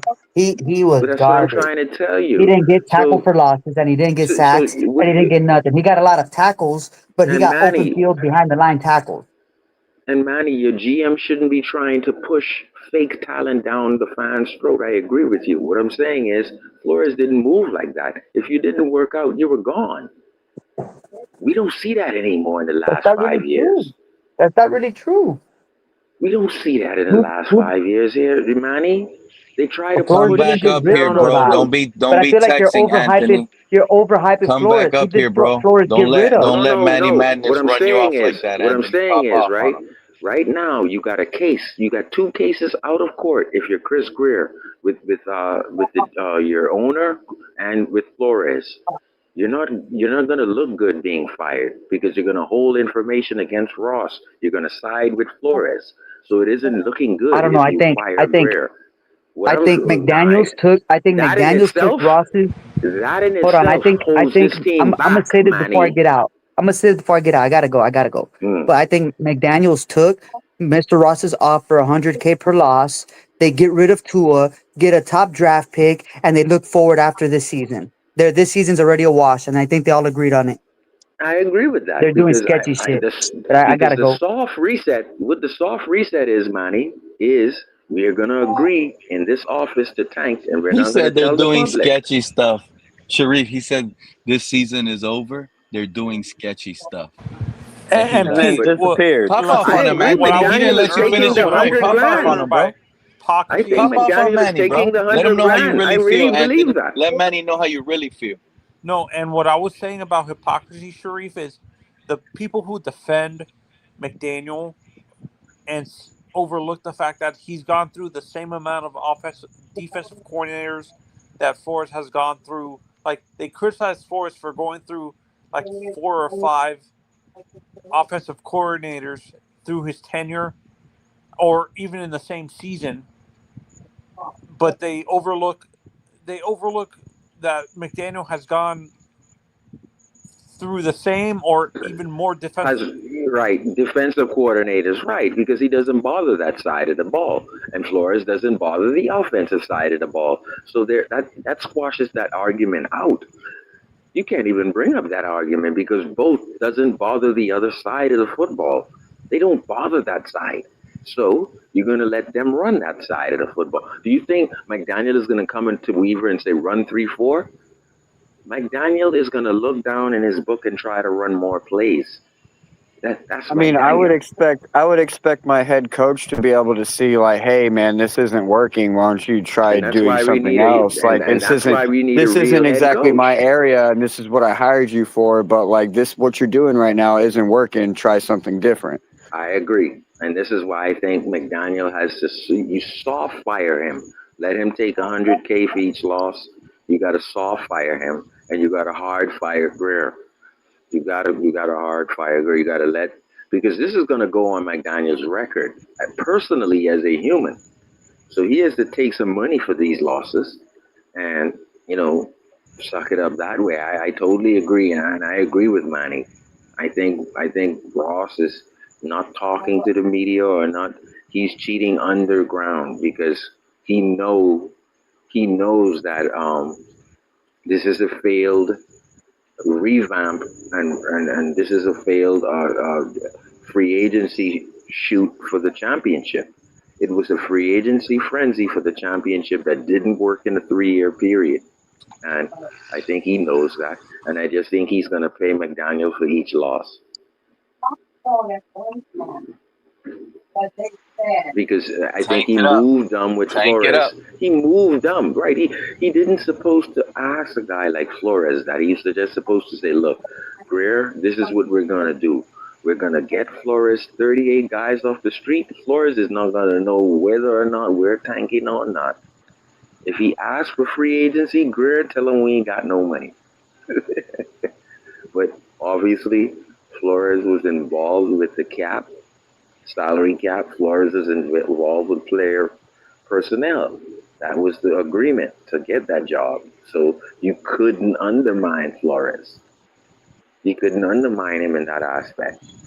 And this is why when he picked Raekwon Davis, it was his pick. He was googly eyes when they had Raekwon Davis available in the 3rd round. And so that's and I don't think they're going to give another coach that power in this organization, to believe it or not. Flores had a lot of power. Flores had a lot of power in this organization. We saw him. Then why'd they only get rid of him after 2-3 years? Because then that was a short power trip. Because now it's a conflict of, okay, I think between players not talking to him 8 weeks into the season, coaches not talking to him half a season, and then the argument. Yeah, because he had an attitude towards everybody. Yeah. Because even coaches and players, when they were 1-7, when they were 1-7, a lot of players and coaches said shut their. He already said no, he's not going on the boat. Put that in context, and he's already told Greer, I'm not down for this shit. No, well, not only that, Sharif and Craig. I don't care about the you got to look anymore. at the team. You got to look at the team that the Dolphins had built when they brought in Brian Flores. Like, they had built a soft-ass team with, like, soft-ass players. And you bring in a head coach like Brian Flores who wants to dominate, who wants to, like, insert his dominance and be a hard-headed coach. Not necessarily hard-headed, but you know what I mean, like a hard coach that's going to get on you. And we had a bunch of soft-ass players, man, and they pushed him out. It wasn't just all the other stuff. Like, all the other stuff helped too. You know what I mean? Like the tanking and the boat situation and all that. But like at the end of the day, when it came down to, like, you also have your players bitching about you, like, that just kind of shows you like where we were as an organization. And he just wasn't a fit at the time. Bitch about him. And I'm sorry, it all starts with ownership. And our ownership is soft. It's horrible. Craig, how you feel about this comment? Gary says we have to stand with our quarterback, y'all. Why do we have to stand with him? He can't even win games. We should have beaten New England. We should have beaten Buffalo. We should have beaten the Panthers. If we stand with him, does that mean we fall with him too, Gary? No, because that's what's going to happen. Listen, That's what's going to I happen. think about all the He times has to go. I think about all the times that Belichick has screamed at Brady, embarrassed Brady. And I think about the stories when a coach comes to a player and says, the reason why I scream at you, because I know you're the best player on this team. And if the other bad players see me screaming at you, who's the best player, maybe they can stand up to your game. And I don't think Tua has that in him. Because if Tua recognized Flores is screaming at the best player in Tennessee game when it was raining on the football, if Flores is screaming at the best player, Tua's supposed to stand there and say, yes, sir, I'm going to do better, yes, sir, yeah, and stand up and fight. But because Tua is a PUSSY, we're looking at this as you shouldn't be screaming at players. You see the difference in a leader who stands up and says, yes, sir, I won't make that mistake, I'll do better again. That's the first down. Of, you shouldn't talk to me. You shouldn't speak to me that way. You're speaking to me hard. Oh, I'm offended. Look at you. Y'all see Trevor Lawrence calling that audible at the line, right? Go ahead, Sharif. Yeah, but the thing is, today's players wouldn't have survived with the Shulas, the Knowles, the Landrys, the Maddens, coaches like that. Bill Walsh's.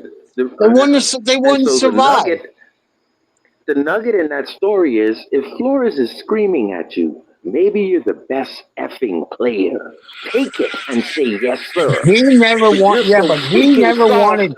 But you're he so never soft, wanted Tua, and you Tua couldn't knew even that. see that. You couldn't He even never see wanted that, Tua. He you never couldn't wanted even Tua. see that. Tua couldn't even see that he was the best player. That's why Flores is screaming at him. He couldn't see that.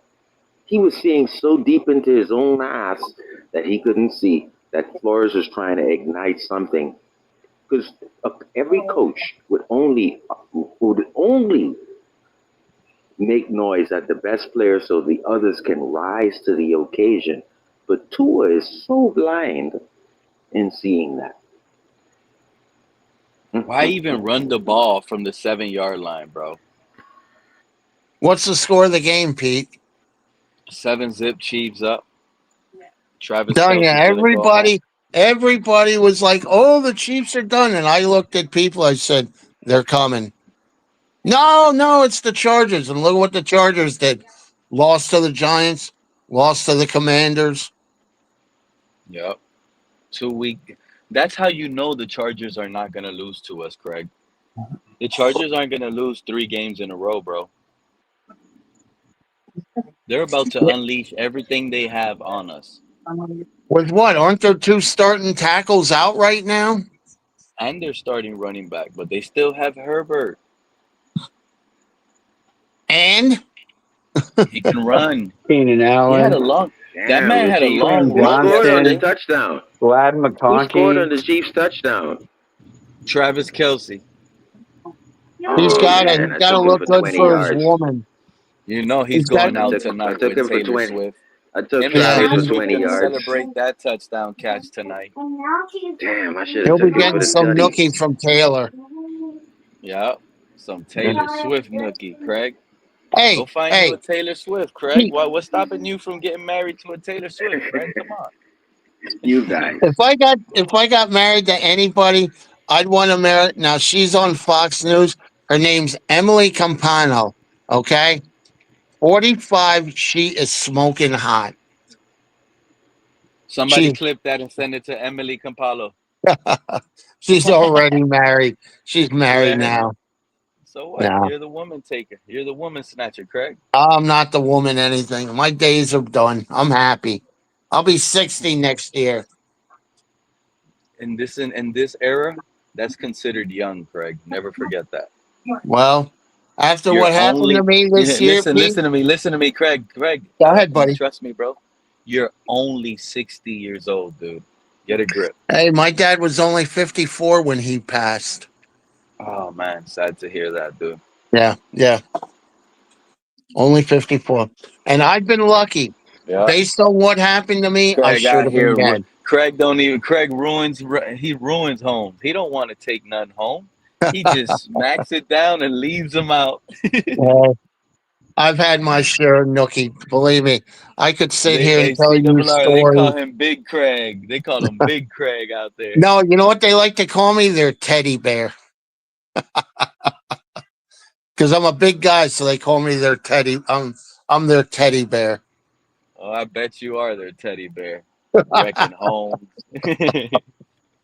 That's okay. Oh, this is a long time out. Hey, Second and hey, hey, there is no love in the world. Everybody's having sex with everybody anymore.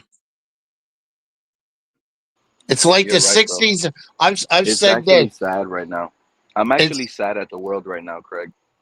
It's The one big world. fuck fest. That's what it is, It Pete. is, bro. It's one It is. big It's fuck really sad. fest. You know, Liz was up here earlier, and you know what she said one time on the show. One time on the show, we were talking about we were talking about Cardi B, how she's dating Stefan Diggs, and she Oh, turned that's around. right. Yeah, and she turned Guys, around and said, "Oh, take care, that's eh? just their I hope show everyone punny." is doing well. All right, Sharif, go enjoy your night, man. Thank you for coming up and talking your See point. you later, Shout Sharif. out to Take care, Philly. buddy. Yes, sir. So look at, Yes. I'll tell you what, look at Taylor Swift. That movie that came out this weekend. That was only in 33 million. You tell me the Swifties weren't going nuts when they found out that movie was coming out about her this past weekend? They were going ballistic. Hey, some teams just want to eat up yak. Now it's 3rd and 3 after 3. Let's see if the Jags could put up a point. I think the Jags are one of the Throw most. that ball in the end zone, bro. I think that, what is the Jags record? Isn't it 3-1? Yeah, they're 3-1. I think they're the most overrated 3-1. The Colts are going to win that division. Colts are for You'll be real. actually you're gonna be shocked. You're gonna be shocked because I'm telling you, Daniel. The Jaguars and the Colts. Look at Trevor. He got in there or what? He was short. Oh, he got in there. No, he didn't. Oh, they Let me gotta tell go you for this, something. bro. What's his You're not name? gonna. They gotta go for this. 4th and 1. Trevor What Lawrence. He didn't sneak in there, bro. You weak, bro. What's the quarterback for the Colts? What's his name again? Indiana Jones. No, No, what's his real name? Daniel Jones. Daniel Jones. Look at him. Oh, he got Leaves whacked New out of York. bounds. Look at him. Leaves New York. Look at him. Yeah, we've seen this before. Ryan Tannehill. Oh, they're going for it. Tush push or what? Yeah, well, hey, Tush one push. thing we can celebrate. Oh, that ball came out. That ball came out. One thing we can celebrate. No more unbeaten teams. Did I hear my name? Oh, Liz, yeah. Remember one time we were talking about Cardi B dating Stefan Diggs, and you said, "Oh, they're just show ponies for these guys." Yeah, it's all about publicity. So they're not together anymore, Liz? I don't know, but all I know is it's just a show. I mean, That could be people touchdown. date I other know they're people having a who are baby. famous so they can That's be touchdown. more famous. Trevor Lawrence already putting his hands up. Yeah.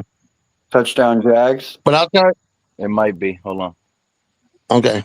But I'll tell you something now. You got to give Kelsey and Swift credit. I mean, he gave her $1 million+ ring. That thing is nice looking. Who do you think paid for that? You think he paid for that or she paid for that? Oh, he paid for that. He can. No, I know. He can But pay she got for more it. money than he do. But well, speaking of money, I heard she's going to try and have him sign a prenup before they get married. Oh, why not? Like if she was Yeah, smart, like you see what she's worth? $1.6 some million, or $1.6 some billion. Do you really think they're going to get married? You know what? With her track record, who knows? I don't think so. I don't think so. Something will happen Does anybody know when their date is, or is it still not confirmed yet? So I'm I think wondering they're if it going to gets do like it after the season. Like February or March is when they want to do it after the season. That's when they want to do it after the season. You know She's what I in mean? love with that dude. She's in love with the dick. What are you talking about? The dick must be big. You think she's getting it real good tonight after that touchdown, Craig? Oh, hell yeah. No, you know what? All joking aside, look, if they found each other and they're in love Cheeseball. and they get married, I'll be happy for them. You know what I You mean? got to be happy for that. It's a Yeah, nice I'll be story, bro. happy for them. She's the most popular singer there is, and he's one of the best tight ends. He's a walking gold jacket. He's gonna make it to the Yeah. Hall of Fame, guaranteed. Oh, sure he is. First Oh, time. it's definitely great for the NFL for sure. Like it's Yep, yep. definitely helped the NFL for sure. But Remember, Travis is a sellout, man. remember when you know who Jessica Simpson is, right? Yeah. Oh yeah. Tony Remember Romo. when she was dating? Yeah, and they used to show her after he'd throw a touchdown or run one in, and she'd be up there flashing the number 9 and stuff. And oh my Yeah, I'm god, pretty sure. I have to go back and look at it, but I'm pretty sure that relationship also emerged after the NFL was losing ratings and losing viewership, kind of like how this one emerged as well. So you don't remember if you remember it correctly, like this one emerged shortly after the whole Colin Kaepernick thing, and they started yeah, losing a lot of viewers because of that yeah. stuff. And then all of a sudden, Travis Kelce and Taylor Swift. I think the same thing went on with Tony Romo and Jessica Simpson. That's why I won't be surprised if there's some kind of like script wrote out for a Yeah. certain point for them to just Man all of a runs sudden break up. angry. Yeah, but I've seen already. She's already had his brother and his wife and the kids to their home, and I've seen pictures of them. Damn, that's a nice home they have Oh yeah, together. paparazzi. You gotta make it look real, man. Yep. Yeah. It's a show they're putting on. It's entertainment. It's Yep. like entertainment is evolved from way back in the day. Like now, entertainment is everyday people's lives. That's like you look at the New Jersey or the New York Nets, whatever the hell they're called. They suck just about every year, but look who their owner is: Jay-Z and Beyonce.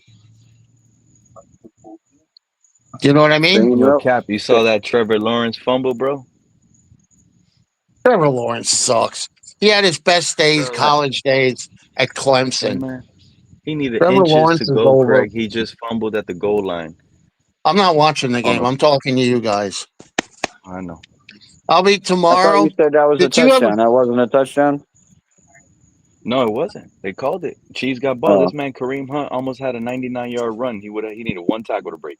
Whoa. There you go. There's another guy that's rejuvenated his career, Kareem Hollywood Hunt. Brown. Hey, Hollywood Brown just put moves. Oh my God. That I'm dude telling just you. juked. Hollywood Brown juked everybody on that Jags defense right now. They're giving a highlight right now. I'm gonna tell you how many guys that guy juked What right was now. it? He A caught a run? little screen, a little quick out route. Boom, 1, 2 at the same time, juked them. 3, Yep.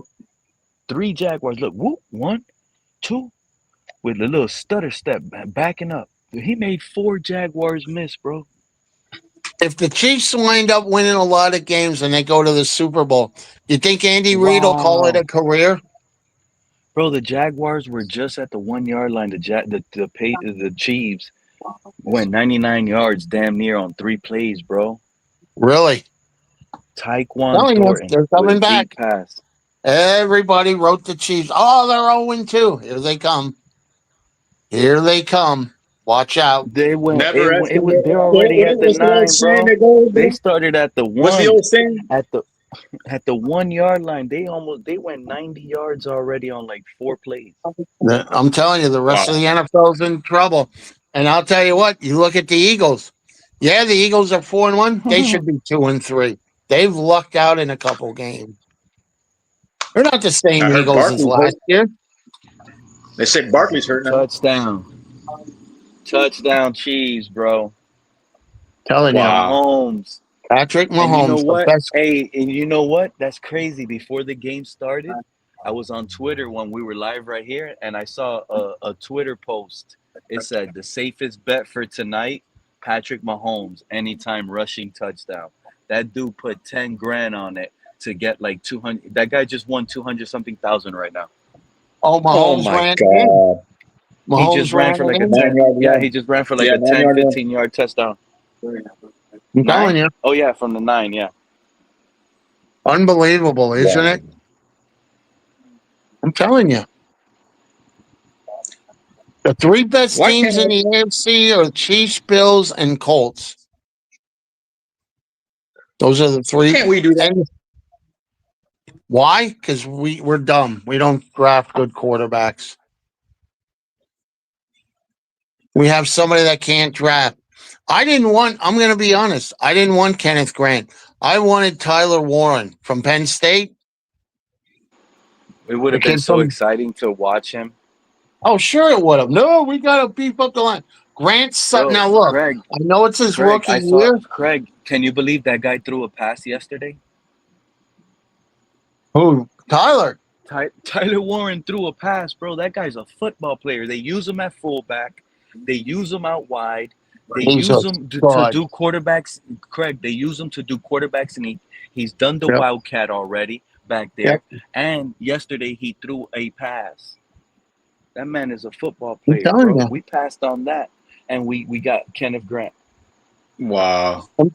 I'm telling you. Hey, and I'll tell you what. Shout out to Ursay's daughters. They know what the hell. They watched their father all those years.